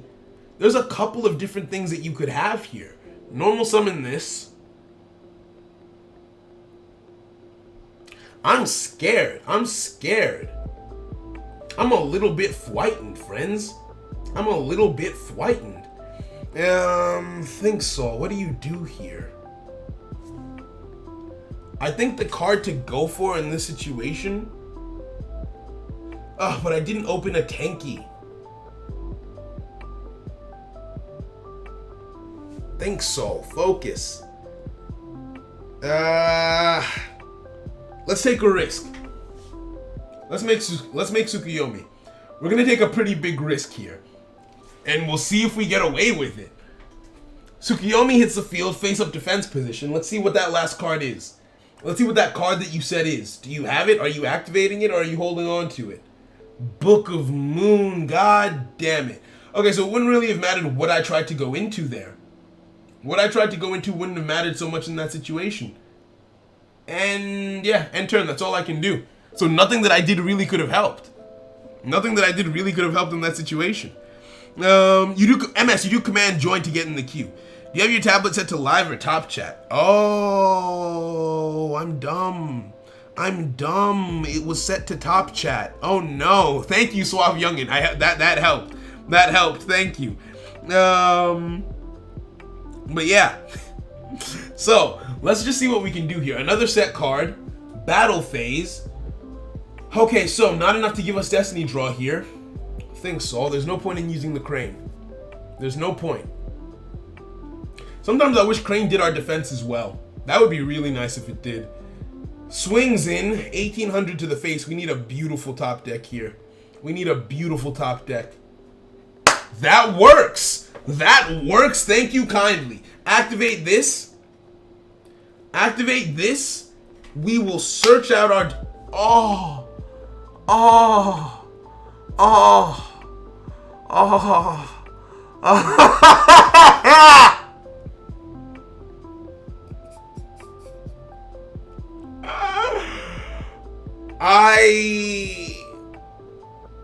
I lost. Yeah, I lost. GG's PP Gaming. GG's. That is tough. That is tough. That is so tough. G freaking G's PP Gaming. Well played to you, my friend. G freaking G's, you played that like a champion. I was really so deep in thought. I was so deep in thought of how I could play against you. You played that very, very well. GG's. Up next is Fear. Let's throw hands, friend. Where you at? Where's Fear? Oh, there you are. Let's throw hands. PP GG's. GG's and well freaking played. You had me. You had me at every turn. GG's. That was absolutely fire. That was absolutely fire. Now, here's what we're gonna do. Here's what we're gonna do. I said here's what we're gonna do like I had a plan. We're just gonna keep on playing Boojins. We're just gonna keep on playing Boojins and try to never lose again. Ever. In history. In life in general. Just never lose. And we go from there, right? We go from there. One more like for point. Oh yeah, if we get to 69 likes, we do a point battle room. So if you want to do a point battle room, like the stream and we start the point battle room, right? Oh, it's bugged? Oh, I hate when that happens. Come on here again, right? So yeah, 69 likes and we do a point battle room, and we go from there, right? Oh shit. 70. Alright, cool. So we're at 70. So we're doing a point battle room. What time is it now? It's already 3. We've already been live for 3 hours. So do we start the point battle? And this is what I mean. So the people who are in the queue might not get a chance to throw hands against me, but we might run up on each other in the point battle room. So because we're at 60 likes, we're gonna start the point battle room then. Them's is the rules. I don't make them, and I mean I quite literally do make them, but also leave me alone. Alright, cool. So we're doing a point battle room. That's what we're gonna do. We will start the room at. It is currently 18. We'll start the room at 30. So after this duel, I'm gonna go make the point battle room. Activate this. Apologies to anyone who didn't get a chance to throw hands against me specifically. I know that a lot of people want to, like, in stream, but once we hit the 72 margin, we make the point battle room. That's just how it works. That's how we do things. Activate this. Ooh, we can be extremely aggressive here. Actually, we can turn this into lethal. Take you, face up attack position. Then activate your effect. Send you to the graveyard. Search out Hirume. Add you to my hand. Then activate this. Search out Hiruko. Search out Hiruko. Activate your effect. Overlay into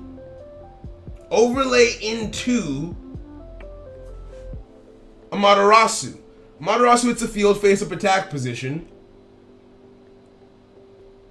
Then activate your effect. A lot of effects being activated. Detach you to the graveyard. Target you. Special summon. Then we special summon you by banishing our other Hiruko, which will add to our hand on our next turn. Ex summon into a second Susano. Search our deck all over again. We've got a tortoise in the graveyard. What else do we want in the grave?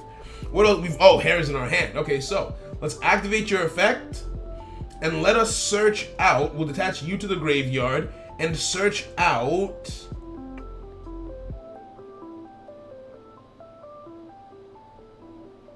Fox. Don't add it to my hand. And now we swing. Easy. Now we swing in. Now what are we playing against? What deck is this? Oh, it's Fortune People. Okay, cool. Chillin'. Swing in with you too. And end my turn. Beautiful. You love to see it.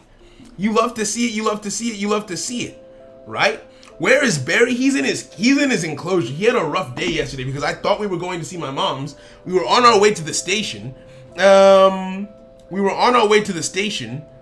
And then I realized, oh wait, our train is until tomorrow, so I had to put him back in his enclosure and set him all back up. Huh? Oh, you want to send a random card in my hand to the graveyard? Okay. Oh, it was a 50-50. I was like, do I activate anything? I was like, no, let's watch the 50-50 happen. Let's see what happens on the 50-50. And you just got unlucky on it, friend. You just got unlucky on the 50-50. So now I've got a hare in the graveyard too. What we'll do for the point battle room, because that's the thing, if we start at 30, that only gives us 9 minutes. 9 minutes for everyone to enter. You know what, Grim? Can you help me set a point battle room for 7:45? We're gonna play until 30.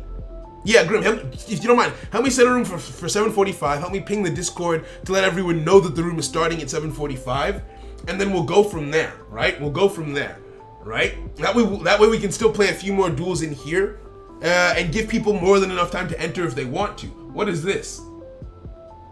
I have no idea what's happening. Wonder Wand, okay, chillin'. Wait, doesn't that mean you send that to the graveyard? Yeah, you send your card to the graveyard, draw 2 cards. This can't be Exodia. You're not playing Yugi. I don't understand. There seems to be a lot happening that I'm just not aware. Huh? Banish 1 to what are you? What does this say? Huh. Okay. Oh, that's what you do. Okay. End phase. Huh. Okay. Quilling. Now my crane is banished. Light Force Sword. Oh, you want to banish... Okay, I think I see you. So your strategy is to keep the cards out of my hand. So I'll just activate the Fox now. It took me a while to figure out what your strategy actually, like, what you were... I was very confused by a lot of that.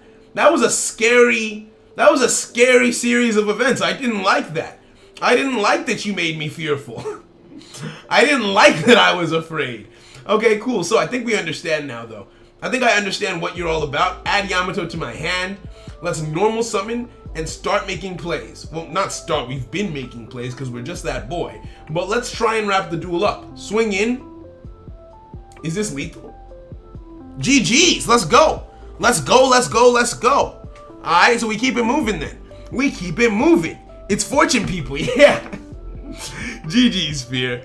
How much did you have to spend for Tech Genius? I haven't played Tech Genius. Or I don't have it. I built it free on a secondary account, but I don't have it on my main, right? Okay, so the room is gonna start in 20 minutes. So in the meantime, we have time for a couple more battles. So Suave, let's throw hands. Let's throw hands with Suave. Where are you? Suave Youngin. Suave Youngin. So up next would be Suave, followed by Mufasa. If either of you guys shout me and let me know what table you're on, we can go from there, right? We can go from there. So we're waiting to hear from Suave, Mufasa, and Jojo are the three people who would be up next. So let me know where you guys are at. Getting back into duelings after 2 years, what should I build? So Matthew, it depends on what you like to play. It's very tough. It's very tough to say what a person should build just based on anything. Because, like, for instance, I can tell you, if you're willing to spend money, I would say, if you're a light spender, play Gaia. Gaia is very consistent. Okay, so we found Jojo. Mufasa's in a duel. Alright, chilling. So we'll challenge Jojo in the meantime.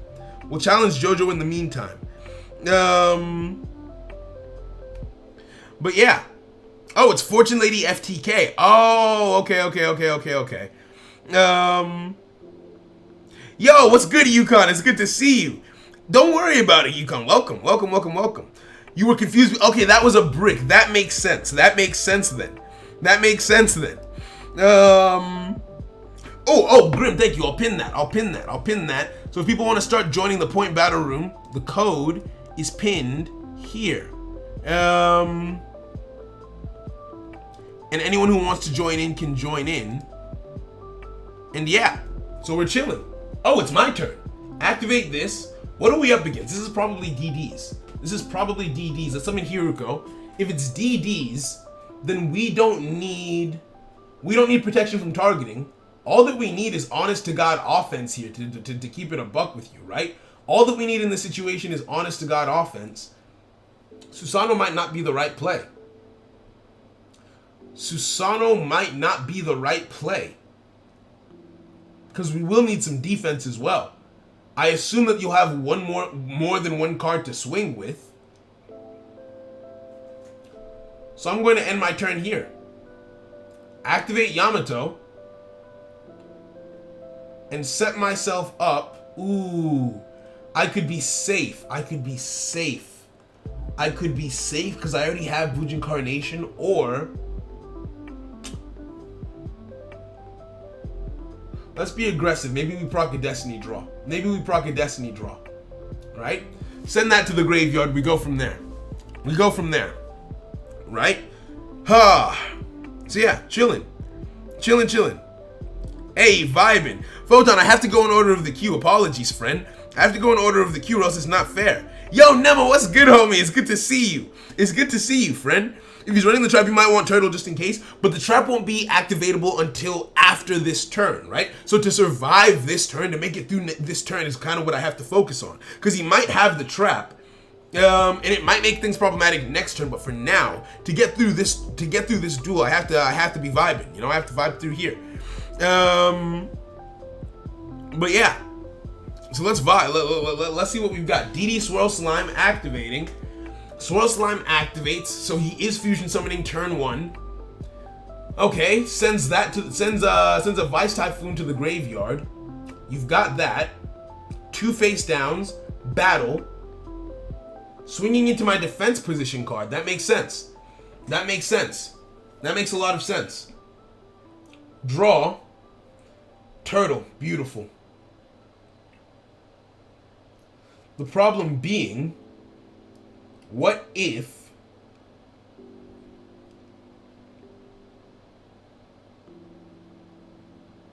let's take another risk. End my turn. Activate Yamato. There was no delay. I didn't need... Oh, no, there was a delay. He does have something activatable. He just didn't use it. Fox to hand. Fox to grave. Fox to hand, Fox to grave. So there was something activatable. It just wasn't used in that situation. I'm not sure why. Maybe it was a TTH, and if I summoned a monster, could have found myself in hot water. You know? I feel like he's gonna swing. That's the thing. On a later turn, I would have been worried about that, but not all DD boards can establish all of that turn 1, because you would have to have 3 DDD monsters on field. One of them would have to be the synchro monster. You just have to open somewhat well to get that board. So it was a gamble, but it was one I was willing to take. But yeah. Hey yo, Shambo helping Matthew out. You love to see it. Thank you, Shambo. I appreciate that. Just walking him through it step by step. So Dark Contract was at his disposal the entire time. So I'm glad I did play carefully. I'm wondering why it wasn't activated earlier. Huh. Why, Jojo? Why you do? Why you do, Jojo? Let's let that go. Do you have lethal? Show me what you've got. Show me what you've got. Do you have lethal for me? You don't. Alright, cool. So no need to activate the card in grave. No need to activate the card in grave because there's no lethal here. Let's not be too hasty. Let's activate this. Let's activate this. Activate you again to destroy the other face down card. Doesn't chain. It was Book of Moon. I can normal summon a card. If I normal summon Yamato, you're forced to discard 1 if you want to stop me from being able to make plays. So I want to force you to discard that card. I don't want you to have any cards left at your disposal. So I'm going to swing into you here. I'm going to swing in. No effect coming through. Damage step, you won't be able to activate the card now. So choosing not to discard. Choosing not to discard here. End turn. So you made the active choice not to discard. Activate Yamato. Let's get ourselves... I want to set us up with as much as I can here. Hair wouldn't be all that useful. Let's set ourselves up with the Quillin. Send you to the graveyard, and we're chilling, right? Room is at oh wait, is it 15 minutes left? Okay, so we might not have time for more duels after this. 15 minutes left in the room. Okay, so we have to go. I'll do you after I go versus Saul. Mufasa has been waiting. You know what? Let's do Mufasa. Let's do Mufasa and then go in. Hopefully, we'll see how long the duel takes, and then we'll go from there. If it gets to too little time, I might have to scoop mid-game, just so that there's enough time for everyone to join into the room, right? I was hoping we would have time for 2 duels or so. We might not. It depends on how much longer this game takes. If this game goes on for another 4 minutes, I have to apologize, Mufasa. We might not be able to play, because that would mean that I have to delay everyone's gameplay for one person, which would not be fair. That wouldn't be fair of me to do. Let's let that go through. I could have negated that. Maybe I should have. Maybe I should have negated that, actually. Right? Maybe we should. Maybe I should have.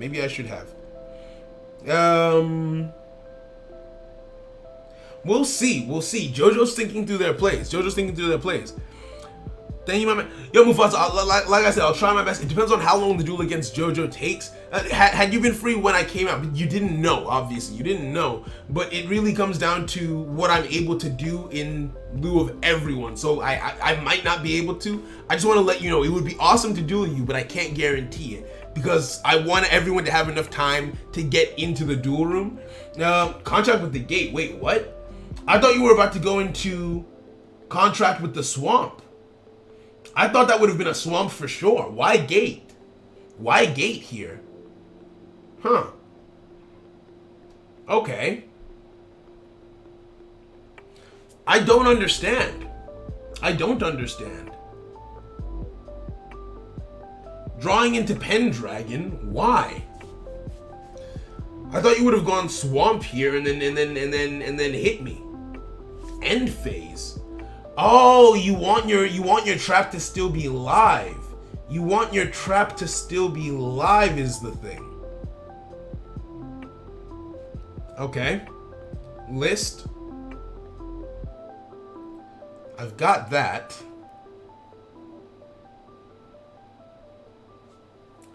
Let's normal summon you. This feels like chess. This feels like when I played chess with my girlfriend over the weekend. And that's how I feel right now. Let's swing. Don't activate Fox. Takes the hit. Doesn't destroy me. Okay, so we might not be in as good of a position as I thought. We were initially, right? Because you can draw one. You've got 2 cards in hand. We are actually in a significant amount of danger here. The only solace that I have is I've still got a Fox, right? I've still got Fox in the situation to rely on and fall back on. Maybe I should have held on to my Yamato and used the tortoise there. Night Owl, okay. Bring it. Show me what you've got. Hit me with your best shot. Come at me. Oh, that's bad. Nope, never mind. Okay, so Swamp King activating. Going to, I'm actually a little bit confused. Why not normal summon Night Owl first? Are there there's no levels, no, there is a level 7 in the graveyard, so why not Night Owl first? You know what? I'm not the one piloting it. You most definitely have a reason. There's no reason for me to start thinking about it. Let's see what you've got. Right? Yo, Charlie, what's good? Yeah, I am due level 20. I'm due level 20 on my main account. I'm working on it on my second account because I have 2 accounts that I run simultaneously.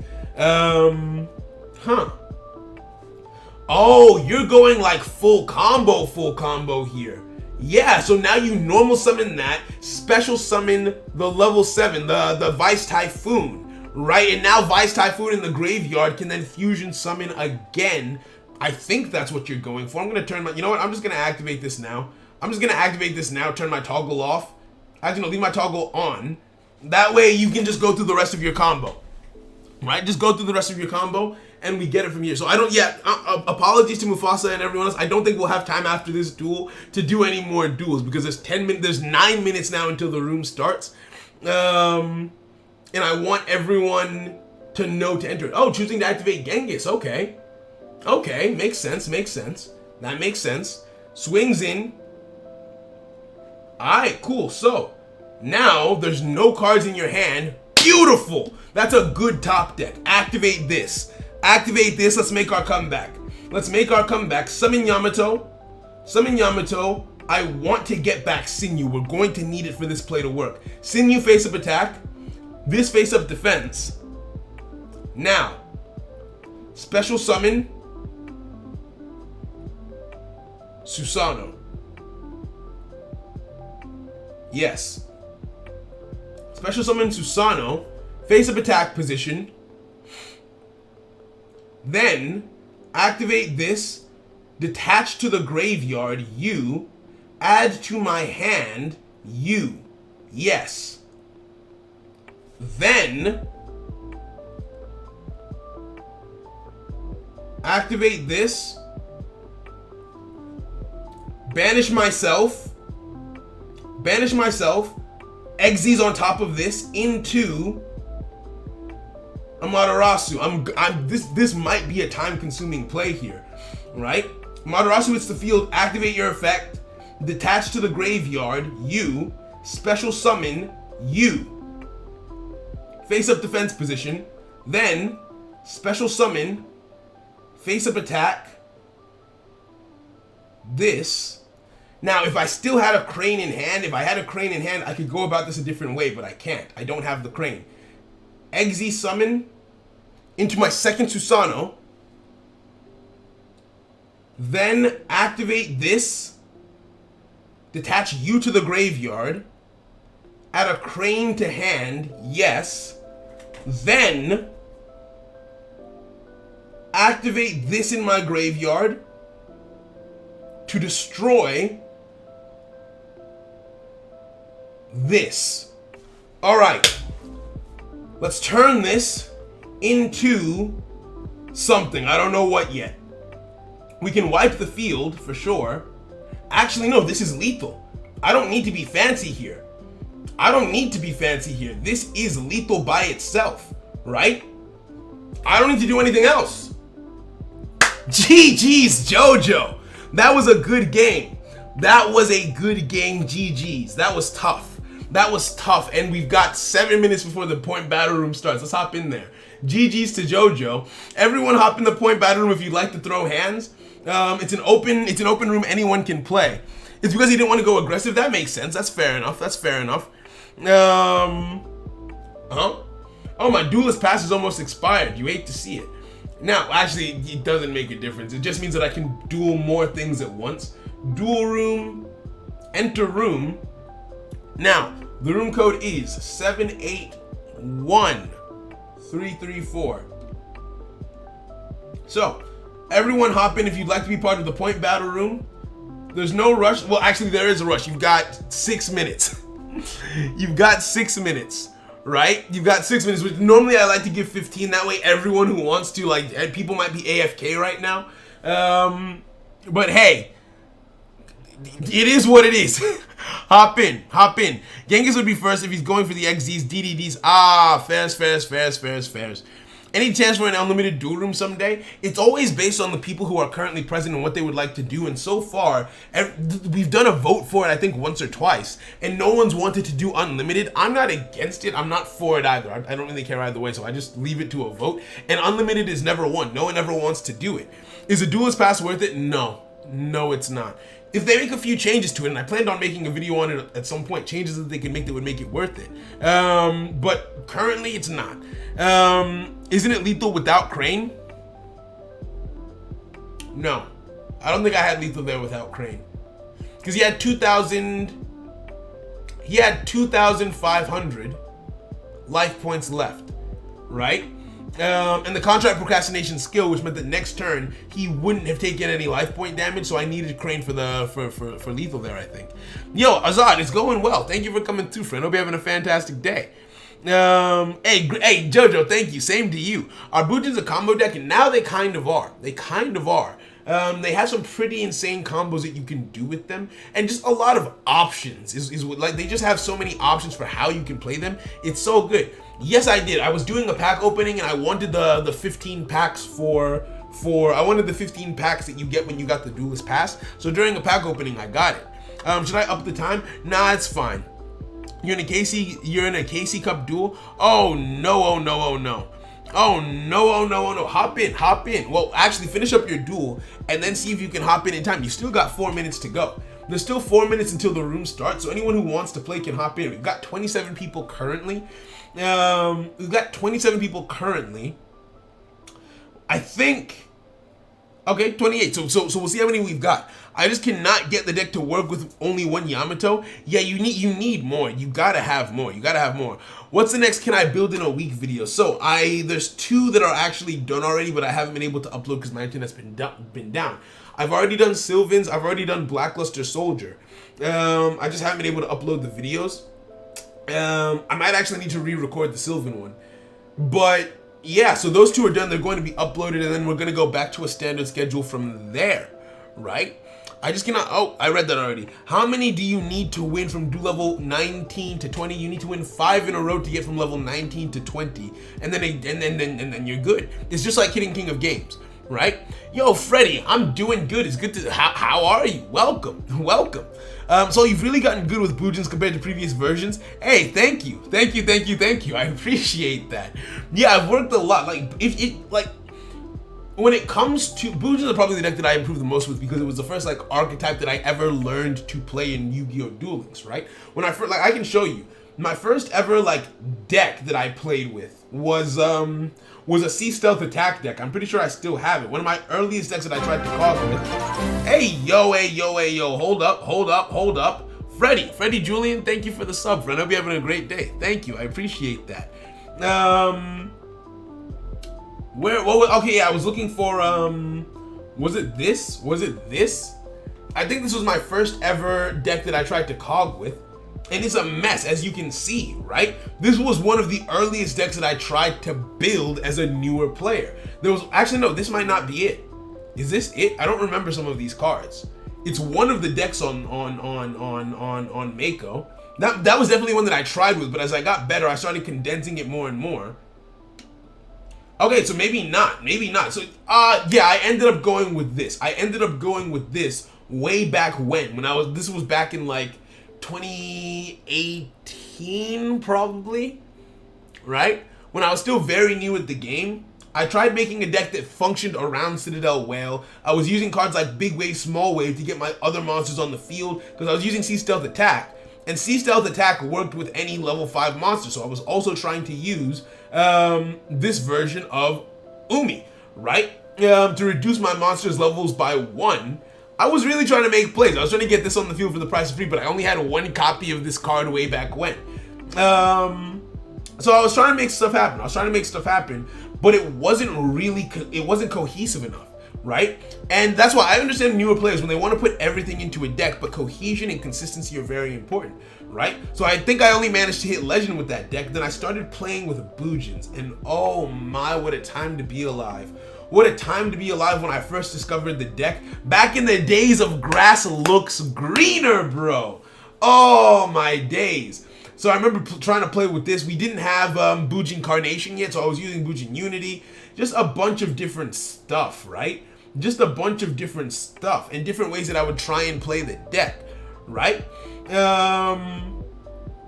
This was when I started to condense it, right? This was when I started to get better. So my GX is in the next generation Boojin deck. When I started trying to condense it and make it a bit more consistent, I started learning about strategies and archetypes and ratios and everything. So because Grass Looks Green let me throw everything into the deck, but then I started having to streamline it and get better and better. It was very, very fun. I was still using extra as my skill though because I was still dumb. But we've improved a lot. Since then. This was a secondary version that I had tried to play with. So I started using this on ladder, started using cards like TTH and everything. And just having a good time. I didn't really know about mechanics. We didn't have XZ summoning back then, and this wasn't a synchro deck, so I didn't have any extra decks. So it was just a fun time.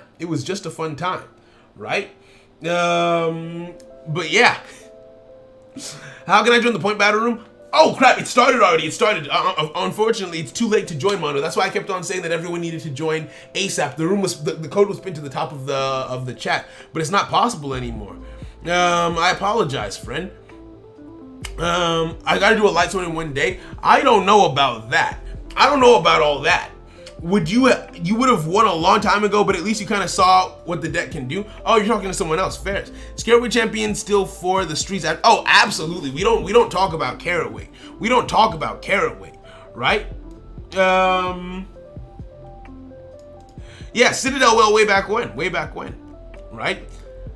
Trying to make Citadel Well good. Go for it. It could be fun. Yo, we're up against Fear. Let's go. I wasn't this smart when I made my first deck. Yeah. I was trying to make a deck that had blue eyes. You love to see it. I can imagine. About you, Bell, when it was meta, did you have it? I didn't have it when it was meta. I got it after the fact, I think, because I didn't really care for it as a strategy. I was still playing Boojins back then. Magnets in one day, I don't believe that you can make a good magnet deck in one day. You can make a magnet deck in one day, but I don't think you can make a good one because magnets, the core magnet cards, extremely free to play friendly. The tech that helps the deck to run, not in the slightest. Either you're using Super Team Buddy Force or what's that card? The Oasis of Dragon Souls, or you're using Powerful Rebirth, or you're using, some people are putting in Book of Moon and all that kind of stuff in there. Like, it is not free to play friendly once you start getting into, and not to mention the extra deck, Gorgonic, Diamond Direwolf, all these other things that magnets go into.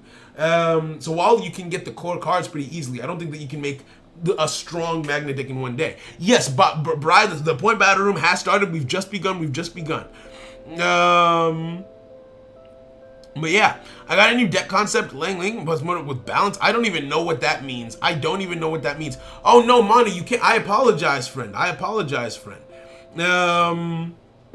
yeah, the only way to. Huh? Wait, what happened? What's going on? I wasn't paying attention. What's going on? What is this? Hey! Where's my stuff? Where's all my stuff? Activate this. Okay, so your strategy was, so that's what you were trying to do in the last game. Banish all my cards from my hand. Okay, that makes sense. Get Yamato in my hand. Now I can do one of two things. Huh. You can draw one, not all that important. If I banish that, search that, I can get that, but I can't extend. But I can attack both. Okay, cool. So, here's what we do. Normal summon this, special summon, banish this, face up attack, and yes, I've lost the sinew and the ability to search in the end phase, but I've gained my Susano, and the ability to take out both monsters at once rather than only being able to take out one. Activate this, send you to the graveyard, add you to my hand, let's swing. And now we swing in. That was terrifying. I just looked back and all my cards were gone. I didn't know what happened. It was a Scooby-Doo mystery, right? But we're okay. We're alive at the very least. Jesus. That was terrifying. That was absolutely terrifying. Oh, and magnetic field, exactly. You need that as well, right? Think you can make Evil Eye in one day? You would need, not if you're doing the extra deck as well, I don't think. Not if you're doing the extra deck as well. Yeah, no, I don't think you can do it in one day if you're not doing the extra deck, potentially. If you are doing the extra deck, I don't think you can. Draw. Alright. Light Force Sword, banishing my Fox. Okay, fair enough. Activate this. Detach you. And I guess we just get Yamato in this situation. Yeah, we just get Yamato in our hand. Normal summon. And we swing in for game. Right? We swing in for game. If you do just the main deck of Evil Eye, I think you could do that in one day. Especially using Bank Holiday rules. If you factor in the extra deck, I don't think it would be possible. You can spend Dream Tickets on the extra deck and go for Malevolent Sin Box. You did it in 2 days.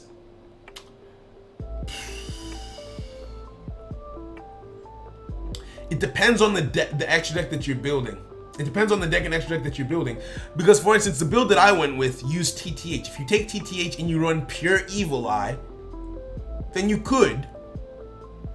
If you run pure Evil Eye in your main deck, because TTH is 2. If you use all of your Dream Tickets on your extra deck, that gives you 5 out of the 7. So fine, fair enough. Assume that you do that. You still need 2 main box runs on TTH. 2 main box runs on all of the cards from Evil Eye themselves, because you want 2 copies of the UR Equip. So that's 2 main box runs, 2 minis, and assume that you use the Dream Tickets on the 5 extra deck slots. 2 main box runs and 2 minis in one day? I don't know about that. You guys are talking about a battle between you guys. Still have to do it for Gorgonic. I feel you. Oh, unfortunately, what's it called? Oh, wait. Oh, that's okay. That is the previous room. That room isn't open anymore, unfortunately. Oh wait, it's my turn. Let's go kind of crazy. Let's go a little bit crazy here. Special summon you from the deck, face up attack position. Then normal summon you. XZ summon into Susano. Susano hits the field in face up attack. We activate your effect. Detach you to the graveyard. Let's add this to our hand. Crane to hand. Then activate Hiruko. Activate your effect again. Transform you. Face up attack position Amaterasu. Then activate your effect. Send this to the graveyard. Special summon our banished card, face up defense. Then activate Tenki. Add a card from our deck to our hand. We search out Hirume. We banish you. Summon you in face up attack. XZ summon. Oh, we're up against Fear again. We're up against Fear again. Okay, so maybe all of this back and forth shenanigans didn't need to happen. Maybe I did a little bit too much here. Because this is a deck that wants to banish my hand, but I don't really have a hand anymore. If I had realized, I wouldn't have actually had anything left in my hand at the end of my turn. And the card that we'll send this time, let's send, I'm expecting to lose this Crane. So send you to the graveyard, and my turn.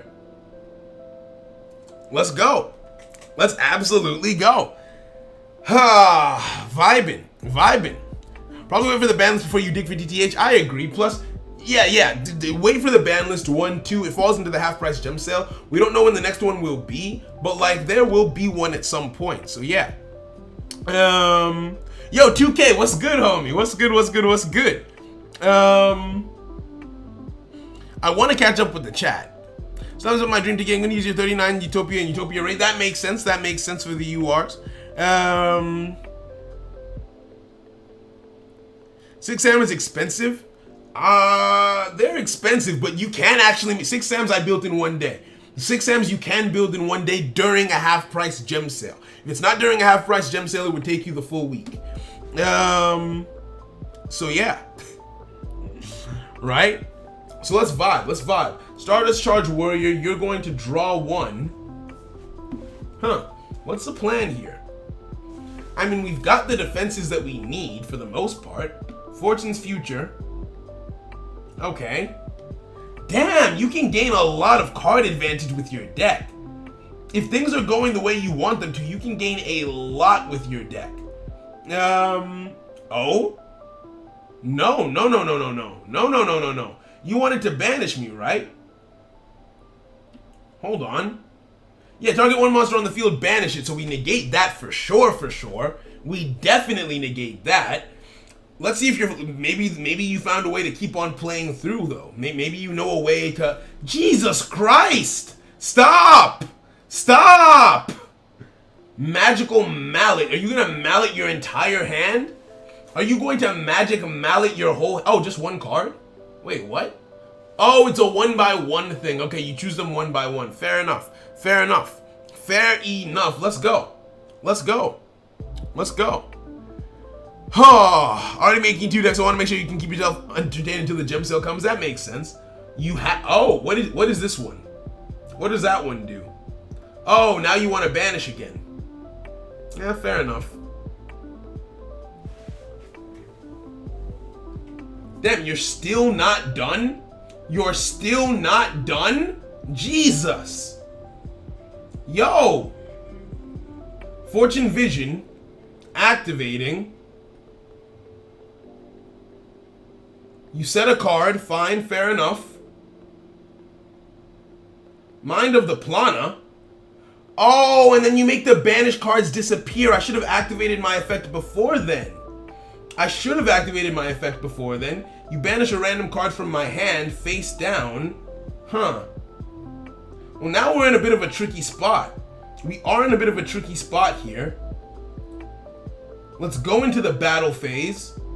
Take out the Stardust Charge Warrior. Don't activate this. Don't activate this. Then we swing over here. Take out this with this.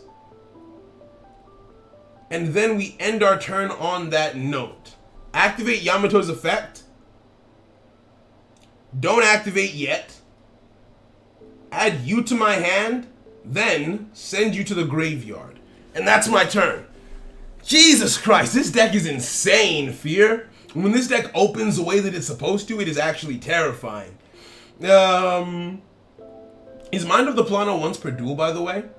That is a nasty card to deal with as a Bujin player. Or a nasty skill, rather. I should read that, just to be sure. Okay, it can only be used once per duel. Beautiful. Beautiful. So it just removes all of the banished cards. That's kind of disgusting. That is kind of disgusting when you think about it. That's kind of disgusting. So you're going to draw 2 here. Are you sure you won't deck out? That's a lot of cards. That is a lot of cards that you've got there. Oh, 1, 2, banish. Oh, another one of this. Okay, so I chain Tsukuyomi, detach you to the graveyard, add you back to my hand. I still get banished though, mind you. I still get banished, but hey, it's something. You activate Magical Mallet again? This deck is kind of... Yeah, this is a scary deck. This is a scary deck. So Bujins are Gaia. Bujins Bujins are my favorite deck. I love Bujins. I enjoy Bujins more than I enjoy Gaia. But Gaia is more competitive than Bujins. So I tend to default back to Gaia quite often. Now, I'm hoping that you don't have a way to get your cards back in your hand somehow. Activate, what's in my graveyard? Nope, don't activate anything there then. Normal summon. XZ summon. Now, I'm going to play careful. But I am going to play aggressive. I'm going to be careful but aggressive, right? I'm going to be careful but aggressive and go in from here, right? Now, I think I don't know. Do you have a way to put cards back in your deck to avoid decking out? Because if you don't have a way to avoid decking out, even if you do actually, I might have lethal here. Even if you can avoid decking out, I might actually be able to stop you before we even get to that point. Let's swing in here. Activate this. Boost. Take you out. That's 1. Okay, yeah, I think we have lethal. I think we have lethal even without the deck out. GG's. That was a very impressive game. That was kind of scary. I'm really, really enjoying this. Yo, Fear, that was super. Oh, yo, GG's, Fear. GG's, that was very, very good. That was very fun. That was actually terrifying. That was terrifying. I'll be honest, I don't want to duel you again. Why did I go down? I've only won. What if we face Fear again? Bro? I was scared. Yeah, Piranha. He Piranha the turtle. I completely forgot about the skill. That was so annoying. Saul gets his hand on the new Bujin's point and he runs with it for days on end. I will play this for weeks, months on end. This will never not be fun to me. Bujins will never not be fun. So let's go. Let's keep it moving. Oh, wait, what? Oh, we would have been against PP Gaming. All right, let's try again. Let's try again and go back in and see who we end up against. I mean, top 8 out of 33 isn't that bad, you know? Well, I'm out now, so I'll take care. Hey, yo, Fear, thank you very much. Have a wonderful day. Thanks for coming through and thanks for playing your awesome deck. No way. I thought you said you were leaving. I was scared to fight you again. Yo, man, I'm making a competitive Blue Eyes deck. Is there a difference between Ultimate Providence and Divine Wrath? Yes. So, Divine Wrath is... They are both very useful in very different situations. Oh, wait, you switched decks. So, Ultimate Providence is a great card because no matter what, you can negate any kind of effect. Divine Wrath can only negate monster effects. Here's the difference between them, though. Divine Wrath can, Sorry, hold on. Let me get through this play. This is a somewhat complicated turn 1. Well, I say complicated. It's just a lot. if you're paying attention, you can get through it relatively easily. Exi summon into Susano. Actually, how much do I want to extend here? I don't know if I want to super duper extend here, right? Do I want to super extend here? I kind of do. Detach this to the graveyard. You know, no, I'm not gonna go crazy. I'm not gonna go crazy. Add Yamato to my hand. Add Yamato to my hand and end my turn on that note. I'm not gonna go crazy on my turn 1. Right? End turn. Activate Yamato's effect. We search out the deck. So we have Tortoise in the graveyard. Let's get ourselves a Sinew in the graveyard. So we've got that offense, we've got that defense, and we're looking good for next turn. Right? So yeah. As I was saying. So, Ultimate Providence can negate any... Wait, what? What happened? You didn't activate anything. Activate this. Search out...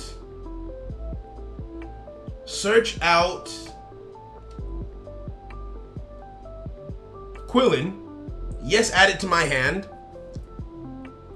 Then Pendulum summon the Quillin from my hand. Right? Bujins as a pen deck are actually pretty fun. They are actually pretty damn fun, I will be honest with you. Activate this. Transform you into Amaterasu, yeah. Then Exi summon again into Susano. Now we still haven't normal summoned is the thing. We still haven't normal summoned, so we activate this to detach you and search out Yamato. And then on the next turn, we can get that banished Hiruko back into our hand to Pendulum summon again, right? So the Bujin pens are actually pretty fun. You have a lot of options here. Now, is this hand traps or is this you not fighting back? It's hand traps. It's hand traps. Okay, fairs. So Kuribo the first, Kuribo. I'm assuming Kuribo the second. No, Battle in Boxer Veil. Battle in Boxer Veil. All right, fair enough. Fair enough. Fair enough. Fair enough. We swing in the second time. We end our turn, and let's activate Yamato. This is the last search I think we're going to need to do here. To get a Fox in hand. Right? Send you to the graveyard. And we're done. Easy. Okay, damn, I completely lost my train of thought there. I apologize. Where was I?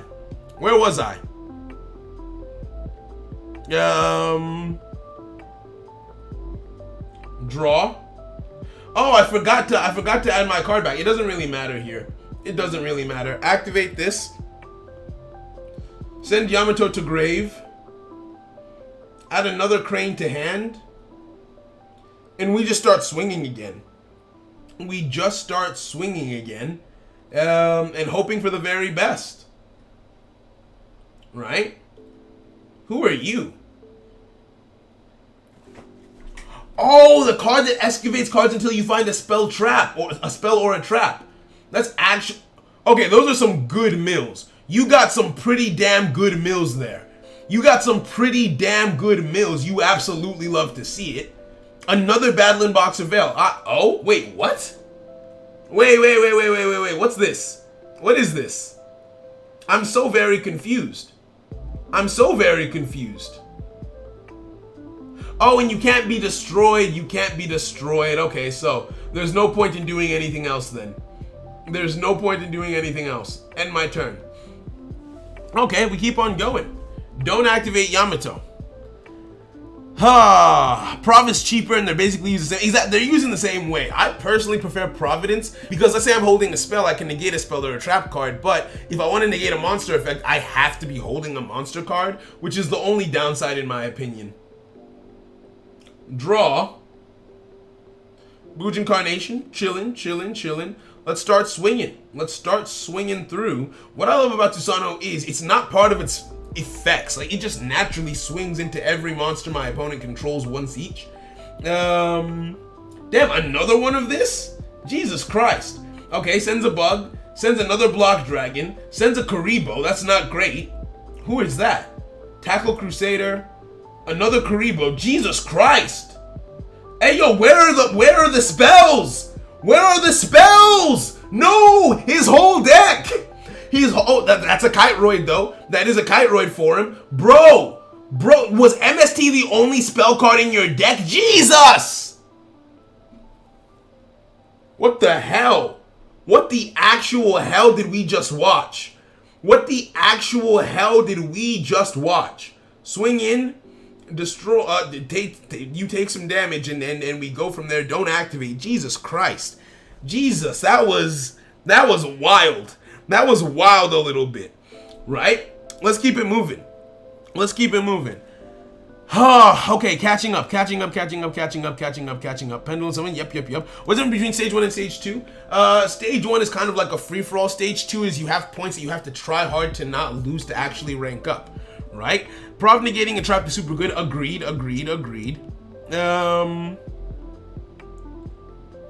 Yeah, I prefer Prov.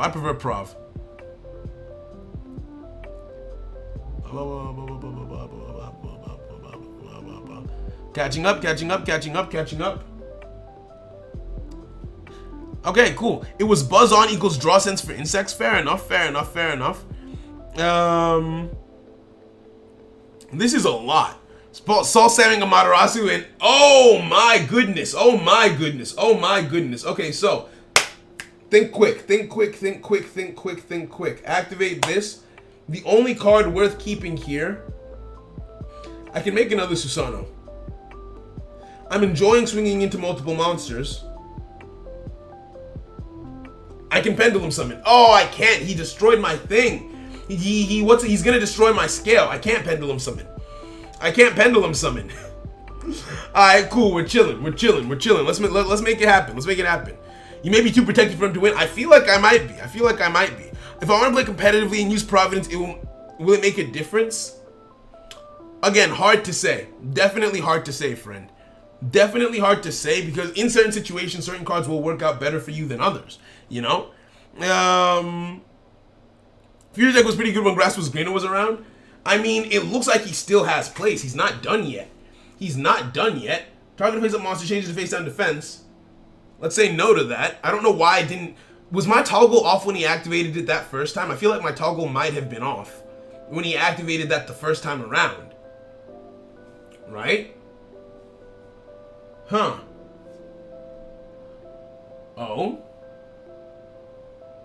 Oh, Vermilion Dragon Mech. That makes sense. So you're going to hit me, and it's probably going to hurt. I don't want to be hit, and I don't want it to hurt, but I don't feel like I have a choice in the matter. Okay, alright, let's go. What else do you have? Because that's a lot. You've extended quite a bit. What else do you have at your disposal on this turn? Banish 3, summon Block Dragon. That makes sense. But is that everything? Is my question. What's the card in hand? What's the last card in hand here? Right? Oh, Glow Up Bulb. Okay, so there is more. Right? You might extend into... You know what? This is lethal. You might extend into something that could be a threat to me later, like something that negates my graveyard or something. So let's do this. And then you can go on from here and do whatever you would like to. Right? Let's negate all damage on this turn and go from there. Why is someone not named Shambo talking about Blue Eyes? I don't know. See, here's the thing. But he and Shambo are clearly going to be the greatest of friends after this, right? So let's see what Fear has got. Now all I need to do is live this turn, live next turn, and we win to a deck out. But what do you summon? Oh, Vermilion Dragon Mech. Okay. Fair. Spore. What is happening? What is happening right now? Vermilion Dragon Mech, activating its effect, banishing a card. Oh, to prevent me from doing the thing. You don't want me to crane into your monster. That's very smart. That's very, very smart. Okay. Is that everything? Okay, good. I was about to say, there's no way that's not everything. Okay, Ooh. Ooh. Don't be dumb. Don't be dumb. Let's Bujincarnate. Let's just Bujincarnate. Activate this. Target Susano in the graveyard and target, let's get Fox because we might need it to live through next turn. Face up attack position. Face up defense position. Let's normal summon this. I messed up, but it's okay. Normal summon this, activate this, special summon you. Now, I just need to draw into a Bujin card. I just realized I don't have any Bujin cards in hand for the Fox to work with. So I'm going to set this, activate this, detach you to grave. Beautiful. All right, so now we're chilling. Now I could extend farther. Actually, how much stuff do you have in the graveyard? I might need to extend farther than this. I might need to keep going in this situation. You haven't really given me a choice with how deadly you've been up until this point. Add this to my hand. List. Let us. What's in your graveyard? How many things in your graveyard can stop me here? Actually, no. I don't think anything in your graveyard can stop me here. All I have to do is end my turn. Let's swing. Let's not overextend too much. Let's not overextend too much. Let's just swing. Let's just swing. Let's just swing. Try and take out the Vermilion Dragon. Take out you two. Take out you two. Beautiful. And we swing again.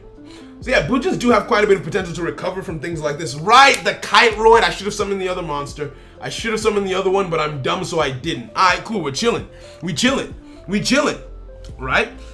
So this should be the final play. This should be the final play. I don't think that there is anything else at your disposal that would be a significant threat here. You summon the Block Dragon back. That's fair enough. That's fair enough, but we're ready for whatever. Oh? Oh, monsters can't activate their effects except spirit monsters. So I couldn't activate any of my effects to protect myself. That makes sense. That makes sense. Draw. I don't want to be toxic, so I'm just gonna end. Right? I could do a whole play, a whole song and dance, but GG's. I could search out Yamato and then make an XZ summon and do this and do that. But like, I think we're chilling just off of that. Hey, yo, Levi! Levi, thank you so, Levi with the $9.99 dono. Thank you so freaking much. Just popped by to show love to my fave Duel Links channel. Hey, thank you, homie. Hey, yo, that means the world. Thank you, friend. GG's to Fear.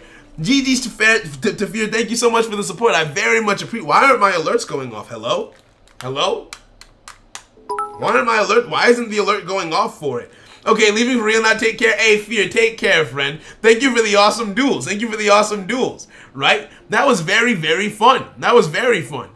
But yeah, that was a good. That was a good duel. That was a good duel. That's why. See, the dueling can never get boring for me because stuff like this can just happen and you see some awesome, fun stuff. You know. I don't know why my sound alert didn't go through to say thank you, but I appreciate you regardless, Levi. Thank you so freaking much. But yeah, Solid Itachi Uchiha in disguise. Yeah. You know, at this point, basically, Susanoo, Tsukuyomi, Amaterasu, right? Oh, we're up against Mufasa. You love to see it. You love to see it. Oh, it's time. Let's go. Let's go. All right, so you first. Hit me with your best shot. Hit me with your best shot turn one. What do you have? Oh, it's a graveyard deck. Okay. It's a graveyard. Oh, the sound alert came but late. Fair enough. Thank you. So, do you play Yu-Gi-Oh on TCG? What deck do you want to build on TCG? The only thoughts and knowledge I have about the TCG so far is I know I'm going to be playing I know that I'm going to play Bujins. That's all that I really know about what my TCG experience is going to be so far. Let's make plays. Your effect is activatable, so it could be Book. Let's see if it's still activatable. It's not Cosmic, it's not MST. Could be Raigeki Break. It's not Karma Cut. It's not drowning. What else? It's not fiendish. All right, let's just make our play. Let's just make our play and see what happens. Activate this. Add the card from my deck to my hand. Take you. Now, activate Eccentric. Then, activate Hiruko. Boojin Pendulum Summon, let's go. Boojin Pendulum Summon, let's absolutely freaking go. Special summon into this.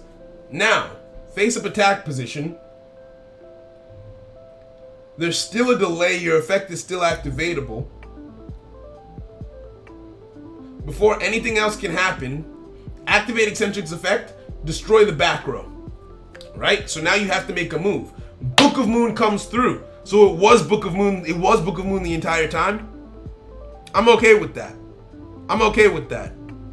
Now, this is what I mean about Hirame. Turn one, it leaves you very defenseless. Because had we drawn into any other Boojin card aside from Hirame, we haven't normal summoned yet. We have not used our normal summon, but because it was Hirame, we can't do anything. So she's excellent at 1 copy. I would not run Hirame at 2, just because of situations like this. Just because of stuff like this, I wouldn't be able to do it. Oh, it's my Akashi. Oh, so we might be dead now. Actually, no. Are we? Are we dead? It depends on what we top deck here. It depends on what we top deck here, and whether or not you can start your Synchro Chain. You've got a 9-tailed fox in the graveyard. You've got Solitaire in the graveyard as well. That's going to... Oh! That's not great. Okay. Now you can Synchro Summon. Now you can Synchro Summon, but only once this turn, I think. I think that's the only Synchro Summon of the turn. Huh. And then you swing. Alright, cool, we're chilling. So, here's what we do. What's my draw? Give me something good. Thank you. Thank you for being reasonable. Let's activate this. Can we turn this into lethal? Maybe we can. Activate this, banish you. Destroy this. Normal summon. And now we can make our plays as though nothing transpired. Exe summon into you. Take 1, take 2. Face up attack position. Then, the card that I want in my graveyard right now. Activate this. Send this to grave. Then, select... What do I want in my hand? A tortoise would be nice. We are up against Shiranui here. Send a tortoise. Don't add it to my hand. Then, activate this. Banish. Transform into Amaterasu. Amaterasu hits the field, face-up attack position. Right? Then, she activates her effect. Amaterasu activates her effect. Detach you to the graveyard. To special summon, to special summon you. To special summon you, face up defense position. Then we banish you from the, actually, nope, I should have, you know what, doesn't matter. Special summon you, Exe summon into a second Susano. Susano hits the field, face up attack position.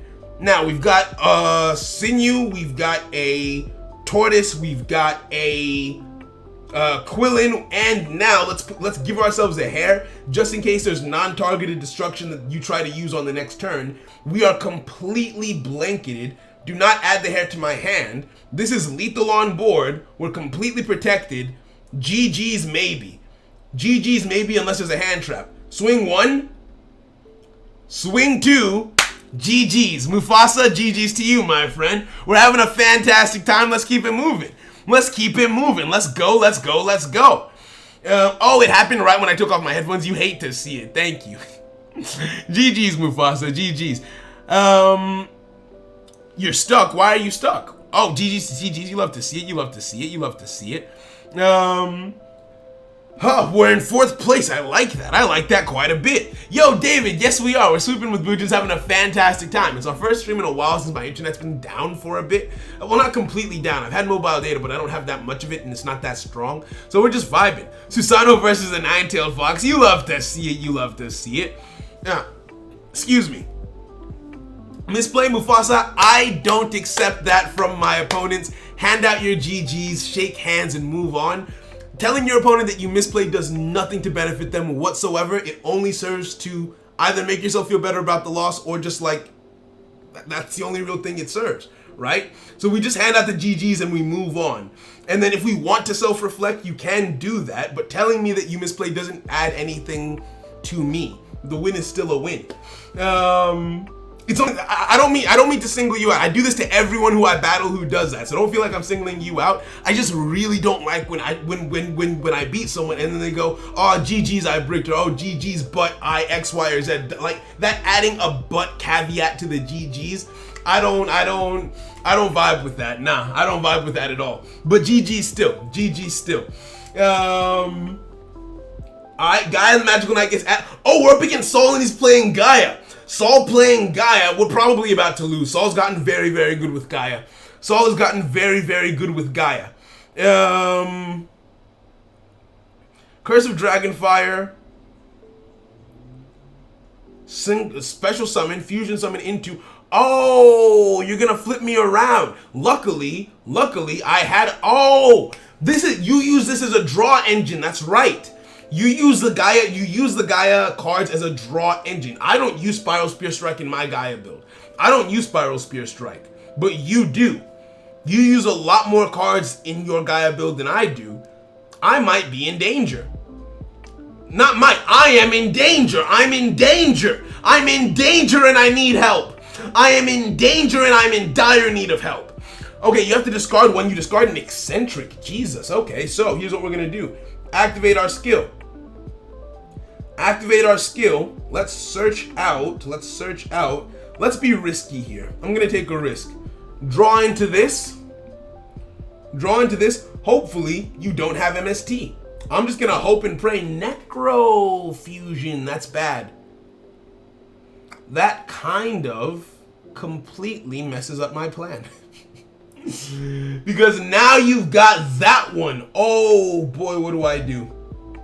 Damn it! Oh, I shouldn't have done this. It's not over. It's not over. Activate this.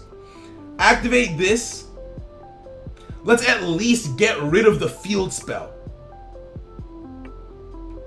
Unless you do something here, right? Get rid of you.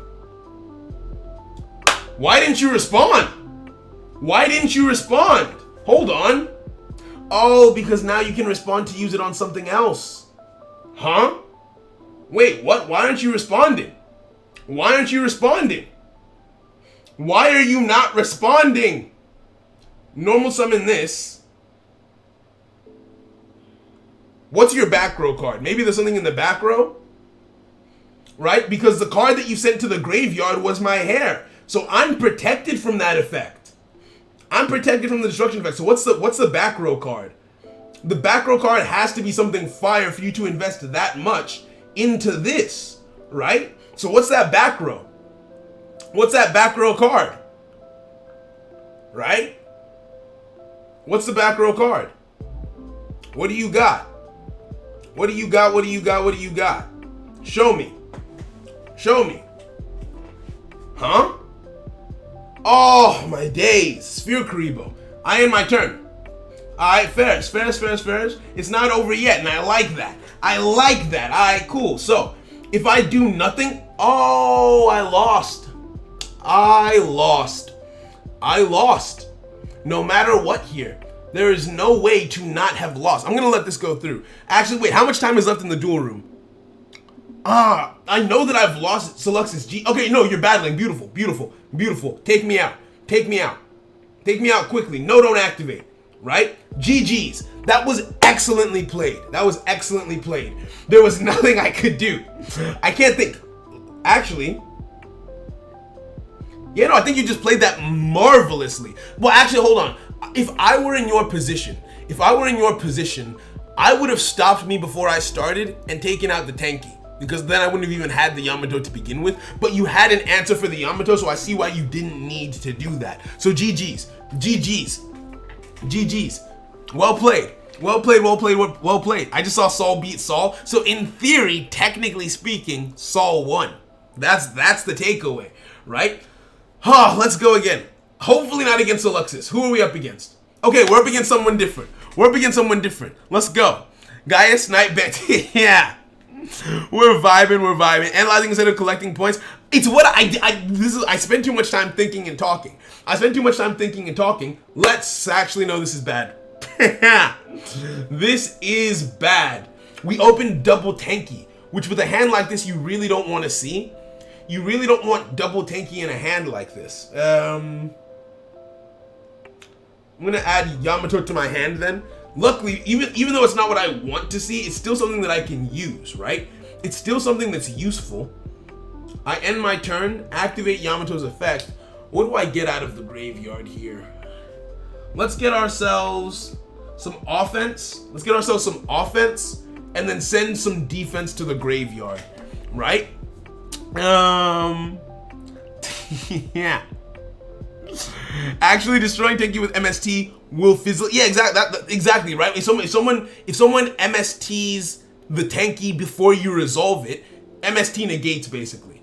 Oh, you're gonna steal my monster. God damn it. It's gimmick puppets. I should have noticed that. Activate eccentric first. I don't think eccentric would have been useful there. Because assume that I search out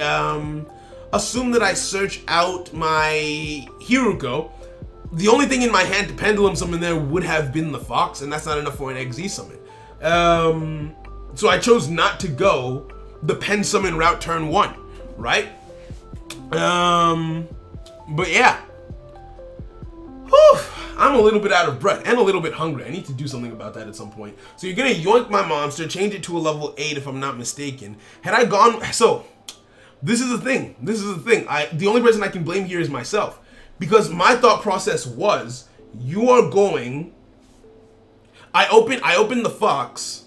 So the thing that made sense in my head to get was Sinew, so I'd have the defense and the offense, but that's a targeted effect. So knowing that I'm up against Gimmick Puppets, I could have done that, but on the flip side of that, had I done that, there's no guarantee that you wouldn't have just made something and swung over me, right? You would have just made like that, well, you used my monster for it, but I'm sure you would have been able to find another way to make something along those lines and hurt me in various ways, and I don't like pain.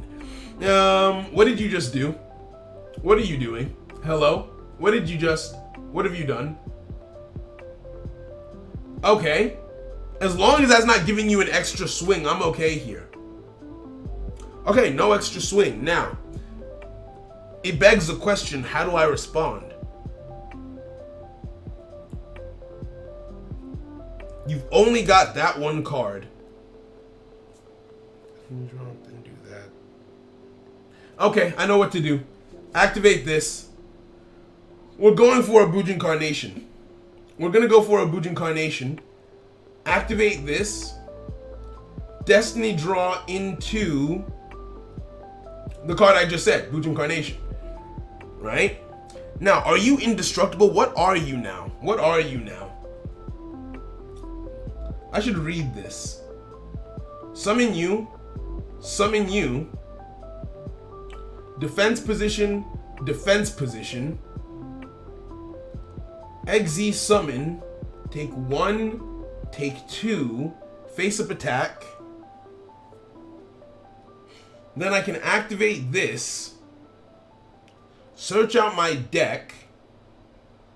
Get myself. I haven't normal summoned. I have not normal summoned. So I'll get myself Yamato. Then, activate this. Detach you to the graveyard. Get myself Hiruko. Yes, add it to my hand. Let's make this lethal. We can make this lethal. Activate Hiruko in the pendulum scale. Banish itself. Target myself. Special summon Amaterasu, face up attack position. Amaterasu resummon Hiruko. Detach Fox to the graveyard, so I have that as backup. Face up defense position. Normal summon this. Exy summon into a second Susano. Susano is revealed. Apologies for not following up on the chat. I'm very engrossed in this. I'm very engrossed in trying not to die here. Right? Activate this. Detach you to the graveyard. Search out.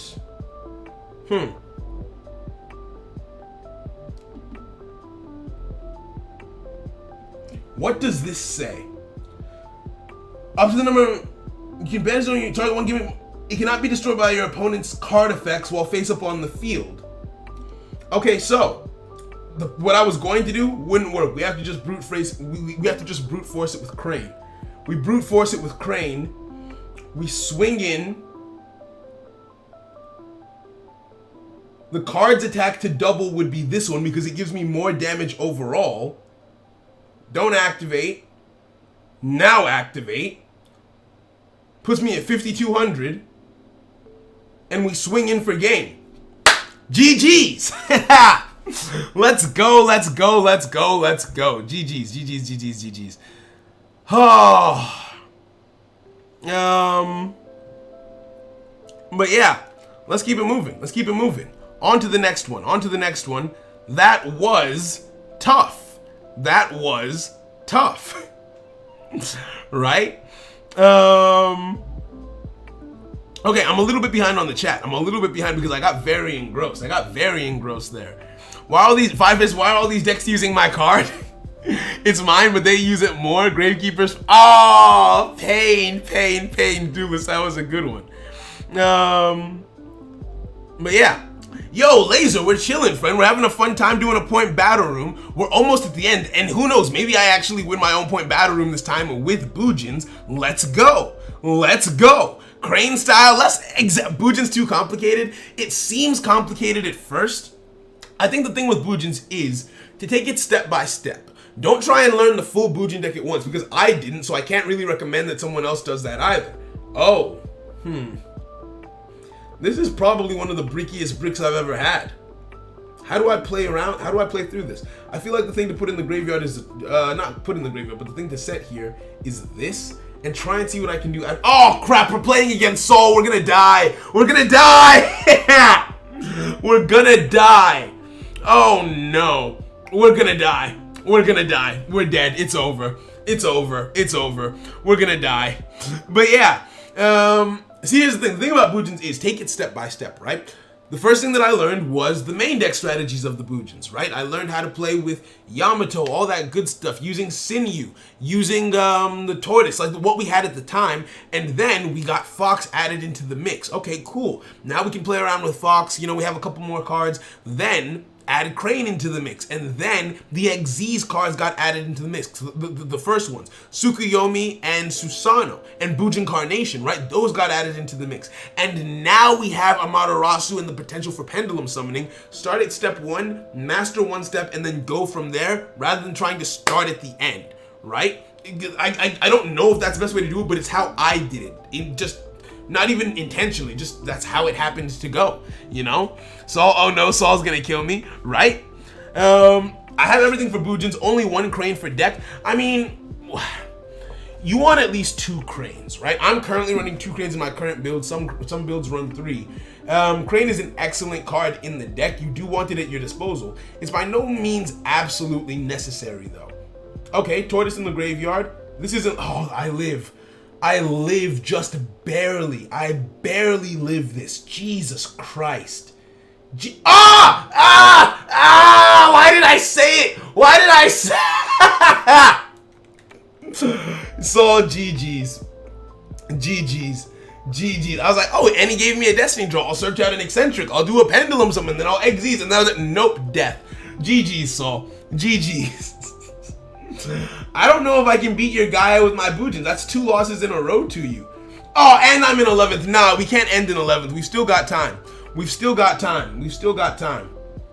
Oh, you need 1 more? You've already got 2? I mean, to be honest, I'm currently running 2 in my deck, so we're chilling. We're straight chilling, right? But yeah.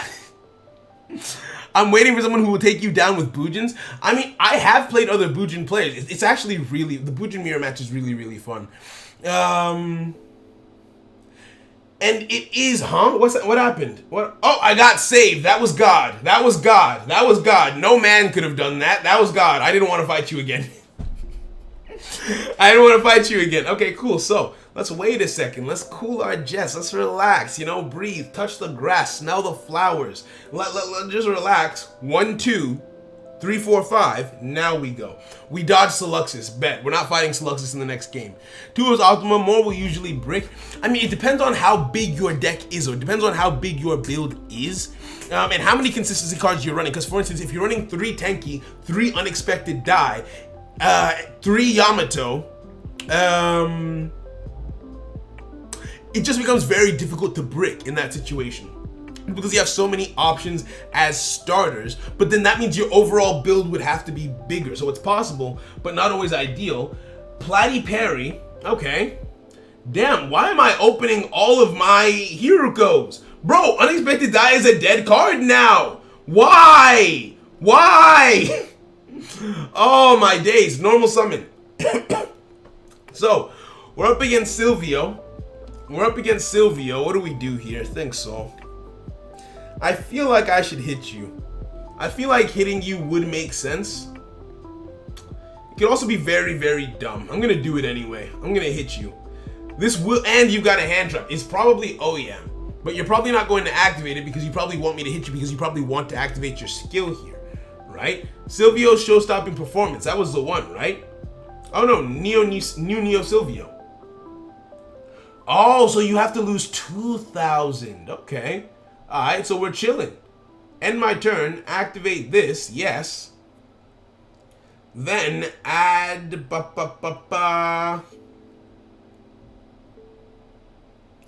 Let's get a tortoise. We kind of have to think one turn ahead here. I'm expecting my Yamato to get taken out. So tortoise is for next turn when I'm starting my plays in case you set a sword sting and I have to play through that. Right? But yeah. If you play close attention, the boxes where the Bujins are scattered are the good. True, I agree with that. I agree very strongly with that, right? The Bujins are scattered into very good decks, just overall. I don't know why that's how it was designed, but it is. And I think because I built initially, the Bujins are a deck that I built largely accidentally until I realized, oh wait, I have these cards and they're kind of cool. Let's play around. I'm going to be wasteful. Here. Tortoise to grave. Right? Tortoise to grave. Alright, now that we've been wasteful, we can be something else. Right? Now that we've been a little bit wasteful, we can be a little bit something else. Let's make some plays. How do I want to do it? Sword Sting won't work. But it will show me what cards are in your hand currently. At least 1 or 2 of them. Huh. Why the delay? Why the delay here? This is the easy part of the process. So OEM is in hand. That much I knew. OEM is in hand. Oh, wait, what? Okay, that one feels like you might have been listening to the stream and you adjusted what you were doing based on what I said. Which, I mean, fair enough. I said it out loud because if you knew, then there was no point in doing that. If you knew that Sword Sting wouldn't work, you shouldn't have activated it. And if you didn't know, then you would have targeted both. But hey, it is what it is. Let's make our plays. Let's make our plays and go from there. How do I want to do this? 1, 2, 3, 4, that way. Got it. I know what to do. Alright, so put this in a pendulum scale. Put this in a pendulum scale. Put this in a pendulum scale. Then, special summon. We exi summon into Tsukiyomi. Remember what I said at the start of the duel? This card, Unexpected Die, is a dead card in our hands right now. It cannot be used for the remainder of the duel, and so therefore, why not draw 2? Why not go +2 off of it? Drew you, fine, doesn't really matter. Now, we activate Hiruko and transform you. We transform you, make you I've already normal summoned. The card to make is Susano. We make Susano face-up attack position. Then we activate your effect. Detach you to the graveyard. We search out Hirume. Hirume comes to my hand. Then we banish you. Hirume face-up attack position. Then we activate Hiruko again to take Susano, transform into Amaterasu. Amaterasu hits the field in face-up attack position. Then we activate Amaterasu's effect to get back, detach you to the graveyard, and then get back our tortoise. Face-up attack position. Then we special summon again into another Susano to get the tortoise back in the graveyard in case we find ourselves in a situation where you're trying to target me again. We swing twice for hopefully gain, right? We know for a fact that you've got a, we know that you've got an OEM, right? Let's add this to our hand. We don't need it because OEM's effect will only let you copy my original attack. My attack is currently boosted by Tenki. So if I swing in with this, you'll activate OEM to stop lethal. So you have to have 2 hand traps here.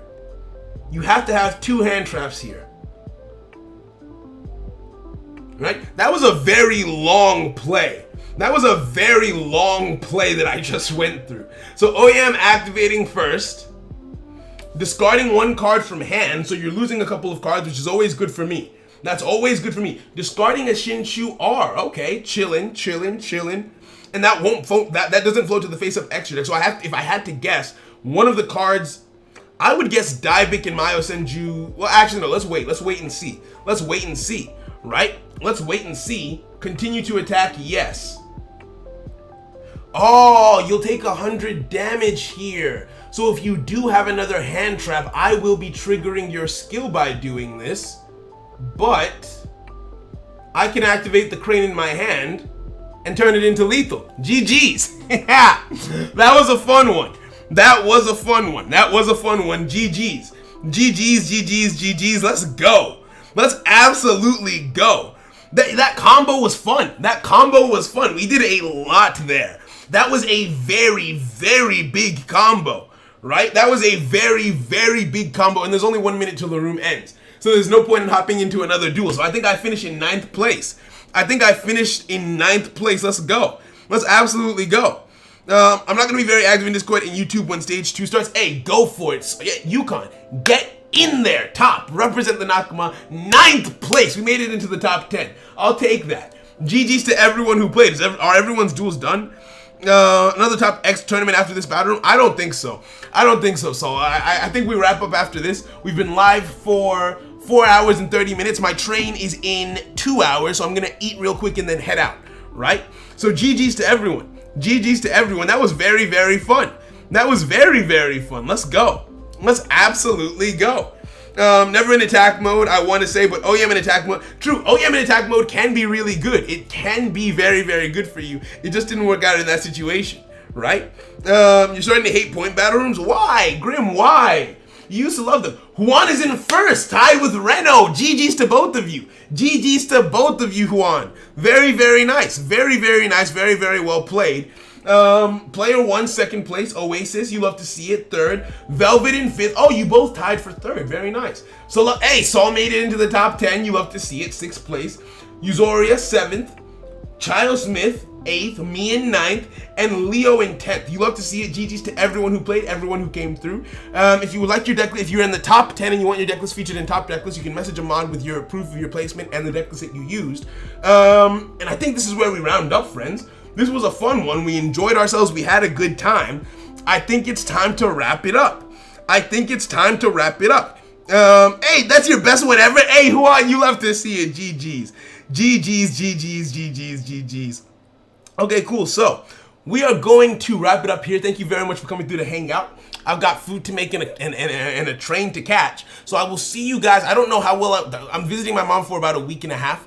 I don't know how well I'm going to be able to stream from her place, but we'll see. I'm going to take my setup with me and we'll see. I'll try and at least make videos in that period of time. So everyone have a fantastic day. Thank you very much for coming through. It was fun hanging out with you guys.